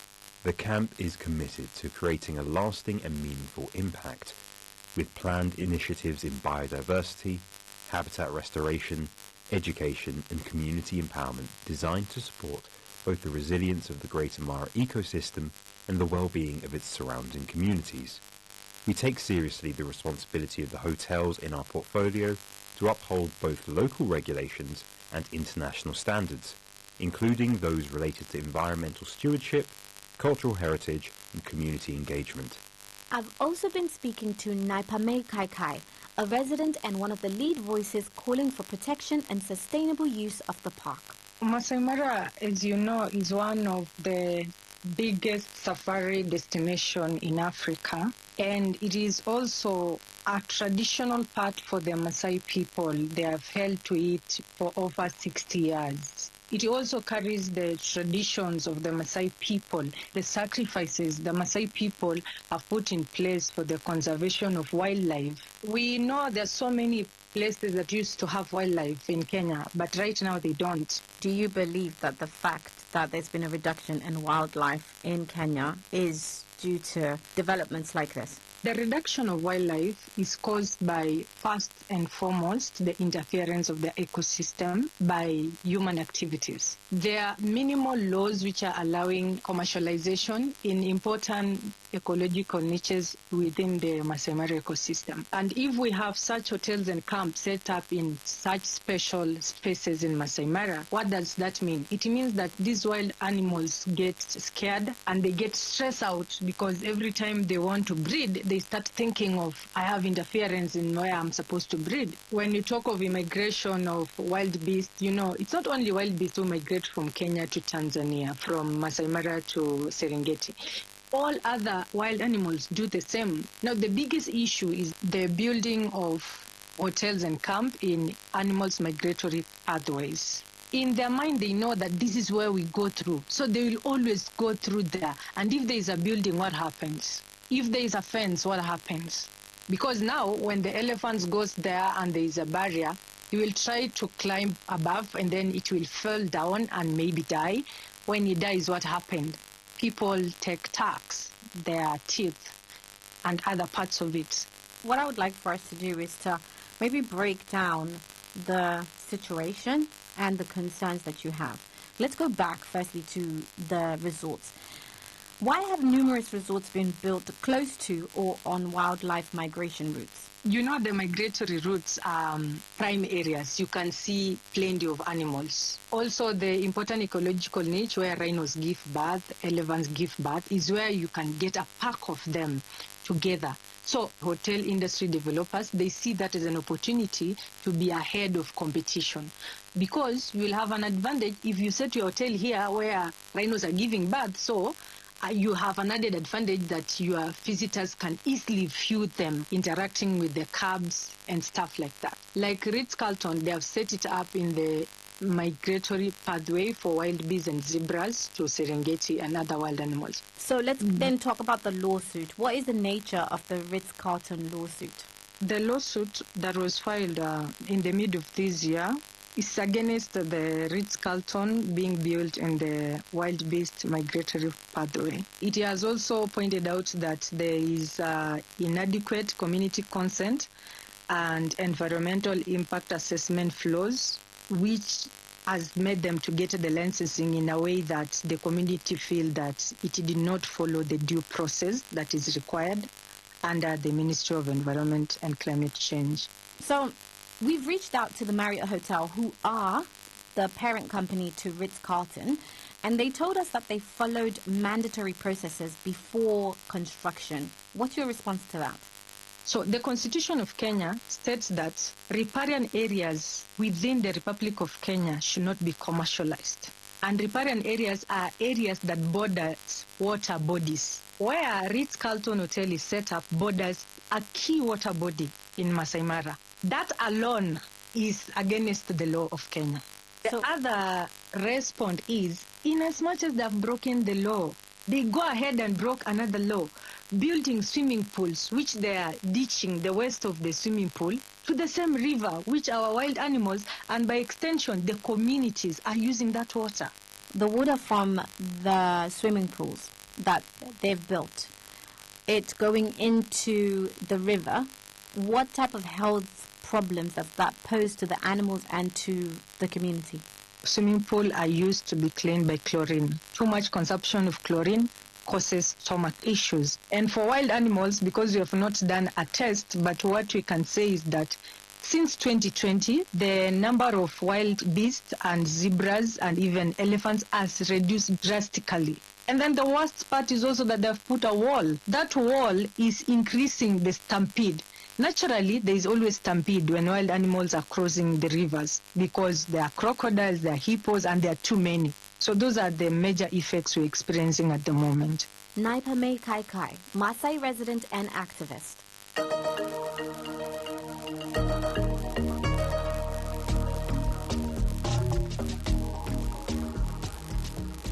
The BBC has spoken to refugees from Mali who have shared shocking testimonies of alleged war crimes committed by private Russian group Wagner. Eyewitness accounts and harrowing testimonies allege that civilians were brutally tortured and executed in military bases. The BBC's Thomas Nadi has spoken to survivors who are now seeking refuge in eastern Mauritania. The Wagner group arrived in Mali shortly after a military junta seized power in 2021. The junta forced French troops to leave the country, accusing them of failing to fight the Islamist insurgency in the country, and enlisted the help of the Wagner group, which was linked to the Kremlin. Wagner has since pulled out of Mali, and its operations have been taken over by the Africa Corps, which falls under Russia's defense ministry. But the allegations of human rights violations have continued. Thomas Nadi spent time with the refugees, and he shared with me what the survivors told him.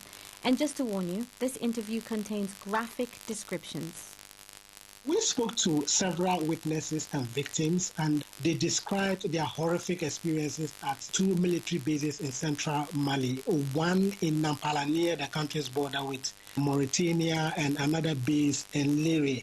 And these are bases that are well established and fortified in central Mali because of the security situation. Now, one of the victims was picked up by Wagner mercenaries from his shop.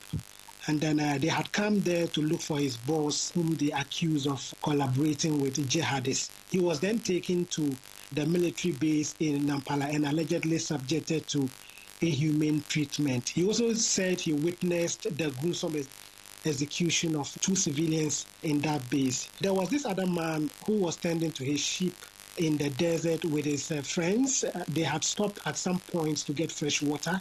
Suddenly, Wagner soldiers arrived there in different vehicles and allegedly started beating them without provocation. And according to him, they had even attempted to throw them into the well, but decided to take them to the military base in Lere. They were then beaten in the vehicle until they got to the base. Let's just have a listen to their stories. We had to voice their narration to protect their identity. They took us to a military base. The commander, called Hamza, came out and pointed at me. He turned to a Wagner soldier and signaled him to behead me, pointed at the student, and turned to another Wagner mercenary and signaled him to behead the student. They took us to a hangar. Inside the hangar, they brought two men and beheaded them in my presence. One was holding the man, and the other, called Andre, pinned his head to the ground with his knee and brought out a knife and beheaded him. They brought the body closer to me to smell the fresh blood. Who is going to look after my children? Who is going to look after me? When I hear the name Wagner, I feel traumatized. I feel afraid. I hate the word Wagner because they have brought sadness to me. Those are some horrific testimonies there, Thomas, and they clearly went through so much. And these survivors that you spoke to are now in Mauritania. How many have fled over there, and are they getting any aid? We know that over 100,000 refugees are living at the Mbera refugee camp in eastern Mauritania. The total number of refugees, there are more than 300,000, most of them from Mali. And they also live in host communities around the border town of Fassala, Basekono, and other areas. In terms of aid, the government of Mauritania is expanding access to public services, labor markets, and then also documentation. But it's important to point out that because of the Trump administration's aid cuts, more help is needed by the refugees in that camp. This is what the UNHCR representative in Mauritania, Taya Sukru Kasinzoglu, had to say. Mauritania today is home to more than 300,000 refugees, the vast majority from Mali. And most of them are women and children, and many arrive with almost nothing.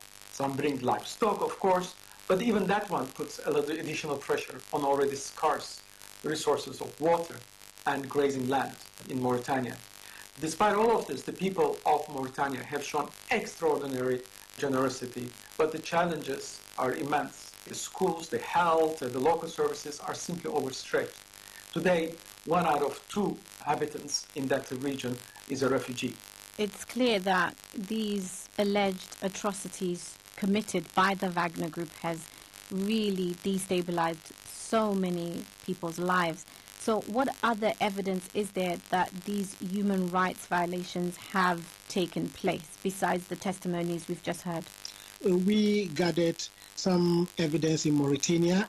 We have the names and pictures of Wagner soldiers who allegedly tortured and executed civilians. The Sentry, a campaign group, said in a report in August that they did not only carry out alleged atrocities against civilians, but also created a chaos and fear within the Malian military hierarchy, forcing commanders to remain silent.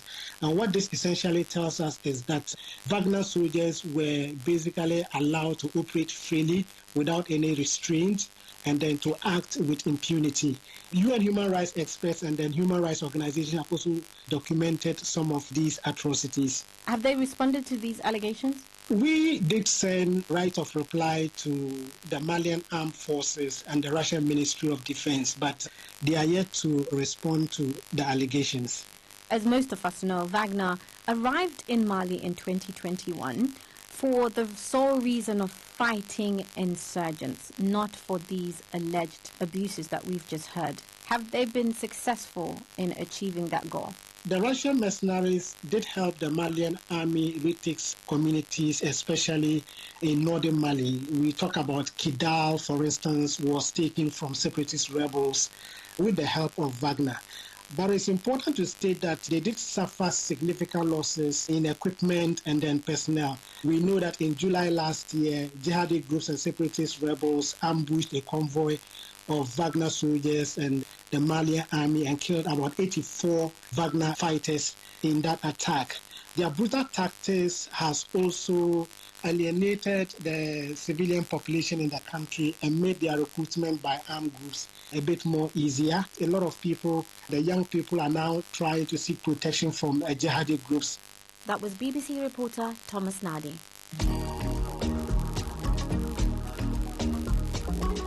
This is Focus on Africa from the BBC World Service. History isn't always where we expect to find it. Sometimes it's hidden in plain sight, etched into the streets, monuments, and stories of Europe.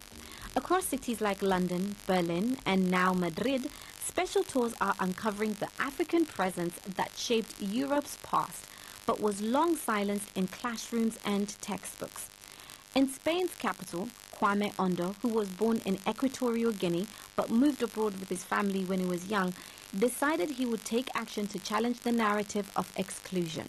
He set up a company offering Black history tours in Madrid that highlight how Africans have always been part of Europe's story through colonization, slavery, and of course, resilience. Yeah, I decided to start basically doing my research and getting involved with African groups in Spain and also in the UK, and I decided to put all of that story together, and I started doing the tours when I decided to move to Madrid, because I could see in the narratives, in the language, in the streets, that all of that story, it was present in a way, no? And then obviously learning also about the centuries that Spain was ruled by the Moors of North Africa, learning about, all of the black people that went with Christopher Columbus to the Americas as conquistadors, not as slaves, and learning about many, many, many other things that, obviously is not taught to us in the history books. That is how I try to reflect on my tour, learning about the people that help, let's say, give shape to what we call now Spain. That's how, the whole idea came about, really. Was it easy to find all this information? Easy? No, absolutely not. It was not easy because obviously all of that is not reflected in the history books. All of that is not reflected pretty much in the media.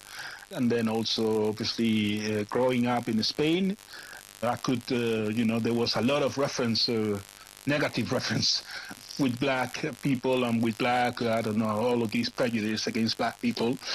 And when I learned that there was like a deep root of black Africans in Spain throughout the centuries, obviously I could see now where all that came from. And you upped your knowledge and you started a tour company. So what are some of the landmarks or symbols of African heritage that are featured in your tours? Basically, pretty much everything that has to do with colonization, the colonial period from the 14th, 15th century all the way until the 20th century, even to this day, that still keeps going. The companies in the Catalan families that they were profiting from the coffee, the cacao, the sugar that they were bringing from Cuba, from Venezuela, from Colombia, with the work of the black African slaves, and all of that. Obviously, that was reflecting on the Spanish, on the economy, pretty much most of Europe, really.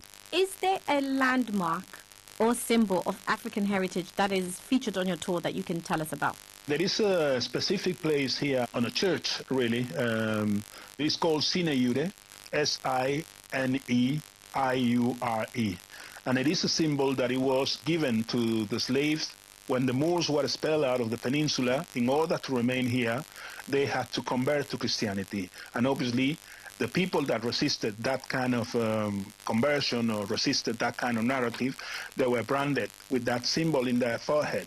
And that is really, let's say, encrypted on the side of a church here in Madrid, which is La Iglesia de San Ginés. I mean, there is a lot more to it, but, this is like a quick answer that I can give you about that particular symbol. So since you've been doing this for a while, as time has moved, especially the fact that we are in 2025, would you say now that the history that has been taught in schools in Spain has improved? Is any of this taught now in schools, in other institutions like universities, or even reflected in museums? No, at all. No. I mean, this story is not reflected. That's why, one of the reasons why I started doing it, because obviously growing up in Spain and not seeing any reflection of this in black people in history books, obviously that took me to decide to start doing something about it and start learning on my own terms. Obviously it took a while. It took about 2 years of research and going to library and reading books and documentaries and, people talking, conferences, stuff like that. So obviously being involved in Pan-African movements in Spain, in Pan-African groups, and in Spain and the UK, and obviously, I put all of that story together and I decided to do all of that research in one document, and I decided to start offering the tours. So who are the participants who come on your tours? Are we talking Africans, Spanish people, tourists? Is it a mixture? It depends really on the season, but most of the people that come to the tour, pretty much in big numbers, primarily Afro-Americans. 80% of the people that come to the tour are from the United States. I also work, schools, universities, solo travelers, group travelers, things like that, and obviously also different organizations and institutions like anthropology groups. Kwame, there are similar initiatives in other European cities, right? Do you guys all connect or keep in touch? Yeah, I am in contact with another group here in Sevilla. They are called Sevilla Negra. I've worked with them a couple of times, and there is also another group in Lisbon, the African Lisbon too. Also here in Madrid, there is another group called Madrid Negro, Black Madrid. Yeah, they also doing very well, and we are in contact. I mean, we see each other, and we sometimes, I go to their tours, they come to mine, and we learn from one another. Kwame Under, founder of Afro-Iberica Tours in Spain's capital, Madrid.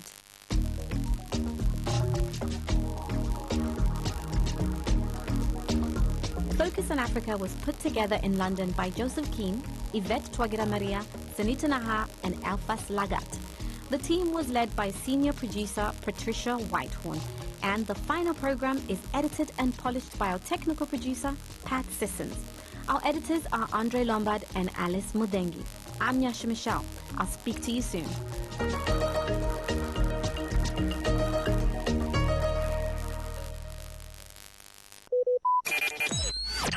Talk radio. I listen to a lot of talk radio.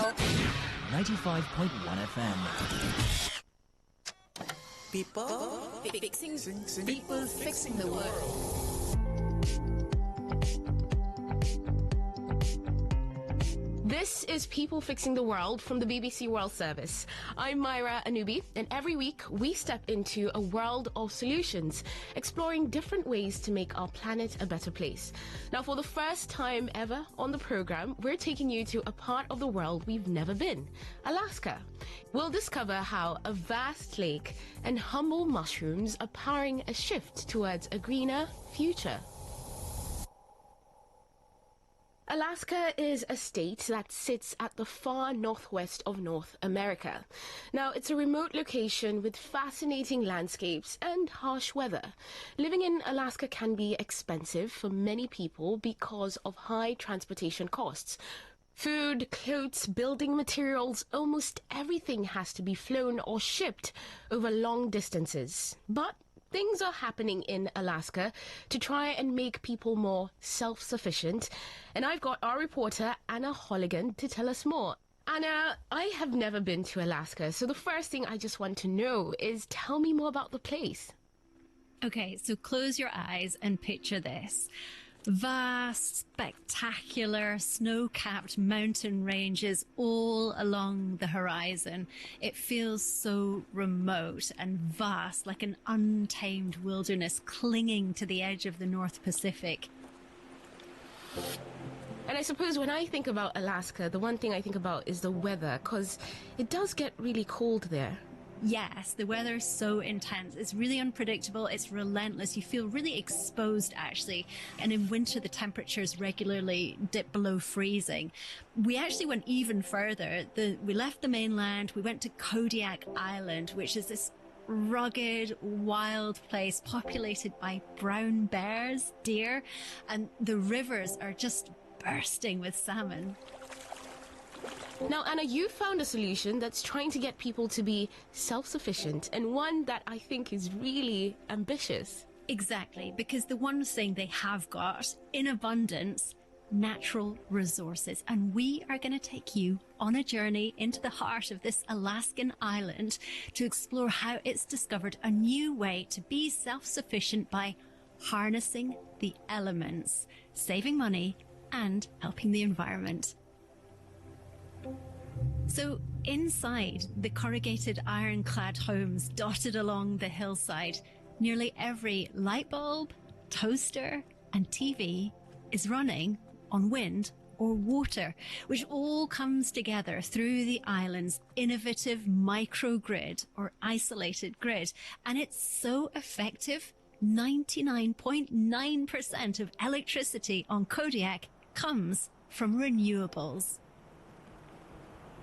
I'd like to introduce you to Catherine Patitucci. We're talking about our great electricity and windmills and hydro here. Driving into her neighborhood, two bald-headed eagles perched on a chimney are watching over the street. Slightly unnerving. But Catherine herself is warm, welcoming, and she takes so much pride in her home. Or should we say homes. And the separate detached apartment, it's a good-sized apartment. Catherine has a little old-fashioned fisherman's kind of bungalow. It's full of old books, blankets, and boots. And then next door, this grand, almost palatial villa, but they're completely contrasting in terms of their energy consumption. And of course, you'd expect the bigger place to use more energy. But listen to this. Okay, so this is our oil furnace that heats our 2-bedroom apartment, and it cost about $400 a month. It's a small apartment. And then next to it, our 3-story villa that cost $200 a month with our electric infrared sauna, our big giant whirlpool bathtub, showers, everything. Keep it warm, and it is warmer too, and fresher air. It's very clean, nice air. And that's all because they've tapped into the grid and don't have to rely on oil anymore. So we've rebuilt it, and with that we've ripped out the old oil gas furnace and that whole system and all the baseboard heating, ripped everything out. It was so disgusting. In many ways, I don't know if I should go into it, there were dead rodents. So we did a whole complete green system, and we have a heat pump for everything's electric. So that's near Island. You can see the bridge. A heat pump is a device that transfers heat from one place to another using a small amount of energy. They need power, and that comes from Kodiak's microgrid. So how does the heat pump work? I'm going to see if I can get my brother on the phone and he can tell you exactly. So can you answer a question? I'm with BBC, and we're just wondering about the heat pump. How does it work? In the colder weather, it does grab some kind of warmth out of the air. It saved at least $200 a month. My husband said too, it's like $400 for that apartment with the oil. Wow. So it's not double efficient. for that small... It's double for the small space. So your bills, living in one of the coldest places on Earth in the winter, are not more than $200 a month? Right. I think I need to move to Kodiak.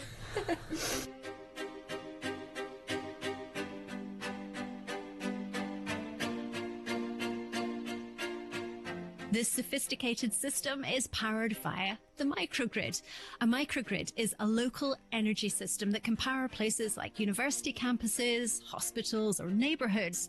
They can transmit power generated by any method, renewable or fossil fuel, and can run alongside either the main grid or independently in island mode. There's a couple processors along the waterfront here. You know, it's not an even load spread out over 12 months. It's run by Kodiak Electric, a non-profit cooperative. We've heard over the years that we've kind of become the poster child for renewable energy. Chief Exec Dan Mentz is proud of their achievements. When you're in an isolated grid in a really remote location like we are, and to be able to maintain 99+% renewable energy, there's a lot of folks wanting to find out what we did. How did we get there? And how did it become successful? Kodiak Electric isn't some kind of distant energy giant. It's actually owned by the very same people who rely on its power. That's users of the more than 6,000 electricity meters that are tapped into the microgrid. These are a mixture of homes and businesses. Back in the early 1980s, the community began weaning itself off diesel, switching first to hydropower. Then came the wind turbines. And you know, that hydro, you're going to love this. It comes from the ominously named Terror Lake. Terror Lake is a hydroelectric facility. The lake sits at about 1,420 feet. As long as there's water in that lake, you know, we have dispatchable power. But here's the twist. Kodiak didn't embrace renewable energy to chase green incentives or meet net zero targets. They did it because it made commercial sense, just like people across the United States have done for decades. I mean, you can have a microgrid on a military base or even a small community, but to make it a renewable microgrid, I'm not aware of anyone that's made that 99.9% plus achievement.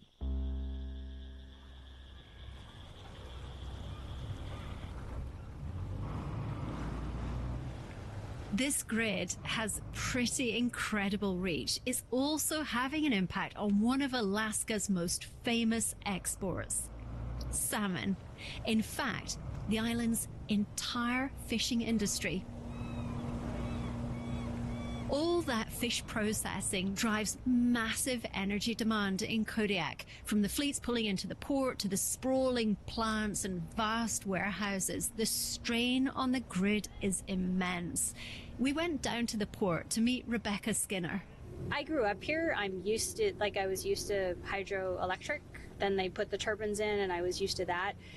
I guess it took a long time for me to realize how unique that is in the U.S. I mean, having 99% renewable energy is not normal when you go other places, but that's how it is here. Rebecca's wearing very funky glasses and her specialist subject is fish. She is the executive director of the Alaska Whitefish Trawlers Association. I do think it's a really amazing story, especially if you link our electrical sustainability or energy sustainability back to the fact that Kodiak is a major fishing port. A lot of fish are landed here and processed here, and it's all done with renewable energy. Could it be used as an example and exported to other big fishing ports to help them be more sustainable? I don't think we had the lowest costs, but they were definitely not the highest costs, and ours are fairly consistent. So partly because there's no fluctuation based on the price of oil. The generators aren't fueled with diesel fueled, so I think consistency and, fairly moderate cost for it being in Alaska and on Kodiak Island, because you have to add another premium because we're on an island. Everything is more expensive here, Yep. what, apart from the energy? Yeah.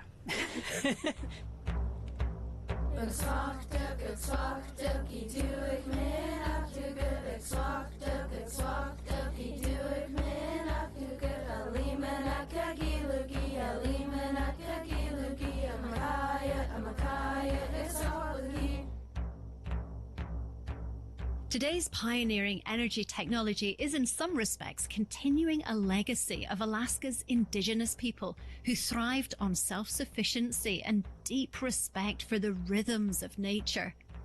Derek Chaya is one of the few young people in Kodiak, and indeed the world, who speaks Alutiiq. He's learning the language of his ancestors, determined to keep it alive for generations to come. I'm not sure Alutiiq has ever been heard on the BBC before. Chamai hui Derek Shaya izuimuk up dachat nga hui Alutiiq museum ipuk dachdwa kik darmisun nami alaskami director of language and living culture hunga mani Alutiiq museum. And I said, hello, my name's Derek Shaya. My suchtstun name is Izuik. I work at the Alutiiq Museum in Kodiak, Alaska. I'm the director of language and living culture, and you're listening to People Fixing the World on BBC. We meet Derek from the Alutiiq Heritage Foundation inside the Alutiiq Museum, which serves to preserve and present his people's history. It's an absolute treasure trove of traditional wooden masks, hunting and fishing tools. There's some sea otter fur. If you've never felt it before, it's very soft, very dense, and very warm. And so there was a very strong connection in our ancestors' time between people and the environment, and that comes out in a number of different ways. The wind and the ocean were both personified in our ancestral culture, and so having that respect for the environment was maybe more natural for our ancestors than for some people today. At the remote edge of Alaska, Kodiak Island's renewables-powered microgrid is proving what's possible.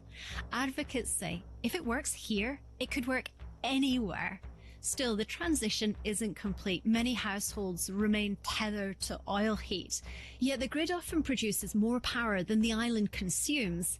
Even with a couple of wind turbines offline, the remaining ones, along with hydro and batteries, keep Kodiak self-sufficient and steady, resilient and quiet.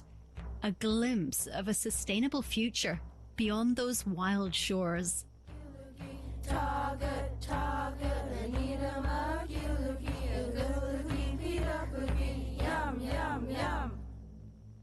You're listening to People Fixing the World from the BBC World Service, the home of positive news.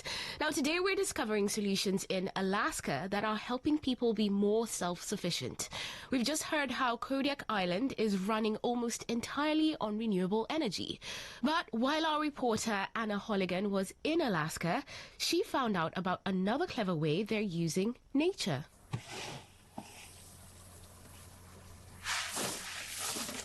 That's the sound of ice being poured over freshly caught cod, halibut and salmon in huge plastic containers on the dock of the harbour.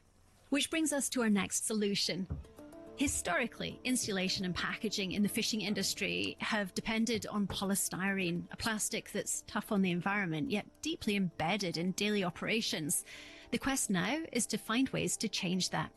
Drawing once again on Alaska's ethos of resourcefulness, making use of natural, local materials, innovators are turning to mushrooms, developing eco-friendly insulation that nurtures both the land and the community's spirit of self-sufficiency. Well, I got involved in this project because I have a deep hatred for styrofoam. That's a type of polystyrene. I see styrofoam a lot popping up in different ways in the marine environment, and it's also in our food. And I just thought, we know it's bad, and we have the opportunity to use our smart human brains to create something that's better for the environment, for ourselves, for all of the organisms that we share this space with. Alexandra Ravello, a marine biologist, was horrified,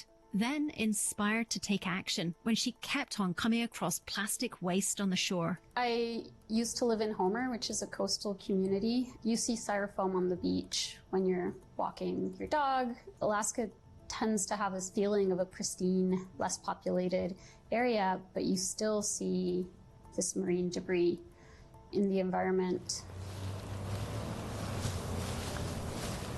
We're taking you on a little mushroom picking expedition in the woods just outside a university lab that's turning dead trees and fungus into insulation that could one day blow plastic foam, also known as polystyrene, right off the shelves. Mushrooms have been used for hundreds and thousands of years in the Arctic. That's Professor Filip Amtislavsky from the University of Alaska. Here is one. It has a very fancy Latin name, Fomes fermentarius. It is very common across the Arctic world and subarctic. It is a polypore, and you kind of, if you knock on it, the sound is very similar to what we got from styrofoam, right? It's a biopolymer. Let's just do the sciencey bit. A biopolymer is a big natural molecule made by living things using simple parts like sugars or amino acids. These materials usually break down easily in nature and are made from things that can be regrown, so they're better for the environment than regular plastic. So how on earth do you turn mushrooms or mycelium, the root-like structure of a fungus, into insulation? Alexandra Ravello is on a mission to stop plastics choking our oceans, and she spells it out for us step by step, from fungus to foam. What we do in the lab is mix like wood fiber, like pulp, the same material you would use for paper, and cardboard, and you use a foaming apparatus.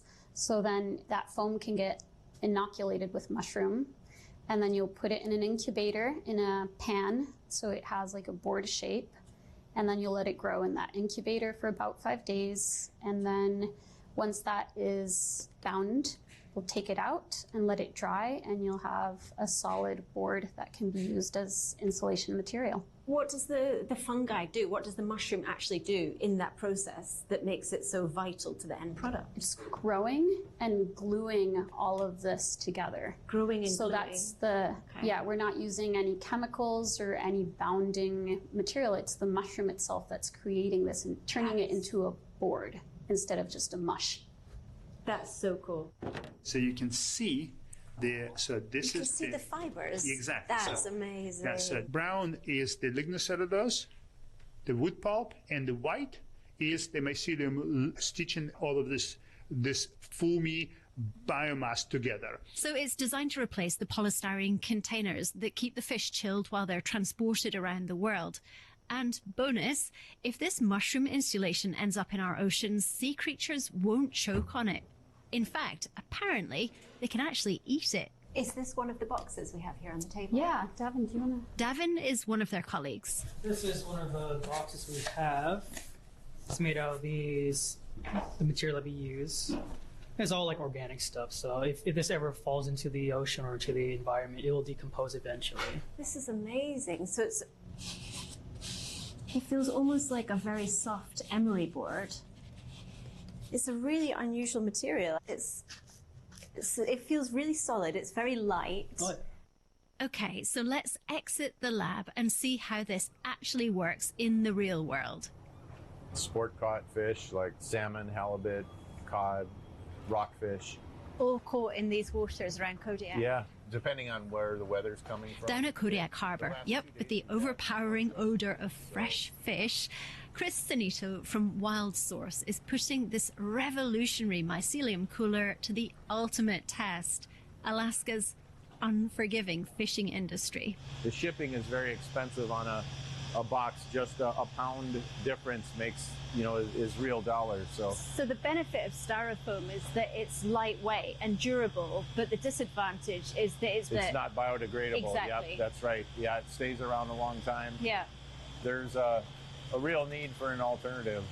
In the prototypes that I've looked at, the weight is still a factor. Mycelium is already outperforming some conventional foams in fire resistance, sustainability, and durability. Alex, there's not really an end to the potential here then. I feel like my personal dream is, yes, for styrofoam and plastic products to leave our everyday use, but also to inspire all the brilliant minds that are out there, that there are solutions in nature, there are alternatives. We don't have to just stay with what we know is bad for us. We can reinvent our modern existence with solutions that exist in nature.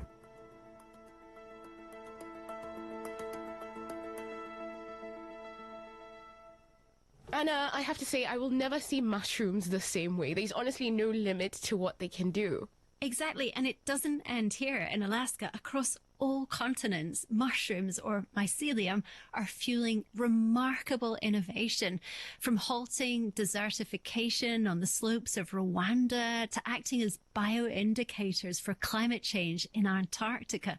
These high-functioning fungi are breaking down pollutants, producing high-protein meat alternatives, and even cleaning contaminated soil. Sounds like things are mushrooming everywhere. I mean, Anna, we've explored similar solutions before in People Fixing the World, but specifically for what we've heard today, it's lovely knowing that nature is making a difference in Alaska. You're so right. And I don't know about you, I felt a genuine sense of discovery by the end of our exploration of these wild Alaskan solutions. I'd never been to this part of the world either, and you kind of go with the preconception that everything will be somehow limited by that wild, relentless isolation and, of course, the temperature. So it was a huge awakening to discover the level of self-sufficiency. And in fact, they were finding such huge value in that vulnerability. I'm sure there's a lot we can all learn from that. Absolutely. And it's also a reminder that solutions exist everywhere. Thank you so much, Anna. Thanks, Mara. Lovely to talk to you. That's all we have time for today, but before we finish, I would like to know if hearing about all these positive stories has made any difference in your life. Send me a voice note or a message to the WhatsApp number +44 8000 321 721. Next week, I'm planning to blow you away with more solutions because we'll be talking about wind. Until then, thank you for listening. To make sense of what's happening in your world, listen to What in the World by downloading the BBC World Service app. Talk radio. I listen to a lot of talk radio. 95.1 FM.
means new money. Our kids show because we love the little ones. Our Gospelration because it's the moment of truth. Our High Life show because high life is vintage. Our sports show with the adrenaline. Our midnight show because we care about your love life. Our Nostalgia Drive because old is gold. Our show for young people because Gen Z code is on. Our Pidgin Bit because na Naija we dey. Our book review because books are a mirror. Our big stories because big things only. Our health shows with seasoned health experts because we care that you're healthy. Our eyewitness report because we want to hear from you. Our reggae show because Rastafari. One love.